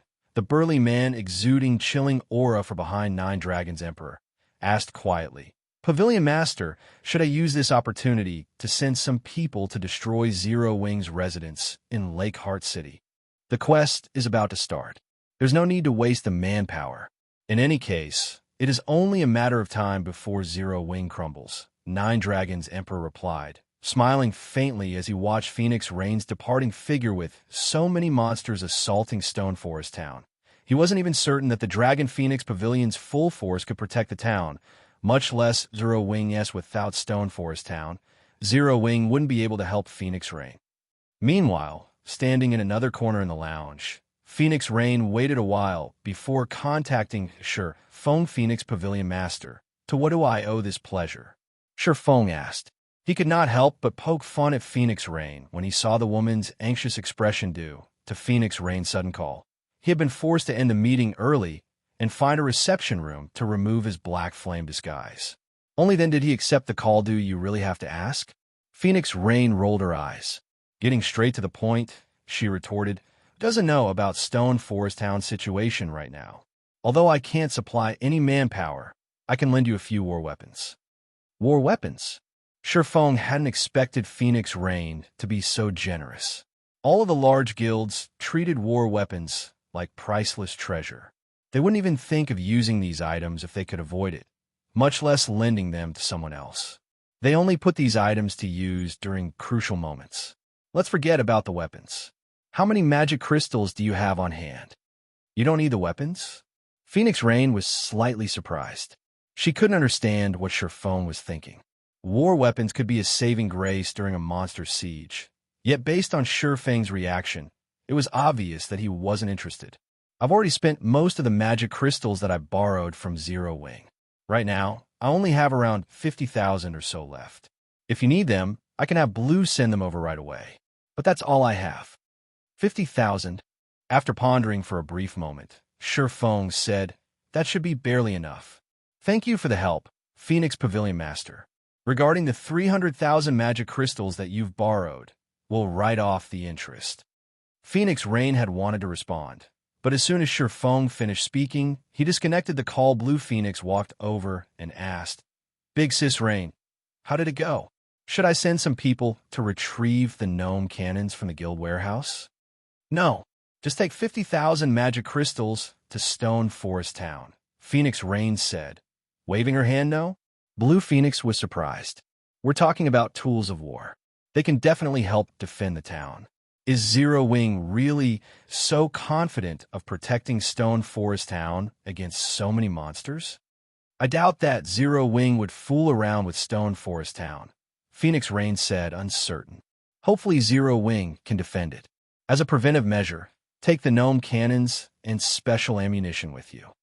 Zero Wing was going up against more than 500,000 monsters, and even the weakest among those monsters was a level 60 elite. Even the Dragon Phoenix Pavilion wouldn't be able to guarantee the town's safety.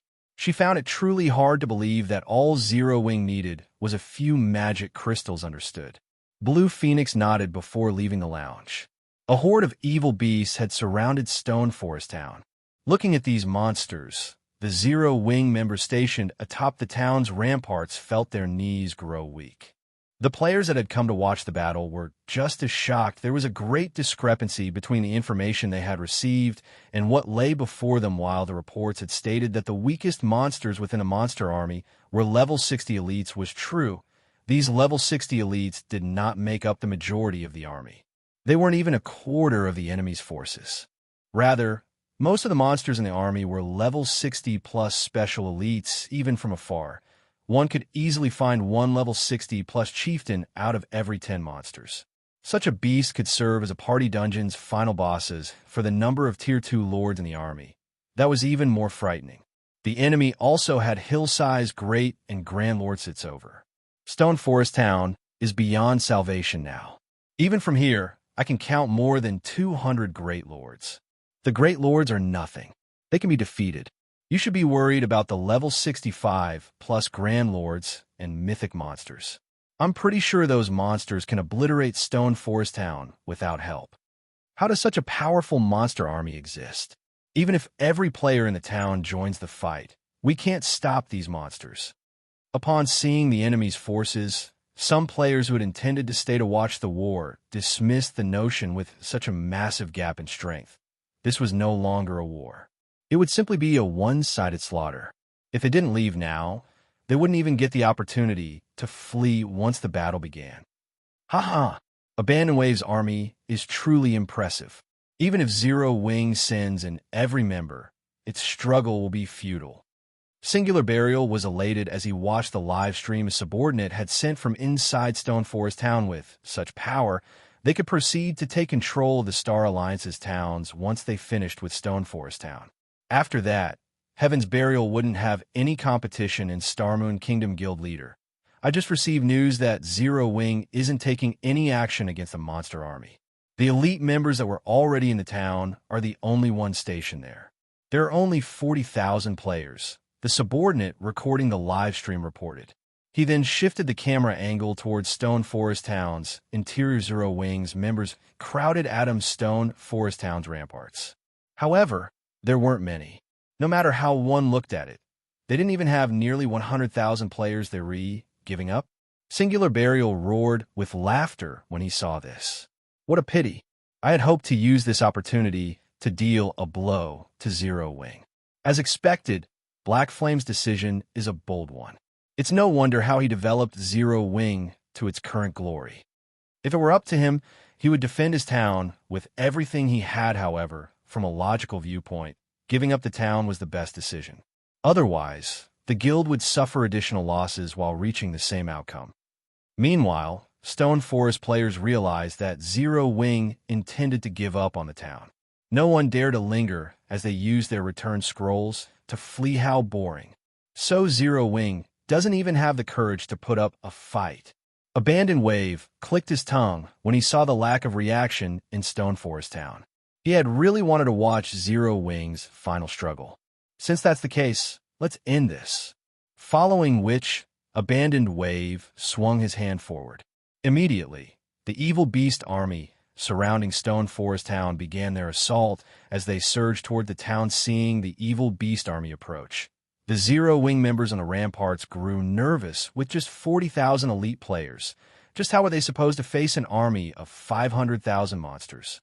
However, just as the evil beast army was 3,000 yards away from Stone Forest Town's walls, one miniature ballista after another appeared on the ramparts. 3 players controlling each weapon atop the magic tower. Feng smiled as he looked at Stone Forest Town's defenses. Following which, he commanded, "Let's kick their asses." Chapter 1339, Slaughtering the Monster Army. Chapter 1339, Slaughtering the Monster Army. A sea of evil beasts surrounded Stone Forest Town. The monster army stretched out as far as the eyes could see. Meanwhile, Heaven's Burial's members, hiding in Stone Forest Town, secretly live-streamed the siege. This allowed the players throughout Starmoon Kingdom to watch the battle in real time. There are so many monsters. This is the first time I've seen so many in one place. Can Zero Wing really face these monsters with so few people? By the looks of it, Zero Wing should be giving up on Stone Forest Town. After all, these monsters are simply too strong. Guild towns have no way to fend off such a horde at this stage of the game. The players who bought houses in the town and applied for membership to the battle arena are out of luck. Zero Wing is just going to sacrifice such a large town? They're not even going to try to defend it? If that's the case, who would be dumb enough to invest in their towns in the future? You have a point. In any case, I won't be buying a house in Zero Wing's towns in the future. The guild is too unreliable. The spectacular sight of the monster army shocked the players watching the live stream. At the same, they voiced their discontent about Zero Wing's decision to give up on Stone Forest Town. Despite being Starmoon Kingdom's #1 guild, Zero Wing wasn't even brave enough to face the monster army. The players who had wanted to join Zero Wing began to hesitate. Some Zero Wing members even began to withdraw from the guild. Did you think you can reduce your losses just by giving up Stone Forest Town? Singular Burial sneered as he read the recent forum posts. I want to see just how long you all can endure. Zero Wing's determination had put a wrench in his plans.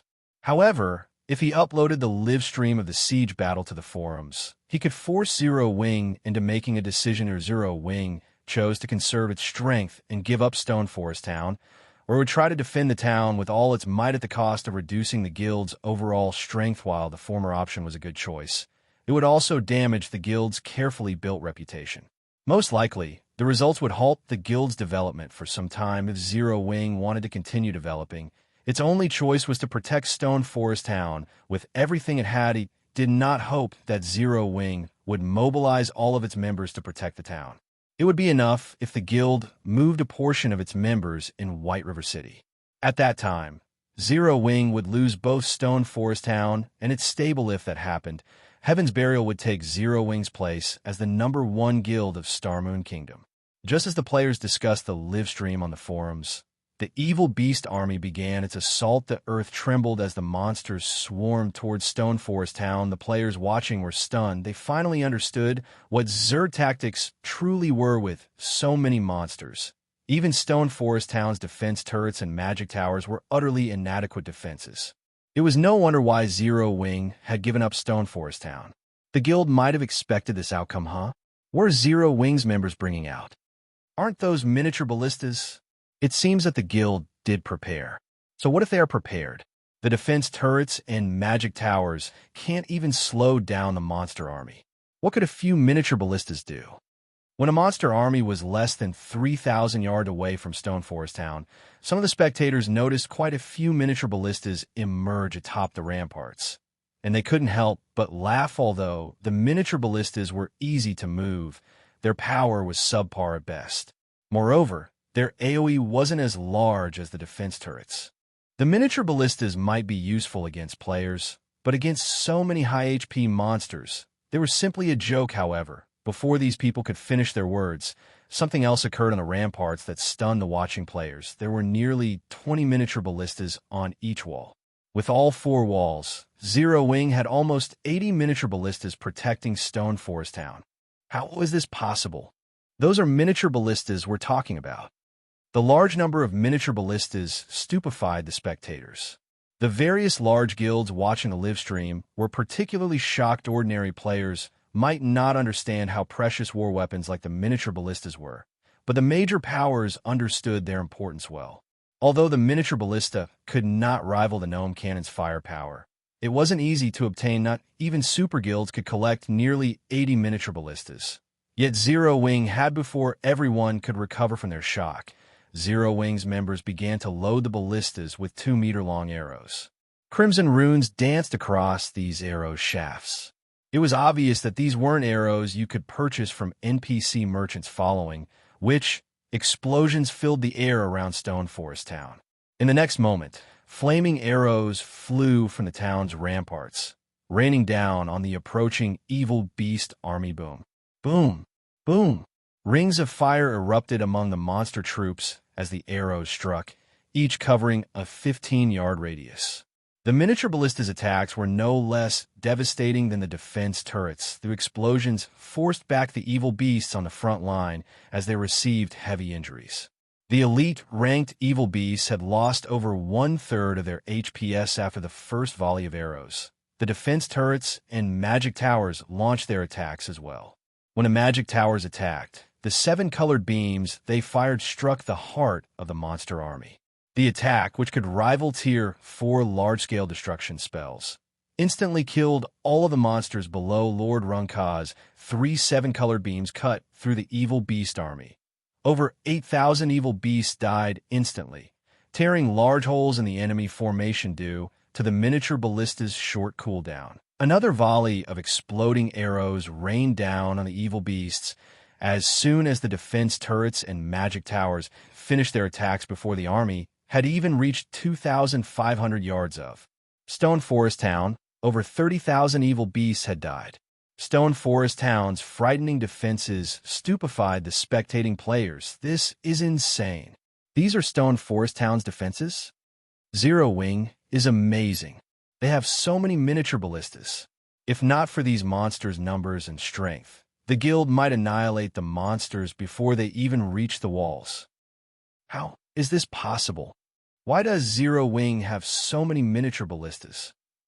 Singular Burial balled his fists as he glared at the live stream.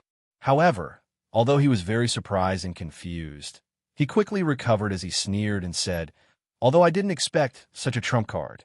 So what? This army isn't like the last one you faced." While the miniature ballistas had claimed many of the evil beasts below Lord rank, this war would be as good as over once the monsters reached the ballistas. Interesting. And here I thought you had given up. Let's see how you deal with this. Abandoned Wave, who stood at the very rear of the evil beast army like a coward, sneered. He then waved his hand, and immediately another large wave charged forward. This time, however, there were far fewer evil beasts in the charge. However, these were higher quality monsters, with the majority being chieftain rank and above. Even the Grand Lords had joined in the charge. These monsters were too large to have taken part in the initial charge, but now that less of their companions occupied the field, the Grand Lords could easily dodge the attacks from the town's static defenses as these chieftain rank and above evil beasts inched closer to Stone Forest Town. Before anyone had realized it, 2 mana pulse cannons had appeared above one of Stone Forest Town's magic towers. Larger than the basic mana pulse cannon, these 2 weapons were none other than the intermediate mana pulse cannons Surefoam had obtained from the fallen arc target, the densest areas of the monster army. Fire. Chapter 1340. The intermediate mana pulse cannon's might. Chapter 1340. The Intermediate Mana Pulse Cannon's Might. The instant the Intermediate Mana Pulse Cannons activated, two pitch-black magic arrays formed above the magic tower as they absorbed the surrounding mana. The intense mana fluctuation immediately attracted attention. What's that? One intense feeling. What's Zero Wing trying to do? Players in town were shocked by the pressure they felt from the magic tower. This was especially true for magical class players, who were far more sensitive towards elemental mana. Currently, the magic arrays above the tower felt like black holes as they devoured a massive amount of mana. Is this another attack from the magic tower? Abandon Wave was not particularly surprised to see this. In response, he gestured with a hand immediately. The evil beast army charging forward began to spread out. He had long since familiarized himself with the magic tower's attacks. After all, these defensive structures were the reason he had suffered in the previous war. However, he had full control of the evil beast army this time. Although the magic tower's AoE was vast, if the monsters spread out, the magic towers wouldn't be as much of a threat as the players on the ramparts watched. They shook their heads and sighed. These monsters' reaction time is too fast. Although the magic tower's attacks are powerful, they won't be very effective with how spread out the monsters are.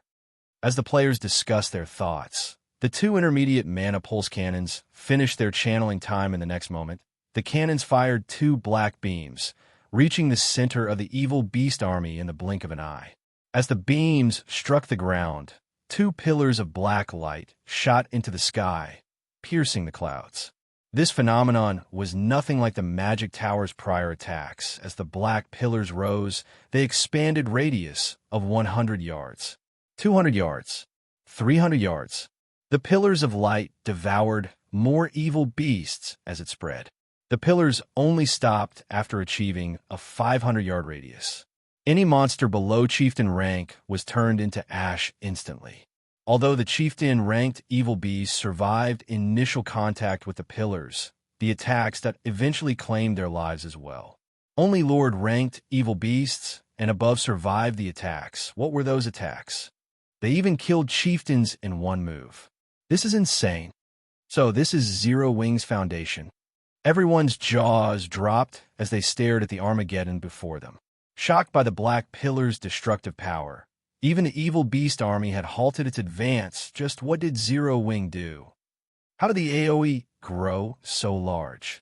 Abandoned Wave stared at the pillars of black light, which had yet to fade, with wide eyes. Despite having spread out, the two attacks had killed over 15,000 evil beasts. Among them, over 2,000 chieftains had died, while the lords had less than half of their HP remaining. Although the higher-rank evil beasts hadn't lost a significant amount of HP, they were severely injured, reducing their combat power drastically. Such frightening, destructive power was simply unheard of. Such attacks could deal a devastating blow to his evil beast army. If he allowed several more of those attacks to land, the consequences would be unimaginable. Singular Burial wasn't the only one shocked. Every major power witnessing this was astonished. With such frightening war weapons, who would dare attack Stone Forest Town in the future? Fortunately, the town's current enemy was a monster army. No amount of players would be enough to capture Stone Forest Town. This won't do. I won't be able to sustain the losses if this continues. Abandoned Wave had lost his complacent attitude. Immediately, he took a dark gray crystal ball from his bag and started chanting, "Go! Destroy the magic towers." In the next moment, the 5 level 70 mythic-ranked evil earth dragon's crimson eyes began to glow. With large strides, they approached Stone Forest Town rapidly. Although the evil beast army was relatively easy to create, chieftain-ranked evil beasts and above were difficult to produce. Not only did their creation depend on luck, but he also needed to sacrifice monsters of a sufficiently high rank and level. Moreover, he only had a chance of created mythic-ranked evil beasts by killing high-ranked evil beasts. It was utterly impossible to nurture a common evil beast to mythic rank. He wouldn't have minded losing these high-rank evil beasts in a normal slugfest, but it was a different story if Zero Wing simply slaughtered them the moment the evil earth dragons moved. Stone Forest Town's players felt death loom over them at this stage of the game. One mythic monster was more than enough to destroy a guild town, much less 5. Although Zero Wing had protected the town against mythic monsters before, it had only faced 3 during that battle. They had also only been level 65. Even so, those 3 mythic monsters had ravaged the guild. It had come very close to losing Stone Forest Town. Evil Earth Dragon, Dark Creature, Mythic, level 70. HP 210, 000, 000/210, 000. Currently, the evil Earth Dragons weren't suppressed, as they had been during the previous war. Not only were their attributes terrifyingly high, but they also had a higher intellect and were easily capable of evading the miniature ballista's attacks. Moreover, the evil Earth Dragons could shake off the exploding arrows as if they were nothing. Their battle recovery alone was enough to dishearten even the strongest player, although Stone Forest Town launched a constant stream of attacks. These attacks only eliminated the evil beasts below Great Lord rank. To Great Lords and above, the magic towers and basic mana pulse cannons were a minor concern, and the intermediate mana pulse cannons had a long 3-minute cooldown. 3 minutes might not be long in a player-fought war, but it was more than enough time for Great Lords and above to end this battle in the end. Before the intermediate mana pulse cannons cooldown ended, the 200-plus Great Lords, 40-plus Grand Lords, and 5 evil Earth Dragons stood before Stone Forest Town's walls, although Stone Forest Town had already upgraded to intermediate rank and was protected by very tall walls. These walls weren't half as tall as the evil Earth Dragons. Before the mythic monsters, Stone Forest Town's ramparts were easily crossed hurdles. It seems Zero Wing is truly finished. There are so many powerful monsters. This is insane. Even a 500-man elite team is unlikely to stop a level 65 Great Lord. If those 200-plus Great Lords work together, Zero Wing's 40,000 members won't even serve as a warm-up.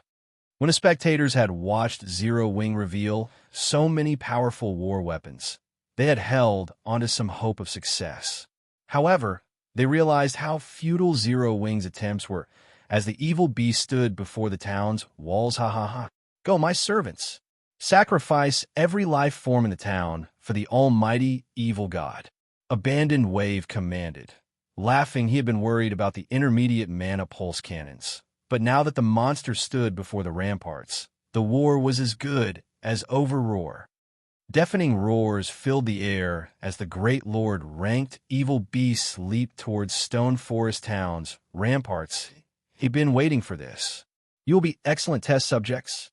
Standing atop the magic tower, Surefoam casually retrieved the movement-type, defensive magic array he had obtained from the fallen Arkansas. He then inserted 5,000 magic crystals into the array and cranked it up to maximum immediately. A crystal-like barrier expanded and enveloped Stone Forest Town. Boom. Boom. Boom. Suddenly, these evil beasts slammed into an invisible, steel-like wall 10 yards from the ramparts. Unable to proceed farther. What's this? A magic barrier? Zero Wing's members, who had prepared for an arduous battle, were confused when they saw the evil beast army stop. Not even the 5 evil Earth Dragons were able to move an inch closer to the town.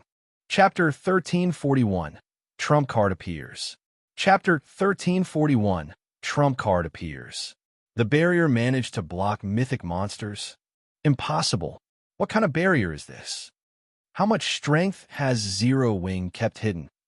Everyone's jaws dropped when they saw the beasts halted. Every large guild in Starmoon Kingdom had a few trump cards. They obviously had something as important as a defensive magic array. However, it was unheard of for a player-owned magic array to stop a mythic monster attack. The combined attacks of all 5 evil Earth Dragons' claws barely shook the crystal-like barrier. There wasn't a single crack on the barrier. The array's strength rivaled those used in NPC cities in God's domain.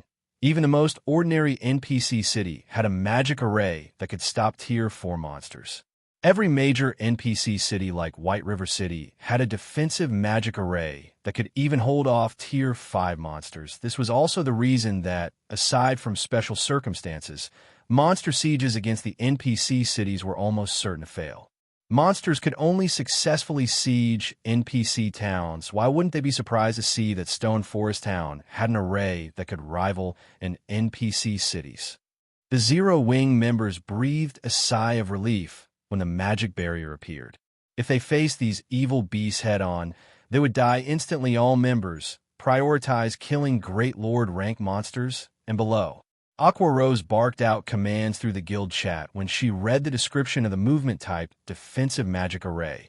She thought it could only block the Great Lord attacks. She had never thought that it could hold off a tier 4 mythic monster due to the presence of the defensive magic array. Zero Wings members started to regain their confidence.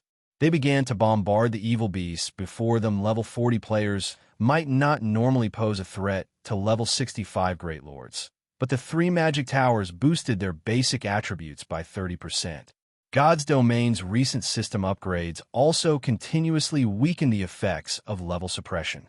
Zero Wings members still managed to deal several hundred damage to the level 65 plus Great Lords, even with a gap of over 20 levels. Those with equipment with the Ignore levels attribute dealt minus 1,000 damage, on average several hundred damage, might not be much to the Great Lords, which had over 60 million HP. The accumulated damage of hundreds or even thousands of players attacking at once was frightening. The Great Lords were taking hundreds of thousands of damage every second, greatly exceeding their battle recovery. It was definitely possible to kill all the evil beasts attacking Stone Forest Town. Given enough time, there were also the miniature ballistas and Tier 2 NPC guards pitching in from the sides. All these factors combined reduced the Great Lord ranked evil beasts' HPs at a rate visible to the naked eye. Evil beasts below Great Lord rank were even easier to deal with. They could be finished off with a brief burst of concentrated fire. Damn it, how did Zero Wing get such a powerful defensive magic array? Abandon Wave gnashed his teeth as he looked at the scene. The magic barrier remained completely intact even after numerous attacks from so many evil beasts. At this rate, the evil beasts he nurtured were simply EXP for Zero Wing. He reluctantly manipulated the dark gray crystal ball in his hands once again. You might be able to block normal Tier 4 attacks, but what about Tier 4 destructive spells? The 5 evil earth dragons abruptly stopped attacking the magic barrier as the crystal ball glowed. Then they widened their mouths. The mana around the evil earth dragons started rampaging as it gathered in front of their mouths. 5 black beams shot out of the evil earth dragons' mouths. Shortly later, Tier 4 spell, Evil Energy Roar. The black beams shook the barrier violently. The other evil beasts attacking the barrier backed away from the powerful impact. Momentarily, it blocked the attacks. Abandon Wave was shocked by what he saw. The evil energy roar rivaled the intermediate mana pulse cannon's might. Its AoE was much small, though. No, there are cracks on the barrier. Once the evil energy roars ended, Abandon Wave could clearly spot numerous cracks on Stone Forest Town's barrier. But the cracks were being repaired quickly enough to see with the naked eye.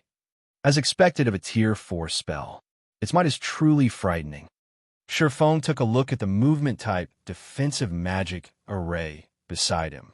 The 5 evil energy roars had depleted its energy by more than half. That was only one wave of attacks. All defensive magic arrays needed to be supplied energy. The more damage the magic array absorbed, the more energy it consumed. The magic array's endurance limit was the other important factor affecting the energy depletion rate. The movement type defensive magic array he had obtained from the Fallen Ark had a Tier 3 endurance limit. As long as an attack's standard exceeded Tier 3, the energy depleted from such an attack would increase exponentially. Each of the evil Earth Dragon's normal attacks had already depleted the magic array's energy by a frightening rate of 1%. This 1% was enough to hold off the combined attacks of the 200-plus Great Lords for a considerable amount of time. After the evil energy roars, the magic array's energy had decreased by nearly 70%. Restoring the magic array's energy cost 5,000 magic crystals each time. Currently, he only had around 60,000 crystals on hand, and that was including the 50,000 crystals Phoenix Rain had returned. In addition, Firing the intermediate mana pulse cannons cost 2,000 magic crystals per shot, while the basic mana pulse cannons cost 1,000 crystals per shot. He could only restore the magic array's energy a limited number of times. Sure enough, it isn't invincible. I want to see just how long you last. Seeing the cracks on the magic barrier, a sinister smile appeared on Abandoned Wave's face.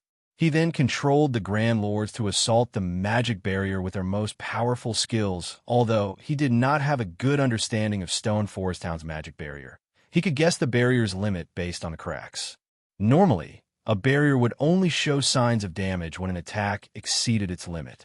When that happened, the defensive magic array would lose a significant amount of energy. Once the magic barrier's energy had been depleted, his evil beast army would storm Stone Forest Town and slaughter the players in it. As Abandoned Wave controlled his Grand Lords, they rampaged, hurling one high-tiered skill after another at the barrier before them. The magic array lost energy with each hit. For a moment, it even began to show signs of shattering. Seeing this, the Zero Wing members on the ramparts grew increasingly nervous. Once the magic barrier broke, their lives would be on the line. Sure enough, using such a method to fight mythic monsters is a little far-fetched. Sure Feng sighed when he saw the magic array's energy levels fall below 10%. He then contacted Blackie and asked, "Blackie, how are the preparations on your side?" "We're ready. We're just waiting for your command," Blackie said, grinning. "Although it is a little wasteful to use them here. It's about time we show our enemy that they aren't the only ones with Tier 4 forces." Sure Feng then commanded, "Summon the divine beasts. It's about time we refresh their memory." Following Sure Feng's command, 3 massive, golden magic arrays appeared above Zero Wing's residence, each array enveloping nearly half of the town. Immediately, 3 golden dragons that were over 100 meters tall emerged from these magic arrays. The divine dragons hovered in the sky as they flapped their massive wings. They released deafening roars that echoed throughout Stone Forest Town and its surrounding area as they overlooked all life forms like kings. Chapter 1342, Divine Dragon's Power.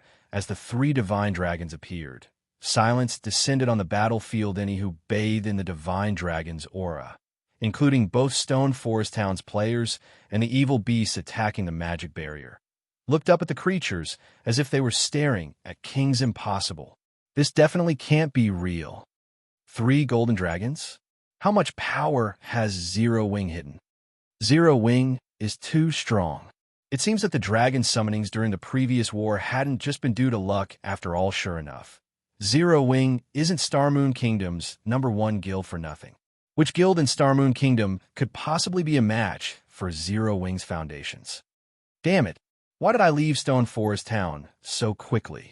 I threw away the chance to watch such an interesting battle. Although the players who watched the live stream couldn't experience the battlefield's atmosphere personally, they were still shocked to see 3 divine dragons hovering over Stone Forest Town. To current players, Tier 4 mythic monsters were invincible. Not many have been optimistic about Zero Wing's chances of protecting Stone Forest Town. However, now that Zero Wing had summoned 3 of its own mythic monsters, it had a fighting chance. How is this possible? Singular Burial was momentarily stunned when he saw the 3 divine dragons. He couldn't believe his eyes. He, too, had been present during the last war. During that battle, he had assumed that Zero Wing had obtained a summoning scroll for the divine dragon by chance, only allowing the guild to summon it once. As a precaution, he, in Abandoned Wave, had prepared for the possibility that Zero Wing could summon another divine dragon. Yet Zero Wing had just summoned 3 of them. Before everyone could react, the 3 divine dragons flapped their wings, creating a strong gale. They then vanished, transforming into streaks of golden light as they reappeared above Stone Forest Town's ramparts, spreading their massive jaws. Each of the divine dragons created a golden magic array. Divine Dragon's Breath. Immediately, 3 golden tornadoes swept across the evil beast army. As these tornadoes encountered 3 of the evil earth dragons, they threw the creatures hundreds of yards away. Any evil beast below Lord rank died instantly. This is so awesome. This attack must have killed at least 1,000 evil beasts. Blackie, who controlled one of the divine dragons, was astonished when he saw the destruction the golden tornado left in its wake. As the tornadoes danced across the battlefield, only death followed. This phenomenon continued for 500 yards. After watching alluring Summer control the divine dragon during the last siege, he understood that the mythic monster was very powerful. But he only realized just how powerful the divine dragon was after controlling one for himself, seeing 5 level 65 great lords charging towards him. Blackie sent a tail swipe at them. The attack sent the 5 great lords flying over 30 yards away, a damage of over -1 million appearing above each of their heads. Blackie's divine dragon then lashed out with its claws, turning over a dozen elite evil beasts into dust. The divine dragon's power was simply devastating. Alluring Summer and Violet Cloud controlled the other 2 divine dragons. Arriving before 2 evil earth dragons, the divine dragons swiped their massive claws. Reacting quickly, the evil earth dragons responded in kind. Boom. The instant the claws collided, the impact pushed the nearby elite evil beasts back. As for the 2 evil earth dragons, they were forced to take 2 steps backward. It was clear that the divine dragons surpassed them in terms of strength. Immediately, alluring Summer and Violet Cloud attacked their respective opponents' abdomens with tail swipes. The collision threw the evil earth dragons over 40 yards away. Although Blackie, alluring Summer, and Violet Cloud couldn't control the divine dragons as they did their own bodies, their combat techniques and experience far surpassed the evil earth dragons. In a one-on-one fight, they could easily suppress their opponents. The divine dragons' overwhelming display of power stirred a bloodlust in Stone Forest Town's players. Every one of the mythic monsters' actions could destroy the surrounding terrain. Monsters below Lord rank couldn't even approach to the divine dragons. Although the divine dragons' combat standards were not high, they caused a much larger common than a player-fought battle. If not for the defensive barrier protecting them, no one doubted that the resulting shockwaves would be more than enough to destroy the town. By summoning the 3 divine dragons, Zero Wing had turned the tide of Where's this our guild's power? This is too amazing. All hail Boss Blackie. Victory will be ours. Every Zero Wing member was ecstatic. They had never realized how powerful their guild was. Seeing this, the players that had chosen to withdraw from the guild turned pale. Used this opportunity to kill the great lore monsters and above. Don't let any of them get away. Sure Phone commanded. Although the divine dragons were very powerful, each one cost 88 magic array scrolls to summon. The materials required to create the divine beast descent magic array scrolls were also extremely precious. Each scroll cost over 10 gold to produce. However, the production cost was secondary. To produce the divine beast descent magic array scrolls, one needed a special material called mana essence. It only dropped from 50-man or more team dungeons. It was a precious item to every large guild, and creating a set of divine beast descent magic array scrolls required 88 mana essences. Even though Zero Wing now had a lot of members, it had barely collected enough mana essence for 3 sets. Zero Wing had invested everything in this war. Hence, it was of utmost importance that they recuperate some of their losses through these evil beasts' deaths. Unfortunately, evil beasts did not drop weapons or equipment. They only provided some EXP and materials. The most valuable loot, the evil energy crystal, only dropped from chieftain rank and above monsters. Compared to the cost of the 3 sets of divine beast descent magic array scrolls, these items were barely worth anything. The only consolation was the soul orb, which allowed him to absorb souls from great lords and above. He could absorb the souls from any of the great lords his guild team killed. With so many great lord ranked monsters in a single location, this was a rare opportunity. 3 divine dragons. Abandoned Wave's mouth twitched as he watched the divine dragons slaughter his evil beasts. It had taken a lot of effort to obtain each of his great lord ranked evil beasts, yet Zero Wing's members were farming them for EXP. Good. Very good. I want to see just how many you can kill. Once your magic barrier shatters, Stone Forest Town will meet its doom. Abandoned Wave steeled his heart now that he had revealed so many evil beasts to the public. The various large guilds would undoubtedly prepare countermeasures against the creatures. If he failed to destroy Stone Forest Town this time, it would be very difficult to nurture another large army. Although Zero Wing's prowess exceeded his expectations, the town's weakness was obvious. As long as he shattered the town's defensive barrier, the evil beast army would storm the town. Abandoned Wave commanded his monsters to attack the town's defensive barrier. He even instructed his 5 evil earth dragons to ignore their divine cousins, intending to trade the dragons' HP for the magic barrier's energy, following which the magic barrier's energy drained. At the same time, Sure Feng replenished that energy.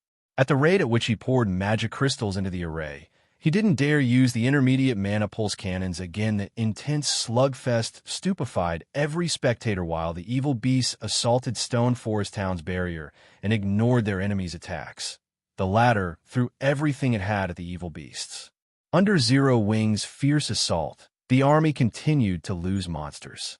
The initial 500,000 decreased to 400,000 and then to 200,000. Even 2 of the 5 evil earth dragons had died. When the evil beast army had less than 100,000 monsters remaining, Stone Forest Town's magic barrier shattered under 3 remaining evil earth dragons' evil energy roars. Chapter 1343, Town Battle. Chapter 1343, Town Battle. It shattered. Abandoned Wave released a sigh of relief when he saw the magic barrier disappear. Stone Forest Town's defenses had truly exceeded his expectations. To destroy the defensive magic array, he had lost over 400,000 evil beasts. Had he expected such losses, he would have waited to attack. At the very least, he would have only moved after readying 6 or 7 evil earth dragons. Finally, success. Singular Burial, who watched the Stone Forest Town battle from Heaven's Burial's main headquarters, wiped sweat from his forehead as he watched the magic barrier shatter. Had the barrier lasted a few more minutes, the operation may have failed. Although the evil beast army had attacked the barrier madly, their numbers had continued to decrease as the fight drug on. Even the 3 remaining evil earth dragons had less than 1/3 of their HPs remaining. Had the evil earth dragons all died before the barrier broke, the threat of the evil beast army would have decreased drastically. Such a sturdy defensive magic array was simply unheard of. Fortunately, the evil beasts attacking the array had high HP and strength. If it were up to players to take the barrier down, the army would pay a horrific price to deplete the magic array's energy. After seeing this magic array, Singular Burial's desire for Stone Forest Town grew. A guild town's key element was its security. It would only attract interested investors if it had powerful defenses. No one-time use magic array scroll could conjure such a powerful defensive magic array. The source was likely a defensive structure or tool based on the images he had received from his subordinates in Stone Forest Town. It was obvious that this defensive magic array had originated from the massive machine atop one of the magic towers. Letting a guild like Zero Wing hold on to such a tool is too much of a waste. Singular Burial turned to Broken Flow, the level 43 berserker in dark purple armor beside him, and said, "Teleport to Stone Forest Town's private house with your men. I don't care what it takes, steal that tool. If necessary, I'll permit you to expose the dark contract."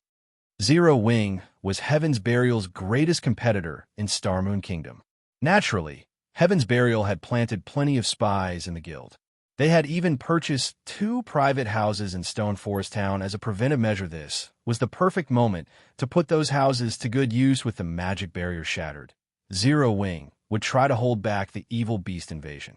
Meanwhile, Heaven's Burial could use the opportunity to strike. The evil beasts might be a threat to other players, but Heaven's Burial had special tools that prevented evil beasts and evil demons from actively attacking them. I can use the dark contract?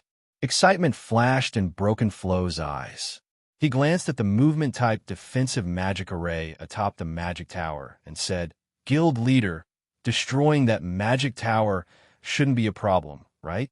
If it's necessary, then fine, but only as a last resort."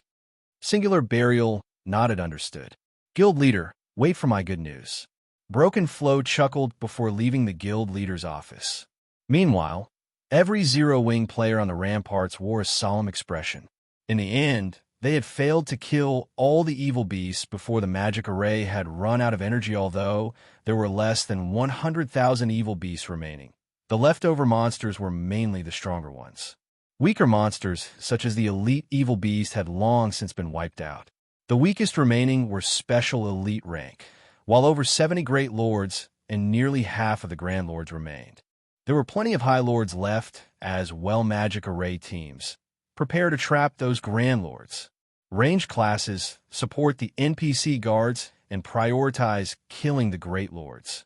All MTs distract the evil beasts below the great lord rank. Do not let any evil beasts enter the town or destroy the miniature ballistas. Aquaro's commanded Zero-Wing had invested tons of coins to raise Stone Forest Town to its current state. If they let the evil beasts invade and destroy it, the consequences would be unimaginable. If these monsters captured the guild residents, in particular, Zero-Wing would lose Stone Forest Town. Following Aquaro's commands, Zero-Wing's members burst into action. The numerous magic array teams promptly activated the 9-star Polar Domain magic array scrolls they had been given, trapping the Grand Lords that rushed into the town. At the same time, the level 75, Tier 2 NPC guard charged towards the Great Lords. Meanwhile, due to the Magic Tower's buff, Zero-Wing's level 40+ MTs were more than capable of blocking the evil beast below the Great Lord rank. Although the battle was intense, it was not beyond salvation. Moreover, Zero-Wing had the strongest combatants with its 3 divine dragons. These creatures suppressed the evil earth dragons, preventing them from truly entering the town. Despite having no financial support, Zero-Wing sure has hidden a lot of tricks up its sleeves. But it's too late. Despite watching both sides sustain casualties and Zero-Wing having the upper hand, Abandon Wave was very calm. He raised the dark gray orb in his hand and began to chant an incantation. In his opinion, this war had been over the moment the magic barrier had shattered. As Abandon Wave chanted, a massive, pitch-black, twofold magic array appeared above him. When Abandon Wave finished his chant, evil demons began to descend from the sky. In total, more than 3,000 evil demons had appeared. The weakest among these evil demons was a level 50 special elite, with the stronger being level 61 Great Lords. A total of 19 Great Lords had joined the battle. These evil demons were the result of his merciless hunt of guild and independent teams. Although there were very few demons, they radiated an intensely terrifying aura. These evil demons' aura resembled that of high-tiered NPCs. Wisdom and intelligence were evident in their blood-red eyes. Why are there so many Great Lords? Flame Blood, who stood beside Abandon Wave, could not help his surprise when the 19 Great Lord-ranked evil demons dropped to the ground. Although Flame Blood had guessed that Abandon Wave had not revealed all the evil demons he had nurtured, he hadn't expected the man to hide so many based on his estimates. The man should be lucky to have nurtured 7 or 8 Great Lords after killing the various guild elites and experts. After all, it was far more difficult to upgrade an evil demon than it was to upgrade an evil beast. Correspondingly, an evil demon was much stronger than an evil beast of the same rank. Against players, in particular, evil demons had an overwhelming advantage. A chieftain-ranked evil demon would have no problem slaughtering even an expert player with an active berserk skill. There was no need to mention the lords and great lords. They were practically living nightmares. My servants, it is time to devour some souls. Abandoned Wave sneered as he pointed to the distant Stone Forest Town. Your target is the town before you. Gorge to your heart's content. He hadn't dared risk his evil demons while the magic barrier had been in place. Each one was just too precious. They could only be created from the corpses of powerful players. Nurturing them was even more difficult. In addition, they had much lower HP than their evil beast counterparts.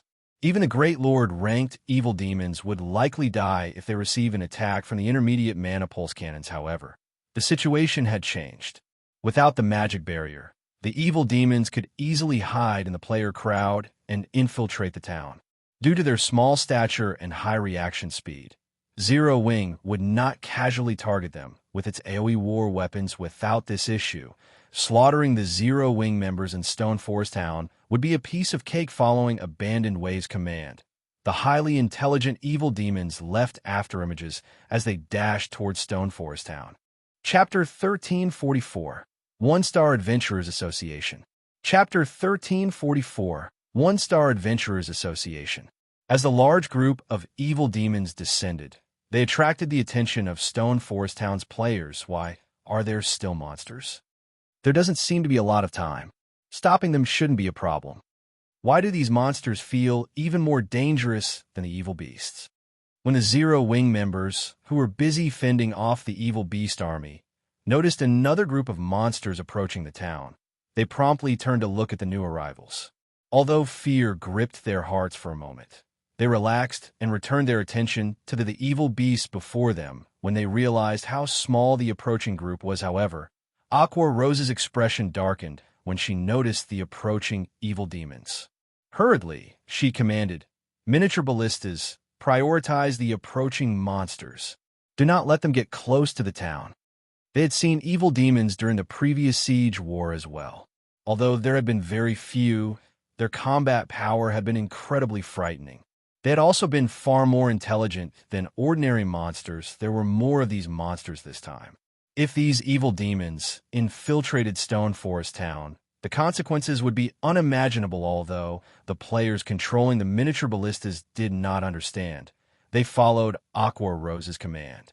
Fortunately, these evil demons were within range immediately. Dozens of arrows flew towards the approaching evil demons. Boom, boom, boom. A series of explosions shook the battlefield. The players controlling the miniature ballistas were stupefied by the results of their assault. The evil demons had dodged the dozens of exploding arrows they had fired. Although they were firing at near maximum range, not even elite players could dodge the arrows at that distance. In addition, the exploding arrows were AoE attacks. The Zero Wing members manning the miniature ballistas weren't the only ones stunned. Many of Stone Forest Town's players were also astonished. A meaningless struggle. Abandoned Wave wasn't surprised in the last. Even the special elite evil demons had a higher reaction speed than elite players. Furthermore, these demons' attributes were much higher than players of the same level. Dodging the small AoE attacks was a piece of cake for these monsters. The evil demons would only be at risk against large AoE attacks like those from the Magic Tower. Moreover, these evil demons possessed considerably high intellect. After learning about the town's defensive and offensive capabilities, they spread out as they advanced. Even if the Magic Towers attacked, the damage would be minimal. They're sending so many evil demons it is. The evil god's temple sure is determined. Surephone was also astonished when he saw the evil demons surge towards Stone Forest Town. Although he did not know much about the evil god's temple, he knew that these evil demons weren't easy to create. Every evil demon required blood and sweat from evil god players. Whoever was attacking Stone Forest Town must be very determined to send over 3,000 evil demons against the town guild leader. Those evil demons are extraordinarily strong. If they enter the town, the situation will take a turn for the worst. Should we have Snow send 20,000 elites from headquarters? Aqua Rose suggested anxiously as she watched the evil demons grow closer to the town. Have everyone retreat to the town, and let as many of those evil beasts and evil demons enter. Surephone instructed, let them enter the town. Aqua Rose's jaws dropped. She had no idea of what Surephone was thinking. Guild leader, if we let these monsters in, they'll destroy the town. Moreover, the Magic Towers will also have trouble targeting them. We'll be at a massive disadvantage.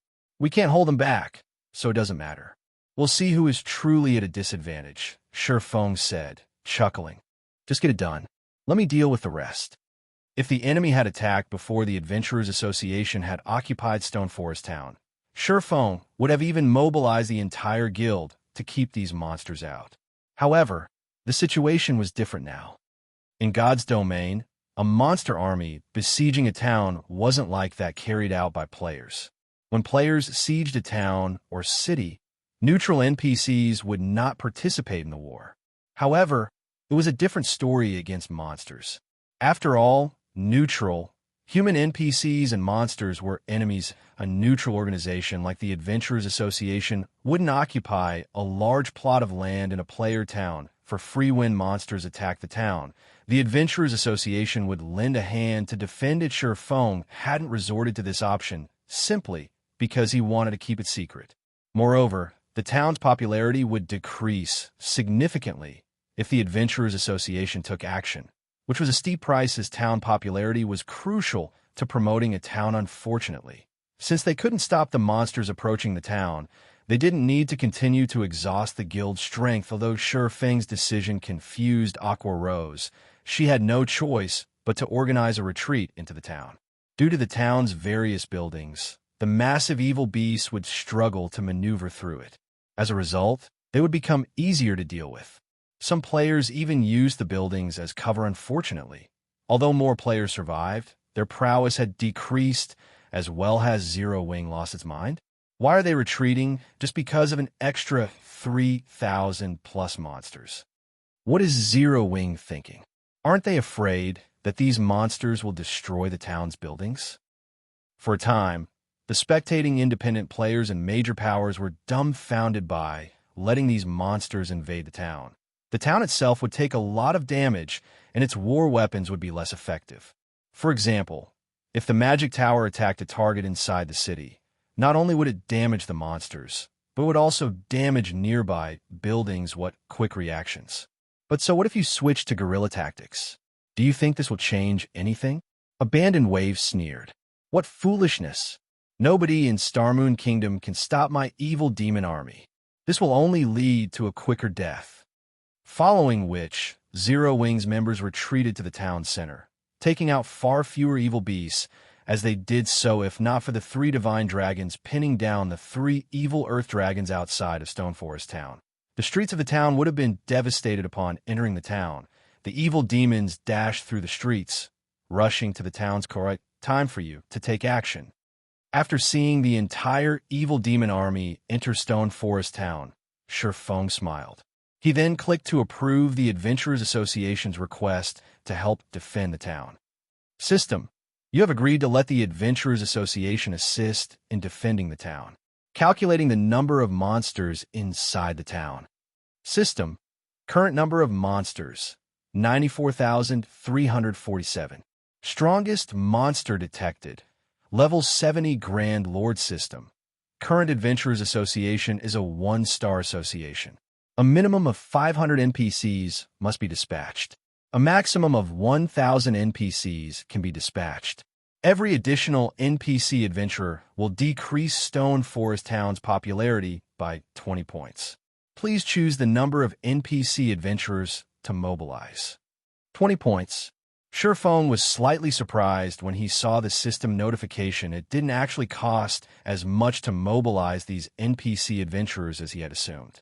In the past, every additional NPC adventurer had cost 100 town reputation. However, after giving the matter some thought, Feng found the situation reasonable. After all, Shadow's towns had been tier 4, level 100 plus monsters. Naturally, that guild had been forced to dispatch more powerful NPC adventurers. As a result, they had cost more. Let's mobilize 1,000 NPCs. Feng then chose to mobilize the maximum number of NPCs. Chapter 1345, Reversal. Chapter 1345, Reversal. With the entire Stone Forest town embroiled in the battle, many streets had already been destroyed. Is it finally starting? The corners of Singular Burial's mouth curled up when he saw the evil demons charging at Zero Wing's members. Slaughter them. Kill every Zero Wing member inside the town. Evil demons were different from evil beasts. The players killed by evil beasts would suffer only the normal death penalty. However, players killed by evil demons were not as fortunate when killed by an evil demon. Not only would players suffer double the death penalty, but their immortal souls would also be devoured, preventing them from logging into God's domain for a certain period. Such an outcome was a nightmare for guild elites, and experts recovering from such a loss would be very difficult. Meanwhile, standing in front of a magic tower, Aqua Rose was currently commanding the Dark God's Legion members and a large number of NPC guards to prevent the evil beasts from destroying the magic tower behind them at this time. A larger group of evil demons joined the fray as well. Sure enough, their targets are the magic towers. When Aqua Rose saw the evil demon army charging at her group, she hurriedly commanded, "Everyone prioritize killing the evil demons. Activate your berserk skills as soon as the fight begins. Let the Tier 2 NPCs be the main attackers while you all assist from the sides." Seeing the evil demons entering their attack range one after another, the range classes of the Dark God's Legion promptly went on the offensive. Tier 1 spells and skills rained down on the evil demon army. However, aside from the special elite ranked evil demons, the other high-ranking evil demons dodged the attacks easily as if they were expert players. Moreover, they were also able to keep advancing as they avoided the attacks. Only when an attack was unavoidable would they retaliate. As for the Tier 2 NPC guards, although they held the advantage when going up against Chieftain-ranked evil demons, the Lord-ranked ones easily overwhelmed them. If not for the healers at the rear line, it was only a matter of time before these NPCs got killed. Such high intellect. Are these things really monsters? How can there be such powerful monsters? Their combat standards are already on par with expert players. The players spectating the battle through the live stream could not help but gasp. They never thought that monsters were capable of achieving such a high combat standard as well. Even the weakest special elite ranked evil demons had combat standards rivaling the current expert players of God's domain. Meanwhile, there are actually over 3,000 of such monsters. With this, Zero Wing really won't have any hope of a reversal. Even an army of 200,000 elite players would be no match for this army of evil demons. Everyone could not help but shake their heads and sigh as they watched Zero Wing's members continuously retreating. Currently, Zero Wing's experts were barely holding their own against the Lord-ranked evil demons. If the players had not activated their berserk skills, they would have been killed already. Not to mention, the Lords weren't the strongest evil demons present. There were still High Lord and Great Lord ranked evil demons. Against these evil demons, even when the level 65 Tier 2 NPC guards worked together, they still did not have a chance to retaliate. The NPC Shield Warriors and Guardian Knights could not at all keep up with the high-ranking evil demons' attack speed, receiving blow after blow. If not for them having activated their life-saving skills and berserk skills, as well as rapid healing coming from the rear line, these NPCs would have long since met their makers once the duration of their berserk skills ended. The battle would also end entirely. Meanwhile, hidden at a corner a short distance away from the magic tower was a party of 6 cloaked players. Currently, these 6 players had their eyes focused on the entrance of the magic tower. Boss broken. Should we take action now? Zero Wing's magic tower doesn't seem like it'll be able to hold on for much longer. If they complete the disassembly of the defensive tool and teleport away, we'll have wasted a trip here. A pale and slim level 37 assassin asked as he looked at Broken Flow, standing beside him. No hurry. We have the Tier 3 Space Freeze magic scroll. Stopping them from teleporting away will be a piece of cake. Let these monsters whittle down Zero Wing's members further first.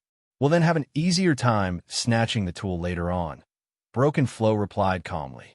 Speaking of which, has your skill locked onto that item yet? Boss, rest assured, I've already locked onto the item.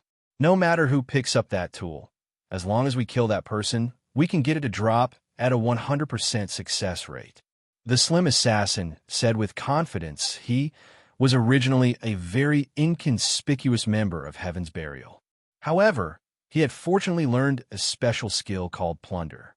At Tier 0, this skill only allowed him to steal some money from players' bags.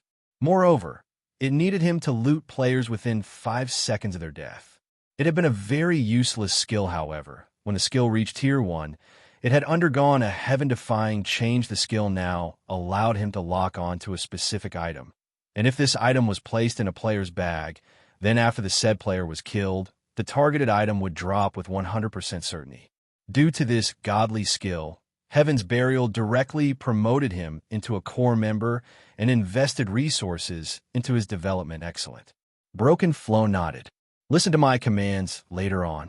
During the time Broken Flow was speaking, the Zero Wing members defending the Magic Tower kept retreating towards the defensive structure, the battle becoming increasingly disadvantageous for them. Numerous level 50 plus one-horned humanoid evil demons could be seen easily dodging the spells and arrows sent by players. At the same time, a level 61 Great Lord ranked evil demon leaped abruptly into the air, both its claws emitting gray fog that promptly transformed into a massive greatsword as it descended into a crowd of players. The frightening might exuded by the greatsword made even Aqua Rose feel the threat of death not good. It's a tier 3 skill. Everyone avoid it. Aqua Rose reminded hurriedly, however. Aqua Rose's warning was still a step too late. The players within the attack range of the Grey Greatsword could only watch as the massive weapon descended towards them just as the Greatsword was about to crash into the nearest player. The Spear of Light suddenly struck this Great Lord-ranked evil demon. Instant the Spear of Light came into contact with the Great Lord. It sent the latter flying 20 yards away, the evil demon's HP decreasing by over 1,600,000. Meanwhile, when this Great Lord hit the ground, the Spear of Light, piercing its body, suddenly transformed into golden chains that bound the Great Lord, preventing it from budging even an inch. Immediately after, hundreds of spells descended accurately on this Great Lord-ranked evil demon in the blink of an eye. The level 61 Great Lord, which had 22 million HP, turned to dust. It died. Aqua Rose, who was prepared to make a last stand against the evil demon army, was momentarily stunned. She had fought evil demons before, during the previous siege war. Although the evil demons back then were only at the Lord rank, if not for Anna and Kite's assistance, even a team of experts of the same level would most likely have been annihilated nevertheless. Now, a Great Lord-ranked evil demon was actually killed almost instantly at this moment. Aqua Rose wasn't the only person stunned by this situation. Even Singular Burial and Abandoned Wave, who were watching the live stream of the battle, were stupefied, their eyes nearly falling out of their sockets. Nobody had a clearer understanding than they did of just how powerful a Great Lord-ranked evil demon was. Yet, such an existence was actually killed instantly, so suppressed that it did not even have the power to retaliate. Before anyone realized what was going on, a group of NPCs suddenly appeared behind the evil demon army. Unlike the town's NPC guards, these NPCs wore all sorts of attire. The classes they possessed were also diverse. The only thing these NPCs had in common with each other was that every one of them sported the adventurer emblem. In addition, these NPCs were all level 70, and even the weakest among them was tier 2. Among these NPCs, there were even 10 tier 3 NPCs. Chapter 1346, The Horror of Tier 3 NPCs. Chapter 1346, The Horror of Tier 3 NPCs. NPCs? Why are there so many NPCs here? Zero Wings members, who had been fending off the monster army, grew confused when they saw so many powerful NPCs appearing one after another. However, compared to the surprise Zero Wings members felt, the players in various major powers watching this scene through the live stream were even more shocked. What? There are actually tier 3 classes among these NPCs. Tier 3 NPCs. How is this possible? Tier 3 NPCs are already considered overlords in minor NPC cities. Just how did Zero Wing manage to get these 10 tier 3 NPCs to defend Stone Forest Town? The players on the forums were momentarily dumbfounded by the appearance of the 10 level 70 tier 3 NPCs. As for the various major powers, they felt both confused and afraid when they saw this scene. Ordinary players might not understand how strong tier 3 NPCs were, but they had a clear appreciation of this. Although only one tier separated tier 3 and tier 2 NPCs, this was a massive gap. Not only was there a huge disparity in basic attributes, but there was also a massive difference in combat standards. Even in a situation where both sides had equal basic attributes, a tier 3 NPC could easily beat up a group of tier 2 NPCs. This difference was the reason tier 3 NPCs were usually tasked with ruling and safeguarding minor NPC cities, yet Now, Stone Forest Town actually had 10 Tier 3 NPCs guarding it. Moreover, NPCs were different from monsters. NPCs were capable of coordinating their movements to display superior combat power. Only their coordination was still not as good as players if 10 Tier 3 NPCs worked together, not to mention dealing with a Grand Lord of the same level. Even thrashing a mythic monster of the same level would be child's play, while everyone was shocked by the appearance of these NPCs. A large number of NPCs also turned up at the other two Magic Towers and Zero Wing's residence. Although these NPC adventurers were not as numerous as the town's NPC guards, even the weakest among them was level 70, Tier 2. They were far stronger than the majority of Stone Forest Town's Tier 1 NPC guards. Moreover, every one of these locations was also graced by the presence of Tier 3 NPC adventurers. If one counted the Tier 3 NPC adventurers, one would discover a total of 30 of them in Stone Forest Town. They were even more numerous than the Great Lord ranked evil demons, damn it. Just where did Zero Wing find so many Tier 2 and Tier 3 NPCs from? Abandoned Wave felt his heart bleeding out when he saw the NPC adventurers assaulting his evil demons. These NPC adventurers were ridiculously strong. Their fights with Lord-ranked evil demons were no different from child's play. Although Lord-ranked evil demons could overwhelm Tier 2 NPCs in a one-on-one, there were simply too many Tier 2 NPCs.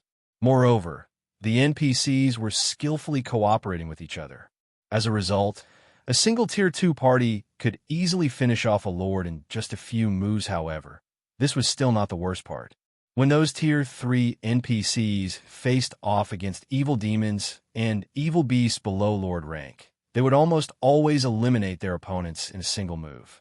Whenever the NPCs used a Tier 3 skill, the death of a large group of monsters would follow. The Tier 3 Great Mages were killing monsters below Lord rank as quickly as the Magic Towers were. One could practically hear explosions echoing throughout Stone Forest Town at every passing moment as for the Great Lord-ranked evil demons, which were practically invincible. They were rendered utterly helpless under the coordination of just 2 or 3 Tier 3 NPCs.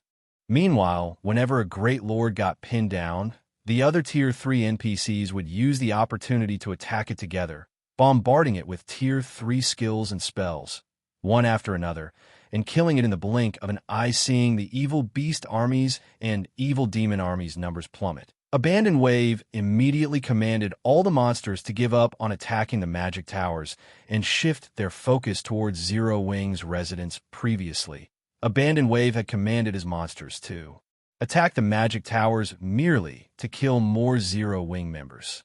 However, the current situation no longer permitted such an action. If the battle continued, although he could inflict more losses on Zero Wing, the monster army he built up with great difficulty would also suffer annihilation now. The only thing he could do was destroy Zero Wing's residence. This way, he would have at least achieved his main goal in the next moment. The evil beasts and evil demons inside Stone Forest Town began surging towards Zero Wing's residence in a frenzied black flame. I admit that your guild's strength and foundations have greatly exceeded my expectations. Unfortunately, you are fated to lose Stone Forest Town in this war. Abandoned Wave smiled faintly when he saw his monster army surrounding Zero Wing's residence. His losses this time had indeed exceeded his initial estimates. However, with the destruction of Stone Forest Town, Zero Wing would lose its foundations. Meanwhile, he could still obtain more evil beasts and evil demons. At most, he would have to spend a little more time doing so. They really are nuts. Do they plan on attacking the guild residence's magic array at all costs? When Shurfeng saw the monster army focused on assaulting Zero Wing's residence, he immediately had everyone gather back at the residence at this moment. Aside from attacking the guild residence's defensive magic array, these evil beasts and evil demons were doing nothing else. They did not even bother defending against or avoiding the attacks sent at them. However, Shurfeng also could not help but admit that these monsters' plan was working, as the guild residence's defensive magic array was rapidly weakening. Most likely, the magic array would shatter in less than a minute. At that time, these monsters would be able to charge into the guild hall and destroy the guild flag town siege carried out by monsters was different from that of players. Players needed to obtain the town token in order to capture the town. Meanwhile, monsters only needed to destroy the guild flag to do so. As long as the guild flag was destroyed, Stone Forest Town would be finished, becoming a town controlled by monsters. If that happened, all players within the town would be forcibly expelled from Stone Forest Town's vicinity. Meanwhile, Sherfone would also lose his authority over Stone Forest Town, and for the following 1 month, his guild would be barred from raiding Stone Forest Town. However, it would be a different story for other guilds. Instead of a month, they would only need to wait 15 days before they could start raiding Stone Forest Town. During this 15-day grace period, most likely, every guild in Starmoon Kingdom would attempt to raid Stone Forest Town. After all, as long as they succeeded, they would get a ready-made intermediate town kill. Go ahead and kill as many as you can. I want to see just how many of my monsters you all can kill. Abandoned Wave laughed involuntarily when he saw the cracks on the residence's magic barrier at this moment. There were still 50,000 evil beasts and evil demons. More than enough to last until the monsters invaded Zero Wing's residence and destroyed its guild flag. Meanwhile, Zero Wing's members were desperately trying to stop the monsters' attacks. Boom. When a level 70 Grand Lord bombarded the magic barrier with a tier 3 skill, the guild residence's defensive magic array finally gave, crumbling upon itself. Everyone, move forward and block those monsters. Do not let them set foot in the guild hall, no matter what. Aqua Rose shouted urgently. Zero Wing's members understood the severity of this matter. Immediately, all the MTs charged forward to block the advance of the monsters. At the same time, the magic array teams also activated one magic array after another to trap the approaching monsters. Very quickly, chaos fell upon the entire guild residence. Idiots. Do you think the entrance is the only way to enter? Abandoned Wave sneered. In the next moment, a Lord-ranked evil demon leaped high in the air and landed at the side of the guild hall. It then sent a fierce punch at the wall and opened a huge hole in it. Immediately after, over a dozen small, chieftain-ranked evil demons dashed into the breach. Not good. Aqua Rose also noticed this situation from the corners of her eyes. Although they were blocking the larger evil beasts, they couldn't stop the nimble and smaller evil demons. Not to mention, Zero Wing's guild hall was also very large. It was simply impossible to defend all the sides completely at this moment. Zero Wing's members also felt a deep sense of powerlessness and despair. Ha ha ha. Everything's over. Abandoned Wave could not help laughing madly when he saw the evil demons surging into the guild hall. There might be a lot of players and NPC guards inside the guild hall, but the dozen or so evil demons were both agile and skillful. Their target, the guild flag, was also prominently displayed inside the guild hall. Destroying it would be a piece of cake for them. However, in the next moment, boom, boom, boom, the dozen or so evil demons that charged into the guild hall actually went flying back out through the same hole they entered from. However, before these dozen or so chieftain-ranked and one lord-ranked evil demons could even land, their bodies had already transformed into ashes and disappeared from everyone's sight. How? Abandoned Wave's eyes nearly fell out of their sockets. Meanwhile, Zero Wing's members also became slack-jawed at this scene, unable to comprehend what had just happened. Everyone turned to look at the hole in the wall. They could faintly make out a muscular man in black robes standing before the guild flag. With both hands, the man gripped a blood-red greatsword that was stabbed into the ground before him. Even when just looking at this man from afar, everyone could clearly feel their souls shuddering in fear. This man was none other than Gilbert, the hero Sherfone had summoned. Chapter 1347, Hero Time. Chapter 1347, Hero Time. Currently, Gilbert stood quietly inside the guild hall with both his eyes shut. His 3-meter-tall body was unmatched by the other NPCs. As he stood before the guild flag, he looked just like a god of war, preventing all enemies from approaching the guild flag. Is this the hero the guild leader was talking about? Aqua Rose was somewhat astonished as she looked at Gilbert. What a powerful aura. Although the Tier 3 NPCs she encountered before were terrifyingly strong, she had not felt suffocating pressure from Themas for Gilbert. Rather than calling him an NPC, He was more like a prehistoric beast. Damn it, why does Zero Wing still possess a Tier 3 NPC? Abandoned Wave's expression darkened considerably when he spotted Gilbert standing inside the Guildhall in order to prevent the Tier 3 adventurer NPCs from coming to assist in the defense. He had mobilized all the surviving Grand Lord-ranked evil beasts in a desperate effort to pin down those NPCs. He had even stationed several Great Lord-ranked evil demons nearby to find an opportunity to attack. Only with this did he manage to block all 30 Tier 3 NPC adventurers from reaching Zero Wing's residence. He never imagined that Zero Wing would still be hiding a trump card even at such a crucial moment, allowing Stone Forest Town to gain a moment of reprieve one hit. He needed his monsters to land only one hit to destroy the guild flag. Once the guild flag was destroyed, Stone Forest Town would become a monster town if it were 30 Tier 3 NPCs working together to defend the guild flag. I might really need to put in some more effort. However, Black Flame, you are overestimating yourself if you think one Tier 3 NPC is enough to defend the guild flag. Abandoned Wave sneered. He then manipulated the gray orb in his hand and started chanting an incantation suddenly. Over a dozen figures hidden in the monster army leaped forward, leaving afterimages trailing behind them by the time Zero Wing's members noticed these figures. The latter had already broken through the blockade and appeared in the guild residence's surroundings. They then smashed through its walls and dashed straight towards the guild hall. The true identity of these figures were evil demons. However, unlike the evil demons that attempted to assault the guild flag before, this group of evil demons was much stronger, not good. There are Great Lord-ranked evil demons mixed in among them. We need to stop them. Aqua Rose, who was defending inside the guild hall, hurriedly activated the power of darkness and used the Tier 1 spell Shadow Vine suddenly. Hundreds of blue vines emerged from around Aqua Rose's feet and slithered rapidly towards the approaching evil demons. A futile struggle. Abandoned Wave sneered upon seeing this. The 16 evil demons were the strongest force he had remaining.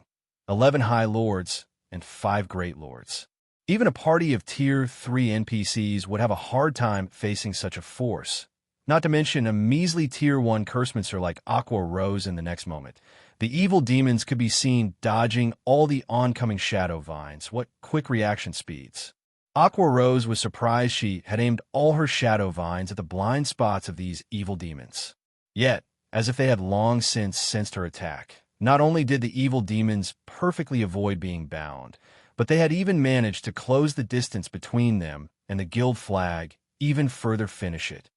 Through the eyes of one of the evil demons, Abandoned Wave could see the guild flag that was just 30 yards away. In the next moment, the 16 evil demons charged at the guild flag from various directions.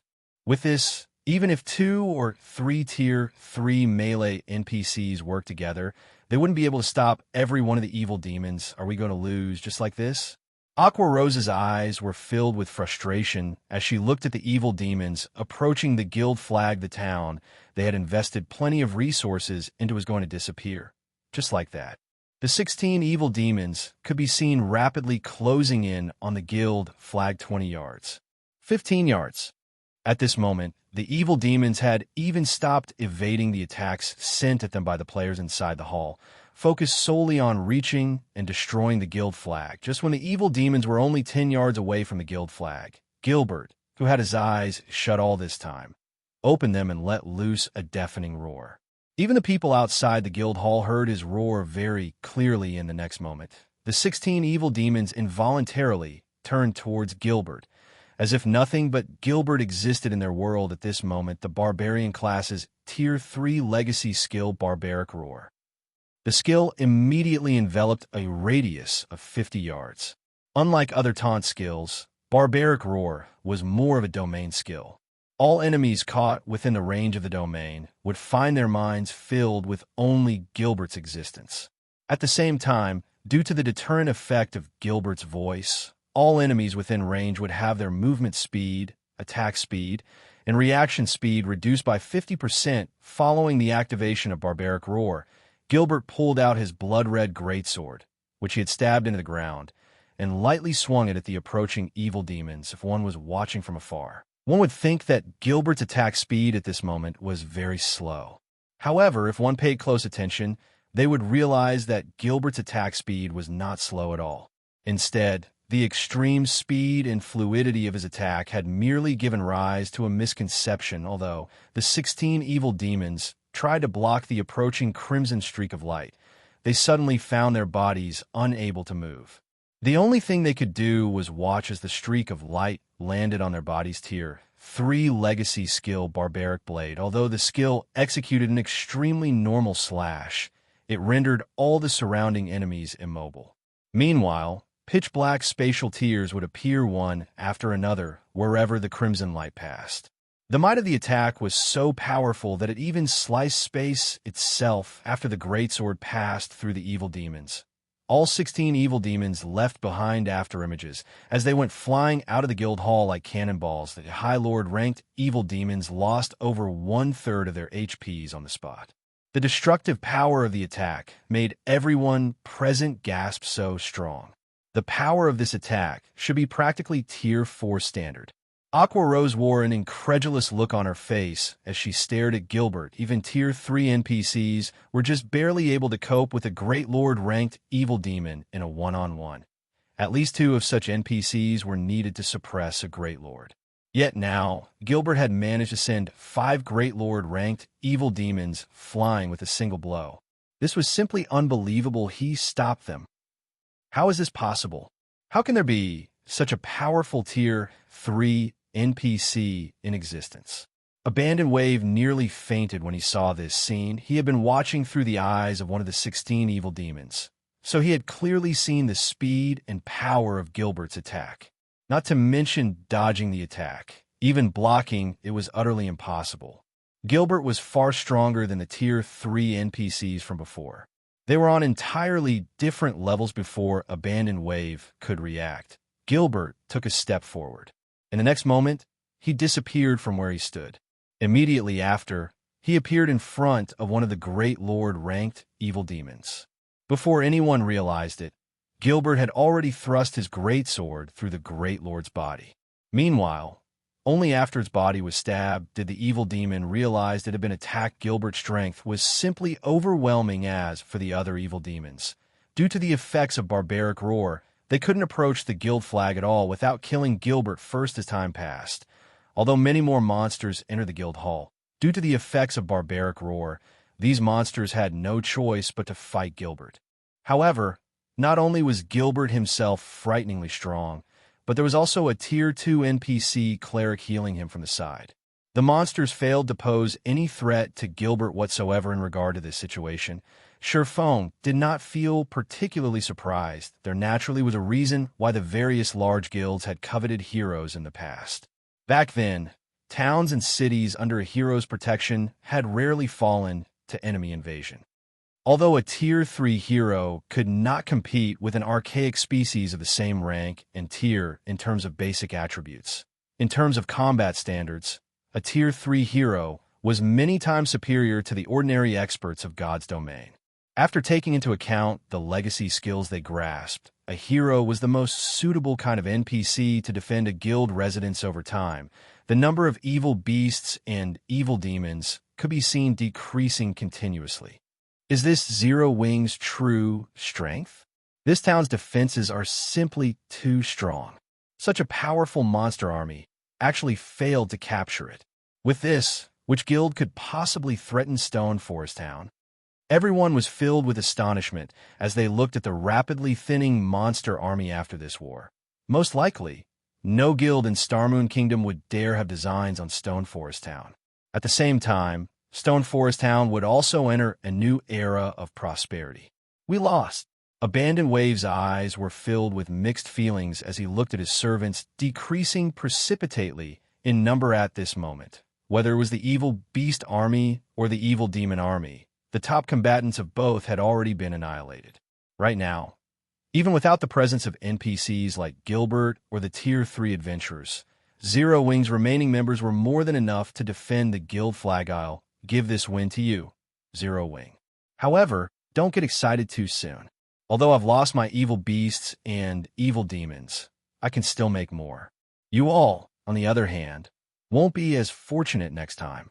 Abandoned Wave knew that he had been thoroughly defeated this time. However, he was confident that with enough time, he could create a monster army that was several times stronger than the current one. Meanwhile, as long as Zero Wing lost Stone Forest Town, it would decline into a second-rate power. Flame Blood, I'm afraid Heaven's Burial will have to get busy for the upcoming period. Rest assured, although Starmoon City's resources have nearly dried up, there's still plenty of resources available in other cities and kingdoms. Flame Blood smiled and nodded.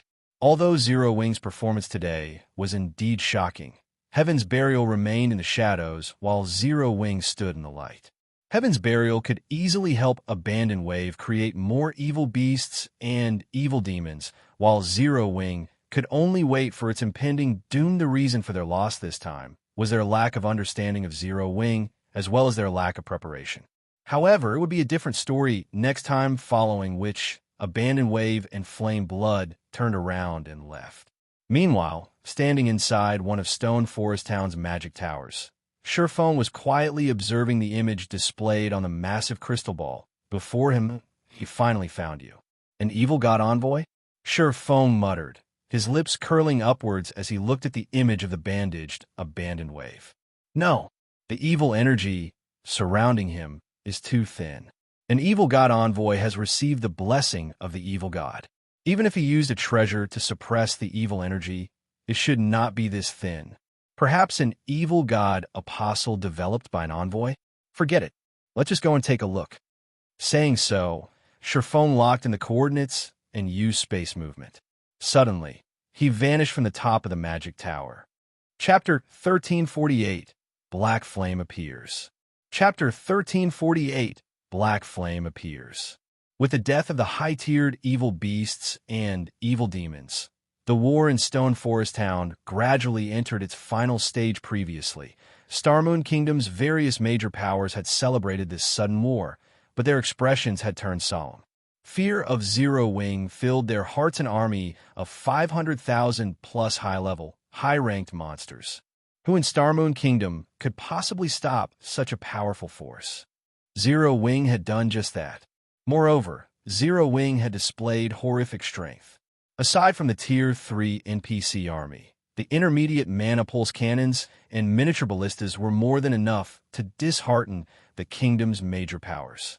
If these weapons were aimed at their guild towns, the consequences would be dire. Before this battle, the major powers had only felt a little threatened by Zero Wing's number of experts and high-quality items.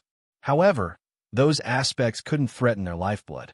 If worst comes to worst, they would fight a war of attrition, competing with wealth and resources.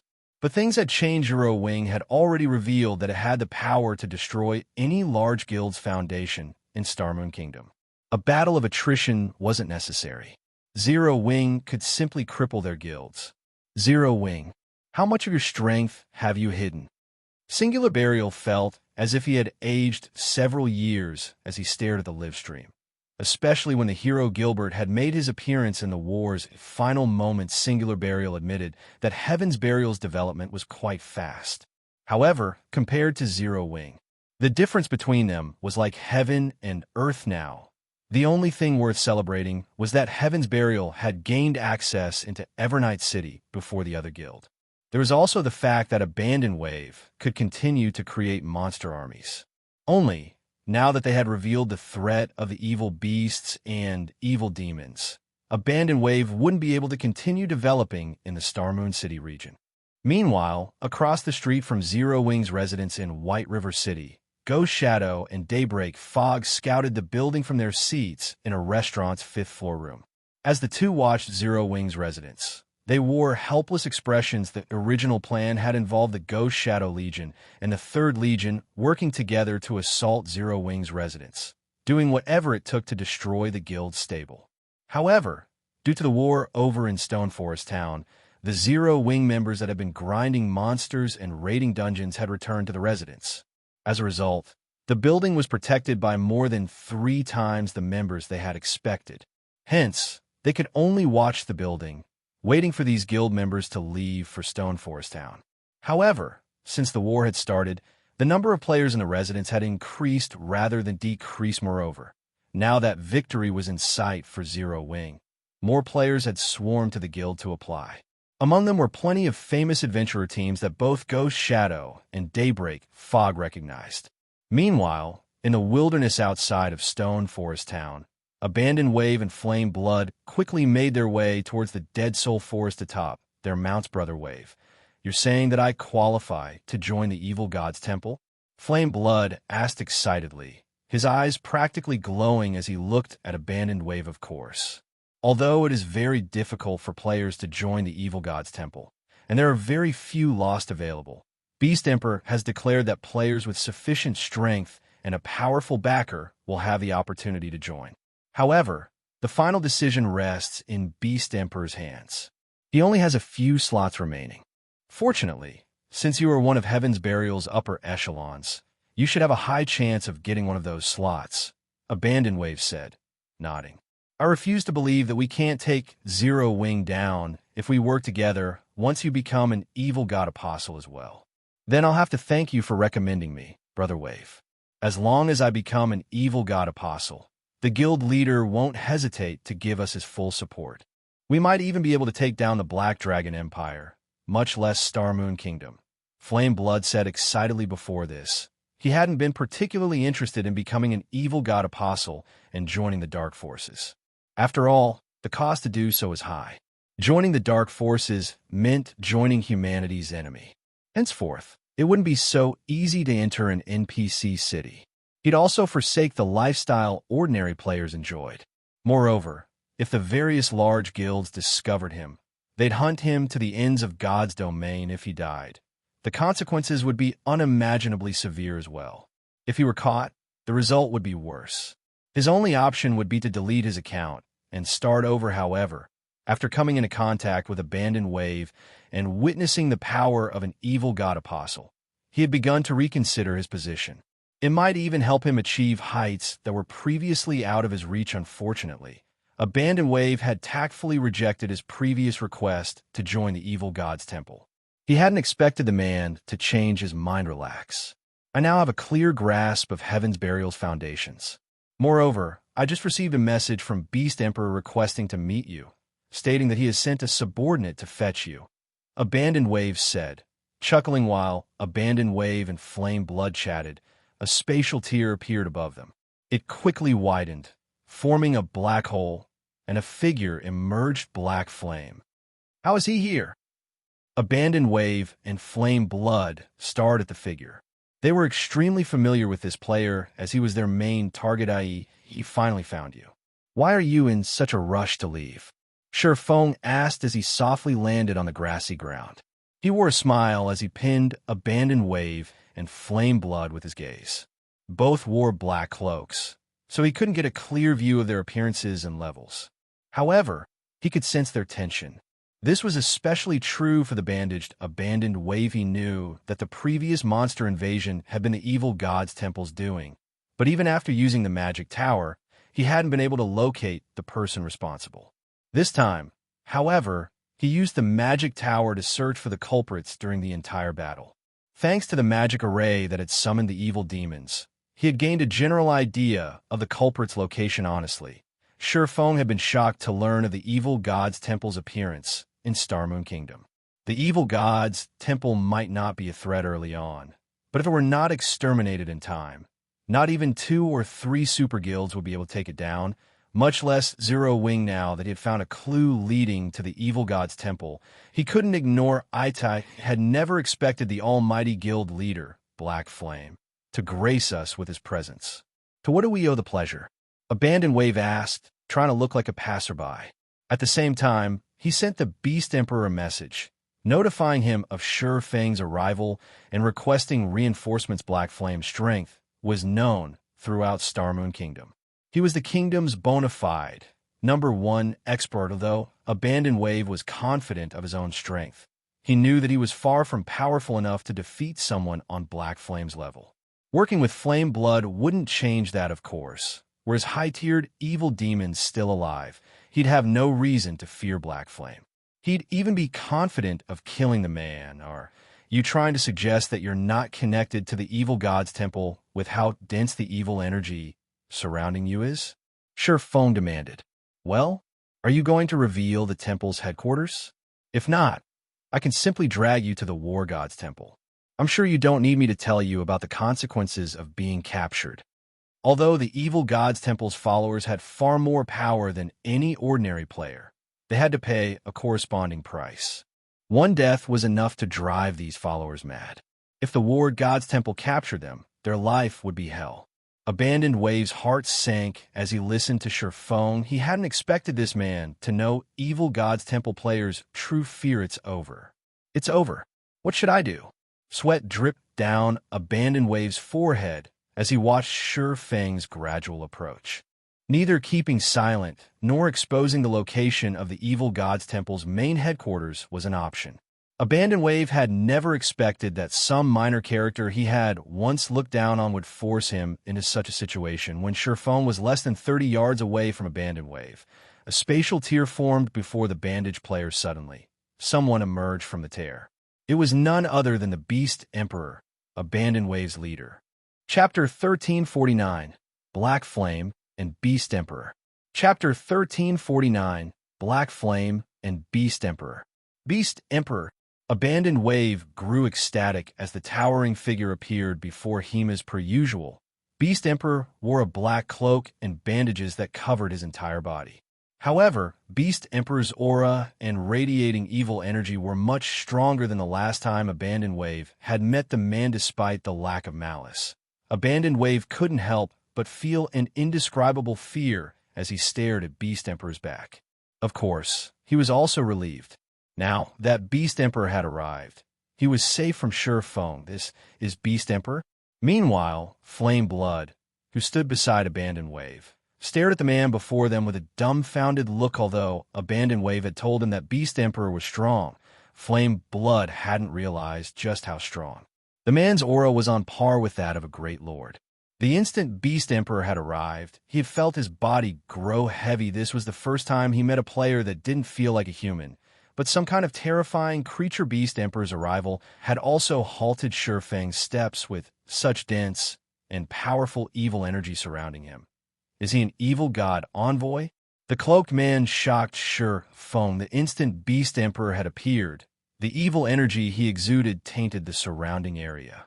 If normal players spent too much time in this pollution, they would undoubtedly become demunkin. Even Great Lord ranked evil beasts and evil demons could only pollute an area of 20 to 30 yards. Yet Beast Emperor polluted a radius of over 50 yards.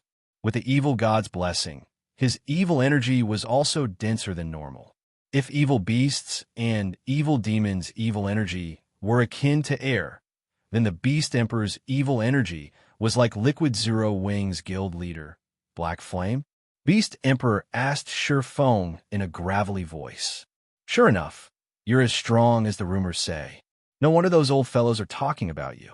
Let me introduce myself. I'm called Beast Emperor. I am also the apostle that activated the evil god's temple in Starmoon Kingdom. May I know if guild leader Black Flame would be so kind as to pardon my two friends? I can assure you that the beasts and demons will not bother Stone Forest Town again. If I let them go, those evil beasts and evil demons will leave Stone Forest Town alone. Is this some kind of humble threat? Sure Feng asked. You can think of it that way. Beast Emperor acknowledged in his opinion. God's domain had fewer threats to offer as time went on. A measly kingdom's #1 guild was not one of them. Abandoned Wave was one of the basic evil god apostles under him. Abandoned Wave could only control a maximum of 600,000 evil beasts, which couldn't be more than 30 levels higher than his own. The strongest evil beast he could control was only Tier 4 lower rank, and he could only control up to 10 at a time. As for evil demons, Abandoned Wave could only control a maximum of 5,000, and they could not be more than 20 levels higher than him. The strongest evil demon Abandoned Wave could control was only Tier 3 middle rank, and his maximum was 20 at a time. If Abandoned Wave could push Zero Wing to the brink of destruction with a half-baked army, what could an evil god envoy such as himself accomplish? If I say no, Sure Feng asked, smiling. He then vanished, rejecting my goodwill? Beast Emperor's gaze turned frosty when he heard Shifeng's reply. Immediately, he searched his surroundings for the enemy player as if Abandoned Wave and Flame Blood faced a powerful foe. One focused on their surroundings while the other activated Truth's shield to protect himself. However, before any of the three could react, Shifeng appeared beside Abandoned Wave. Turning both Abyssal Blade and Killing Ray against the Monsi Foam could easily cross 30 yards with a few steps. By the time Abandoned Wave realized what was happening and attempted to use Vanish, the seemingly slow sword had passed through his body. Only after he had been hit did his body begin to disappear. However, the two attacks had devoured over 35,000 HP, dropping it into the red. He had nearly been thrown over the river Styx. How are his reactions so fast? Flame Blood was stupefied. Shifeng's slashes were not indefensible. Only, Shifeng's reaction speed was simply too quick. He had executed the two slashes as if he had moved on instinct. The instant Abandoned Wave disappeared, Shifeng retrieved a dark blue crystal ball from his bag and shattered it. No, you can't do that. From stealth, Abandoned Wave practically screamed when he saw the shattered crystal ball. The crystal ball Shifeng had shattered was a mobile jail specifically designed to capture dark and red players. If a dark or red player had less than 10% of their HP, the capture would be successful. Mobile jails had the same effects as jails in NPC cities. This wasn't an item that ordinary players could afford. The war gods' temples sold mobile jails that could hold a single player for 50 gold each. Mobile jails that could hold up to 10 players cost 300 gold. Even wealthy players wouldn't purchase such an expensive tool without a specific reason, although Abandoned Wave had considered using a skill to resist capture. Once the mobile jail activated, it would capture any player within 15 yards that fit the requirements and stop them from using skills or tools. They wouldn't even be able to move. Not even an invulnerable state could save them in the blink of an eye. A black hole devoured Abandoned Wave, and he vanished as if he had never existed. Meanwhile, the crystal ball Shifeng had shattered had recovered, but instead of dark blue, the crystal ball was now black flame. You bastard! Beast Emperor glared at Shifeng, evil energy overflowing from his body. His aura also began to increase. Release him now. Otherwise, don't even think of leaving this place alive. Although he was an evil god envoy, someone who enjoyed a high position in the evil god's temple, he was only granted 5 apostles. Even if one of his apostles died, he wouldn't get another. Hence, he was extremely careful when selecting apostles. After all, players without enough strength and resources weren't likely to be of much help. Although Abandoned Wave had lost the Blackwater Corporation's support, he had already given Abandoned Wave one of his 5 apostle slots. Losing Abandoned Wave was the equivalent of losing 600,000 evil beasts and 5,000 evil demons. Leave here alive? Shifeng turned to Beast Emperor. Chuckling, he said, "Are you joking? Or do you think I can't tell that you're just a mirror image? You saw through it." Beast Emperor was stunned. He did not have any skills that allowed long-distance teleportation, but he could dispatch a mirror image, sending it to command his own army and that of his apostles. Not only did this skill guarantee his safety, but it also allowed him to keep his subordinates in check. Although his mirror image was invulnerable, it couldn't attack either. The mirror image was only a replica that lasted 30 minutes. A doppelganger? Flame Blood looked at Beast Emperor in confusion. Both Beast Emperor's aura and evil energy far exceeded Abandoned Wave's. At the end of the day, a doppelganger was only a doppelganger. Everyone knew that, although they looked like the real deal, doppelgangers didn't have the aura of the original player yet. No matter how he looked at Beast Emperor, the man should be real. But what Beast Emperor and Flame Blood didn't know was that Shifeng had activated Omniscient Eyes. He could see the truth of everything within 100 yards of himself. The instant Beast Emperor had appeared, Shifeng had activated Omniscient Eyes to avoid an ambush. After all, if one enemy appeared suddenly, others were likely nearby. If Beast Emperor really wore a black cloak, though even Omniscient Eyes wouldn't reveal his identity. However, as this Beast Emperor was only a mirror image, the black cloak could only hide his appearance. It did nothing to hide the mirror image's data from Omniscient Eyes. Moreover, as the mirror image was invulnerable, it couldn't attack. It was similar to his divine steps despite his ruse failing.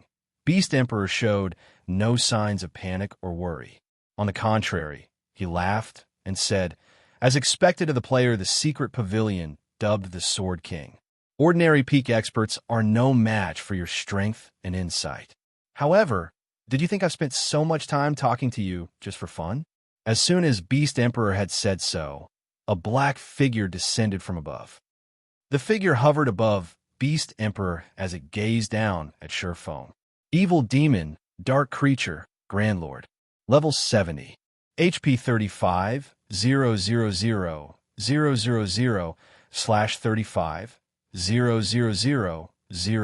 000. Chapter 1350. Full-powered assault. As the evil demon appeared, the area's atmosphere changed. Dense evil energy polluted the area, and shadows clustered around the evil demon. However, the more frightening aspect was the evil demon's aura. Even an expert like Flameblood could not help but shudder, his movements becoming sluggish. So, this is a Grand Lord ranked evil demon?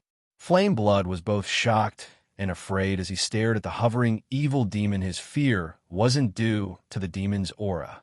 Rather, the evil demon before him felt almost human. Its condescending gaze and sneer made it look like a player in an evil demon skin. Flameblood had never realized that there was such a massive difference between a Great Lord and a Grand Lord ranked evil demon. To upgrade an evil demon to the Great Lord rank, Abandoned Wave had to devour many players' souls. Of course, the demon had to have enough potential to evolve. Otherwise, absorbing souls would only increase its level, not its tier. Every time an evil demon was promoted, it would require several times more souls to reach the next rank. One could just imagine how difficult it was to produce a Grand Lord ranked evil demon. Yet Beast Emperor intended to use such a creature to lead the way. If they had had the help of a Grand Lord during their siege against Stone Forest Town, the battle might have ended in their favor. Black Flame, I have given you your one chance. Since you've refused, I'll show you what it feels like for a demon to devour your soul. Beast Emperor smirked at Sherfone. If an expert like you turns into an evil demon, I'm sure it will have a lot of potential. Peak experts' corpses were very valuable to Evil God's Temple players. Such corpses had a much greater chance of becoming evil demons with high growth potential. The evil demon created would have a better chance of becoming a high-tiered creature. As Beast Emperor finished speaking, the evil demon above him vanished as it dashed towards Sherfone with lightning speed. In the blink of an eye, the evil demon arrived before its target, slashing at Sherfang's head with claws wrapped in dark gray fog. However, mid-swing, the evil demon abruptly changed its attack trajectory, creating a silver arc that split away from the gray fog and moved towards Sherfang's neck. Meanwhile, the gray fog retained its form as it continued towards Sherfang's head. Rapid switch. Sherfone could not help his surprise. He hadn't expected the evil demon to have grasped such a superb technique. Moreover, the transition was so smooth and sudden that even a Void Realm expert like himself had failed to detect warning signs. It was as if the demon's cells had altered from attacking his head to swiping at his neck. In this crucial moment, one of Sherfang's blades, which he had employed to counter the fog-shrouded claws, changed directions. While the abyssal blade continued to block the descending claws of gray fog, Killing Ray turned to block the evil demon's real claws. Boom. Boom. As the blades and claws met, the collision scattered dazzling sparks. The ground beneath Sherfang's feet sunk slightly. The impact then threw Sherfone, and he landed over 20 yards away. He instantly lost over 10,000 HP. Is this a Grand Lord ranked evil demon strength? When Sherfone struck the ground, both of his hands were numb. His blades vibrated, releasing a low hum. Sure enough, its strength and speed far exceed an ordinary Grand Lord. If not for his quick reaction and diverting Killing Ray, he would have likely died. Even so, since he had pulled Killing Ray away from his parry, he hadn't been able to mitigate the damage completely, causing him to lose 1/6 of his total HP. At this rate, even if he blocked every one of the demon's attacks, he would only last 6 attacks. He had only been saved due to his Tier 2 Sword Master class, one of the 10 great saint classes, and his excellent equipment. If a tier 2 metric tons of the same level had received that last attack, they'd most likely lose a minimum of 20,000 highs not dead. Beast Emperor was momentarily stunned when he saw Shi Feng stand up with most of his HP intact. He knew just how powerful a Grand Lord ranked evil demon was. Even the current strongest MT in God's domain would die instantly if they didn't activate a life-saving skill in time. Upon reaching the Grand Lord rank, evil demon's combat standards underwent a qualitative transformation. Players had no hope against these Grand Lords' transition speed. After factoring in the Grand Lord's frightening, destructive power, any player that attempted to solo such a creature would die instantly. He even blocked that attack. Sure enough, Black Flame's strength has improved significantly yet again. Flameblood was also surprised to see Shi Feng so lively even against a Great Lord-ranked evil demon of the same level. An MT would be forced to activate a life-saving skill to survive, not to mention against a level 70 Grand Lord. If not for the NPC guards and various magic arrays, Zero Wing would have been easily annihilated during the siege. Yet, even without any support, Shi Feng blocked the Grand Lord's attack. This was simply inconceivable. Sure enough, you are quite impressive. But how many attacks do you think you can block? Although Shi Feng had surprised Beast Emperor, the situation hadn't changed as he said so. The evil demon darted forward once more. This time, the gray fog around his claws transformed into a dark gray greatsword. It brandished the weapon at Shi Feng, sending 5 streaks of gray light towards the swordsman's blind spots. Just as the 5 streaks of gray light were about to devour Shi Feng, golden dragon scales and divine runes began to envelop his body. His aura transformed as well, resembling that of a prehistoric beast. A stream of blue energy flowed from Killing Ray and into Shi Feng's palm. Arcs of blue electricity danced across his body. Suddenly, Shi Feng looked like a god that had descended to the mortal world. Heavenly Dragon's power. Tier 2 Blade Liberation. This was the first time Shi Feng had used twofold Berserk after completing his Tier 2 promotion. Even against the King of Darkness, Shi Feng had only used Heavenly Dragon's power. However, against the Grand Lord-ranked evil demon, Shi Feng did not dare to be careless, as even the slightest mistake could end his life, following which Shi Feng lightly swung Killing Ray towards the evil demon Shadowblade.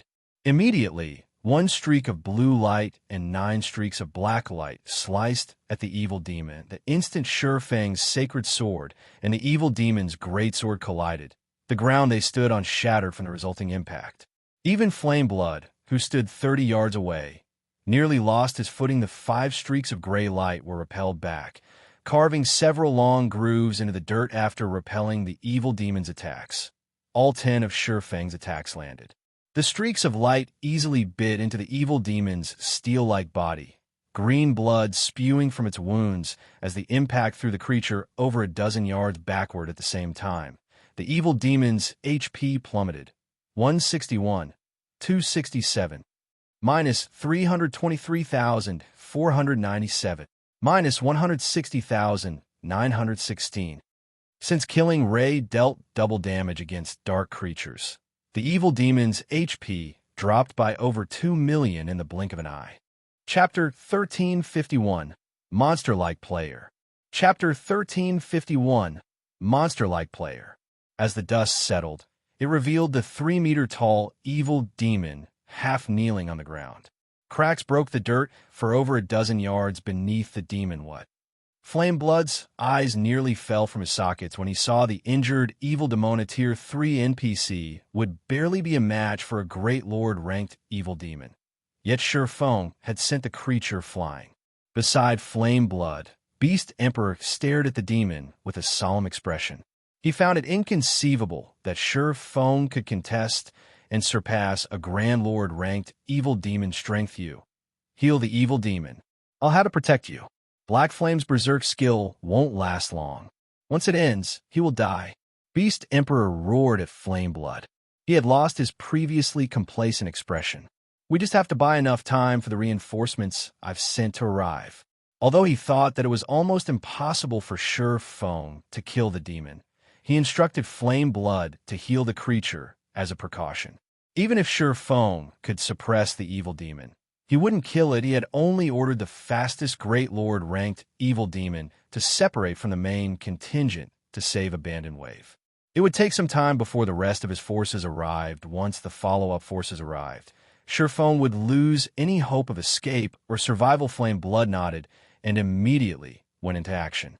First, he cast Recover on the evil demon, healing it for over 2,300 HP every 5 seconds. He followed up with a Truth Shield, which could absorb over minus 11,000 damage, although these spells were almost negligible compared to the evil demon's HP. The Truth Shield and Recover would heal the creature's injuries. At the very least, it would be able to fight at peak condition. Flame Blood began to chant an incantation. As Heaven's Burial's best cleric, Flame Blood had double cast right off the bathe, had chosen to cast the Tier 1 spell, Life Recovery, and the Tier 0 spell, Healing Light. Not only was Flame Blood's chanting very fast, but he was also accurate. He was only slightly less efficient than Violet Cloud. Of course, there was a massive gap between his brain activity and her. Feng didn't sit idly by while Flame Blood healed the evil demon. Without hesitation, he activated the Tier 2 Taboo skill, Instant Strike, vanishing and reappearing before the demon in an instant sword's orbit. Suddenly, a glittering galaxy formed around Feng's body. Dazzling stars bombarded the evil demon, one after another.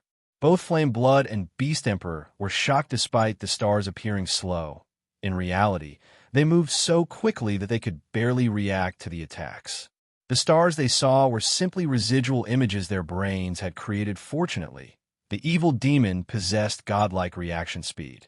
With a physique that surpassed that of ordinary players, it reacted immediately and blocked the incoming attacks with its claws. However, as Feng had activated twofold Berserk and Instant Strike, both his strength and attack speed exceeded the evil demon's. The Grand Lord couldn't keep up. The brilliant stars continued to bombard the monster. Each collision ripping pain screams from the evil demon's throat. The evil demon's agonizing screams echoed across the grassland, causing all who heard to shudder. If other players saw this, they'd likely confuse Feng for the monster, while assuming that the evil demon was some innocent player. Each star that penetrated the evil demon's body dealt devastating damage. 431, 571, minus 435,197. Minus 871,054. For a moment, Flame Blood had even forgotten to chant his spells as he stared at the screaming demon with a dumbfounded expression. Is he a monster? Flame Blood had intended to mitigate some of Feng's damage with his heals, but after seeing the swordsman's devastating power, he realized that his efforts would be utterly futile. Only now did Flame Blood understand why Feng hadn't prioritized killing him. A healer it wasn't because Feng didn't want to kill him. Rather, he didn't need to. Since he was negligible, the swordsman didn't need to waste time on him. After all, Berserk skills durations were extremely limited. The evil demon's HP bar continued to plummet. Every hit Feng landed reduced it by 1%, 2% with a critical hit. The demon's HP rapidly decreased from 93%, 90%, 80%, 70%. By the time Instant Strike's 3-second duration ended, the evil demon had only 64% HP remaining. However, as soon as Instant Strike's effects wore out, Feng's attack speed and damage dramatically decreased. Seeing this, Beast Emperor released a sigh of relief. Had Feng continued dealing such horrific damage, the evil demon would have lost all of its 35 million HP and died in less than 20 seconds. Now that Feng's attack speed had decreased, the evil demon could finally keep up with the attacks, blocking them. In fact, the demon launched powerful counterattacks with the dark fog it had summoned, forcing Feng to dodge and waste time. It was only a matter of time before Feng's Berserk skill ended. Sure enough, one person's strength isn't enough, Feng thought as he was forced into a corner. The Grand Lord ranked evil demon's superb physique was even more powerful than a Tier 3 player's. Players of the same tier might have some difficulty blocking his slashes, but to the evil demon, doing so wasn't difficult in the least. Reacting quickly, Feng retrieved 2 Summon Guard scrolls from his bag, although he was strong enough to suppress a Grand Lord for a short time. Whether it was an evil demon or a normal monster, players had one disadvantage: HP.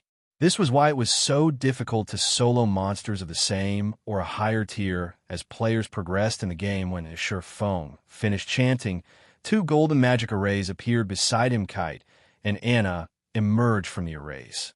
Although it hadn't been long since Feng last saw his personal guards, the 2 NPCs had leveled up considerably after completing his Tier 2 promotion quest and returning to White River City. Feng hadn't immediately resummoned his personal guards.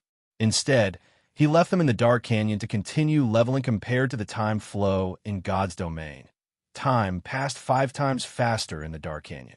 Moreover, the canyon's environment was far more suitable for training. The last time Feng had seen Kite, the NPC was level 70. Now, Kite had reached level 74. As for Anna, she was already level 75. She was undoubtedly the highest level personal guard in the game right now. The instant these 2 NPCs appeared, Kite swung his greatsword down. Countless wind blades surrounded the evil demon, sealing its movements completely. As for Anna, she waved her staff and chanted an incantation, summoning 4th 10 level 75, Lord-ranked Rock Guardians and a Great Lord-ranked Golden Djinn under Anna's control. The Rock Guardians positioned themselves to form a magic array, lowering the evil demon's basic attributes by 15%.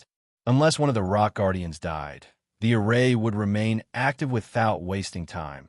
Feng activated Phantom Kill and 9 Dragon Slash. At the moment, his doppelganger's attributes were even higher than Kite's. Each Abyssal Blade Phantom also dealt as much damage as the Lord-ranked Rock Guardians. With his doppelganger and Kite's support, Feng overwhelmed the evil demon. Although Kite's and Anna's damage output was no match for Feng's individually, when combined, they dealt even more damage than their master. Time passed gradually.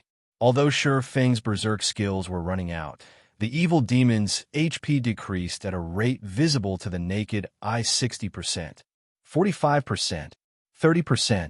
When the evil demon's HP fell below 20%, it finally went berserk as it shrank and its skin turned crimson. Its entire body began to release more gray fog. Evil energy outbreak was a desperate skill that only Grand Lord-ranked demons and above could use. When activated, the skill would increase the user's strength, movement speed, and attack speed by 30% and physique by 15%.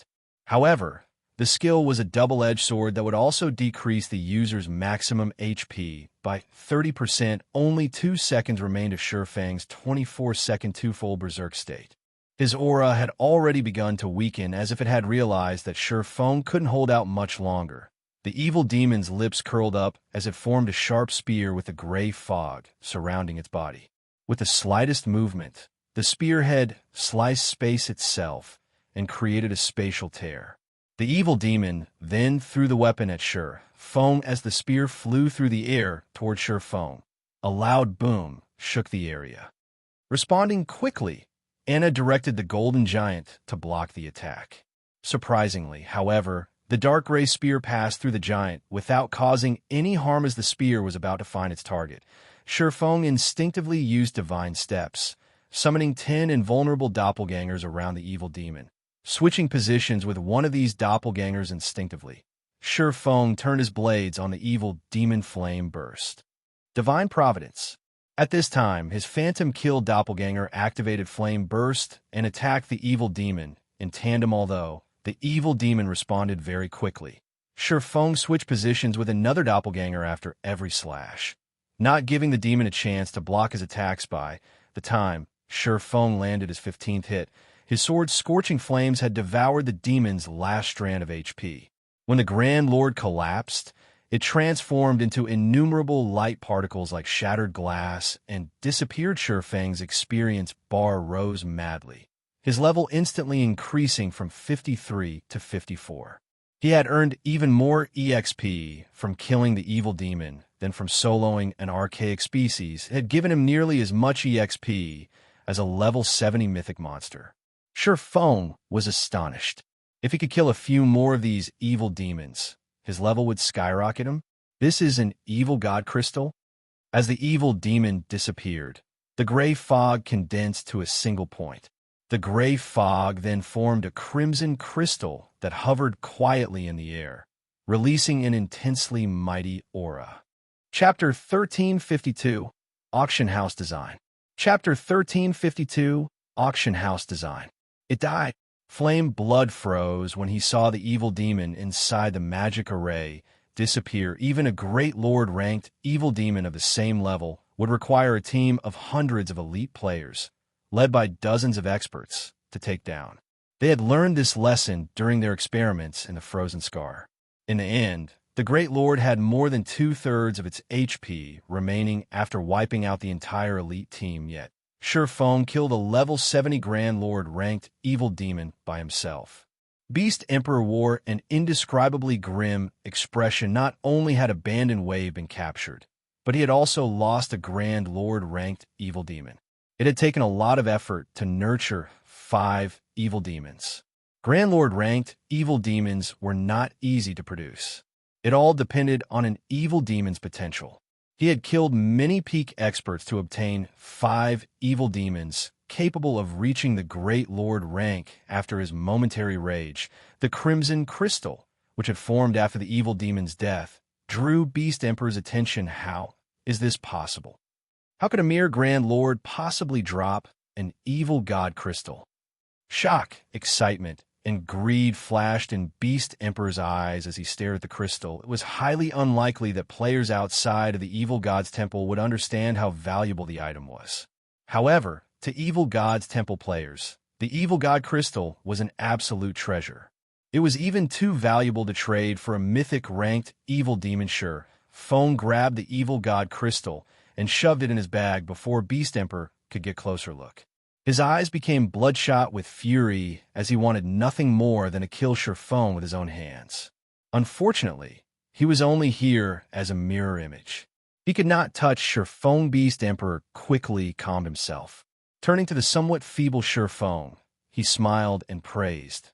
Guild Leader Black Flame, you're truly capable. Even the strongest evil demon under my command wouldn't be a match for you. As expected of Starmoon Kingdom's #1 expert.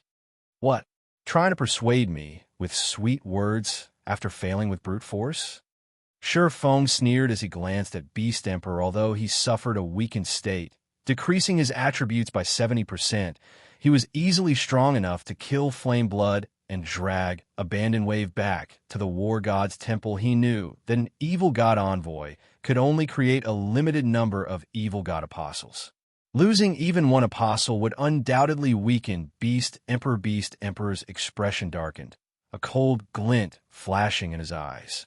He was the evil god's temple's sole evil god envoy. He was fated to become an overlord, establishing the evil god's empire in God's domain. Yet a guild leader from a measly kingdom stood before him, ridiculing his failure. If only he were here physically, he would give Shi Feng a taste of despair. Black Flame, let's not waste time talking. Why don't we make a trade? Beast Emperor said after suppressing his rage. You'll gain at most some merit points for handing an evil god apostle over to the War God's temple, but I can offer your guild resources others dream of and access to dark cities. Zero Wing desperately needs these. The evil god's temple was one of God's domain's strongest dark forces. It had branches throughout numerous kingdoms and empires. He couldn't help Zero Wing gain access to every NPC dark city, but getting access to a few shouldn't be a problem. This was also why Heaven's Burial was willing to help Abandoned Wave gather so many evil beasts and evil demons in such a short time. Sure, I might get some measly merit points for handing over an evil god apostle, but ridding God's domain of an apostle is just as good, Shi Feng said, chuckling. Although he was interested in access to multiple dark cities, getting rid of an evil god apostle that had been persistent in picking fights was a better option. If not for the Adventurers Association's assistance in Stone Forest Town, Zero Wing might have failed to protect it. Shi Feng would have been forced to accept mutual destruction, using a method to prevent anyone from claiming the town. Beast Emperor nearly popped a vein when he heard Feng's refusal. Taking a deep breath, he tried again. How about this? I have an auction house design in my possession. I also have a secret land key that can open the secret land door, allowing you to send 1,000 players through at a time. Aside from the resources the secret land has to offer, you can gain far more magic crystals there than in the Stoneclaw Mountains. I will also help Zero Wing gain access to 5 dark cities. In return, you just need to hand over the mobile jail and the Crimson Crystal. The auction house design might not be useful for a basic town, but it was a different story for Stone Forest Town. Once a player town had an auction house, it would lure more players, and the ruling guild would make a profit from the handling fees, of course. The secret land key was obviously quite valuable. If a guild periodically harvested the resources from the secret land, it wouldn't need to fight other guilds for resources with these items. Zero Wing wouldn't need much time to improve by leaps and bounds. A measly 10 or 20,000 War Gods Temple merit points couldn't compare to these benefits. Beast Emperors offer stunned Feng for a moment. The auction house design was extremely rare in God's domain. It was any less rare than the teleportation magic array design. However, while the teleportation magic array design could be used multiple times, the auction house design was a one-time use item. He had never expected Beast Emperor to offer up such an item. The secret land key was also extremely valuable. It was only slightly less valuable than mineral veins that produced magic crystal. Feng had to admit that Beast Emperor's offer was incredibly tempting. Meanwhile, Flame Blood, who overheard the offer, was also dumbfounded. Heaven's Burial dreamed of obtaining both items, especially the secret land key. He would never have dreamed that Beast Emperor would offer such items and access to 5 dark cities in exchange for Abandoned Wave and the Crimson Crystal. Not even super guilds would refuse such an offer. How tempting. But I still refuse. Feng responded, smiling. I'm not in the habit of breeding troublemakers. If an evil god apostle had only attacked his town by chance, he might consider letting them go. However, the apostle in his hands had intentionally picked a fight. Truth be told, even if he released this troublemaking apostle, he wouldn't be afraid for his future. After all, once Zero Wing reinforced its foundations, its development speed would only continue to increase. Furthermore, an evil god apostle required a large amount of resources to create evil beasts and evil demons. If Starmoon Kingdom's various large guilds were cautious, creating more underlings wouldn't be easy. However, he had no interest in fighting siege wars for no good reason. Moreover, he still had plenty of things he needed to attend to. He did not have enough time to waste in Starmoon Kingdom again. Beast Emperor was stunned. However, he demanded in a chilly voice, "Do you really intend to fight me to the bitter end?" Chapter 1353, Crazy Black Flame. Chapter 1353, Crazy Black Flame. Beast Emperor's deep voice echoed throughout the grassy plains. The surrounding temperature dropped. Flame Blood couldn't help but shudder. This Beast Emperor was only a mirror image. It didn't have any offensive ability. Beast Emperor wasn't even backed by a superpower. However, no guild would dare to underestimate his strength. The various superpowers were no exception. Although Flame Blood didn't know how much power Beast Emperor truly wielded, he had learned that Beast Emperor still had 2 other evil god apostles. They had been apostles much longer than Abandoned Wave and had considerably powerful backers. Unlike Abandoned Wave, the other 2 apostles operated in secret in other kingdoms. They weren't like Abandoned Wave, acting boldly in the open in Starmoon Kingdom. Abandoned Wave's actions were part of the reason he had gathered such a large army of evil beasts and evil demons so quickly. After a moment of silence, Feng shook his head and laughed. "Do you really believe that I'm afraid of your evil beasts and evil demons?" Feng asked calmly. He didn't know much about the evil god's temple, but he knew that evil beasts and evil demons weren't easy to produce. Unlike evil beasts, evil demons couldn't be summoned. Evil beasts could only travel on foot as well. This was also why evil god's temple players paid more attention to evil demons. It was practically impossible for the evil god's temple to amass another army of that size, with Abandoned Wave's army annihilated and the resources around Starmoon City mostly exhausted. If it were possible to create evil beasts and evil demons without limit, evil God's Temple players would have long since become invincible. Of course, Beast Emperor might summon his own evil demons against Stone Forest Town, but with how rare they were, sending an army of demons to capture the town would be a waste. When Flame Blood heard Sure Fang's reply, he thought he had heard wrong for a moment. Has Black Flame lost his mind? Flame Blood stared at Sure Fang incredulously. He simply could not figure out what was going through Sure Fang's mind. Not only had Sure Fang refused a profitable business proposition, but he had also gone out of his way to provoke someone who shouldn't be pushed. He was a lunatic. Good. Very good.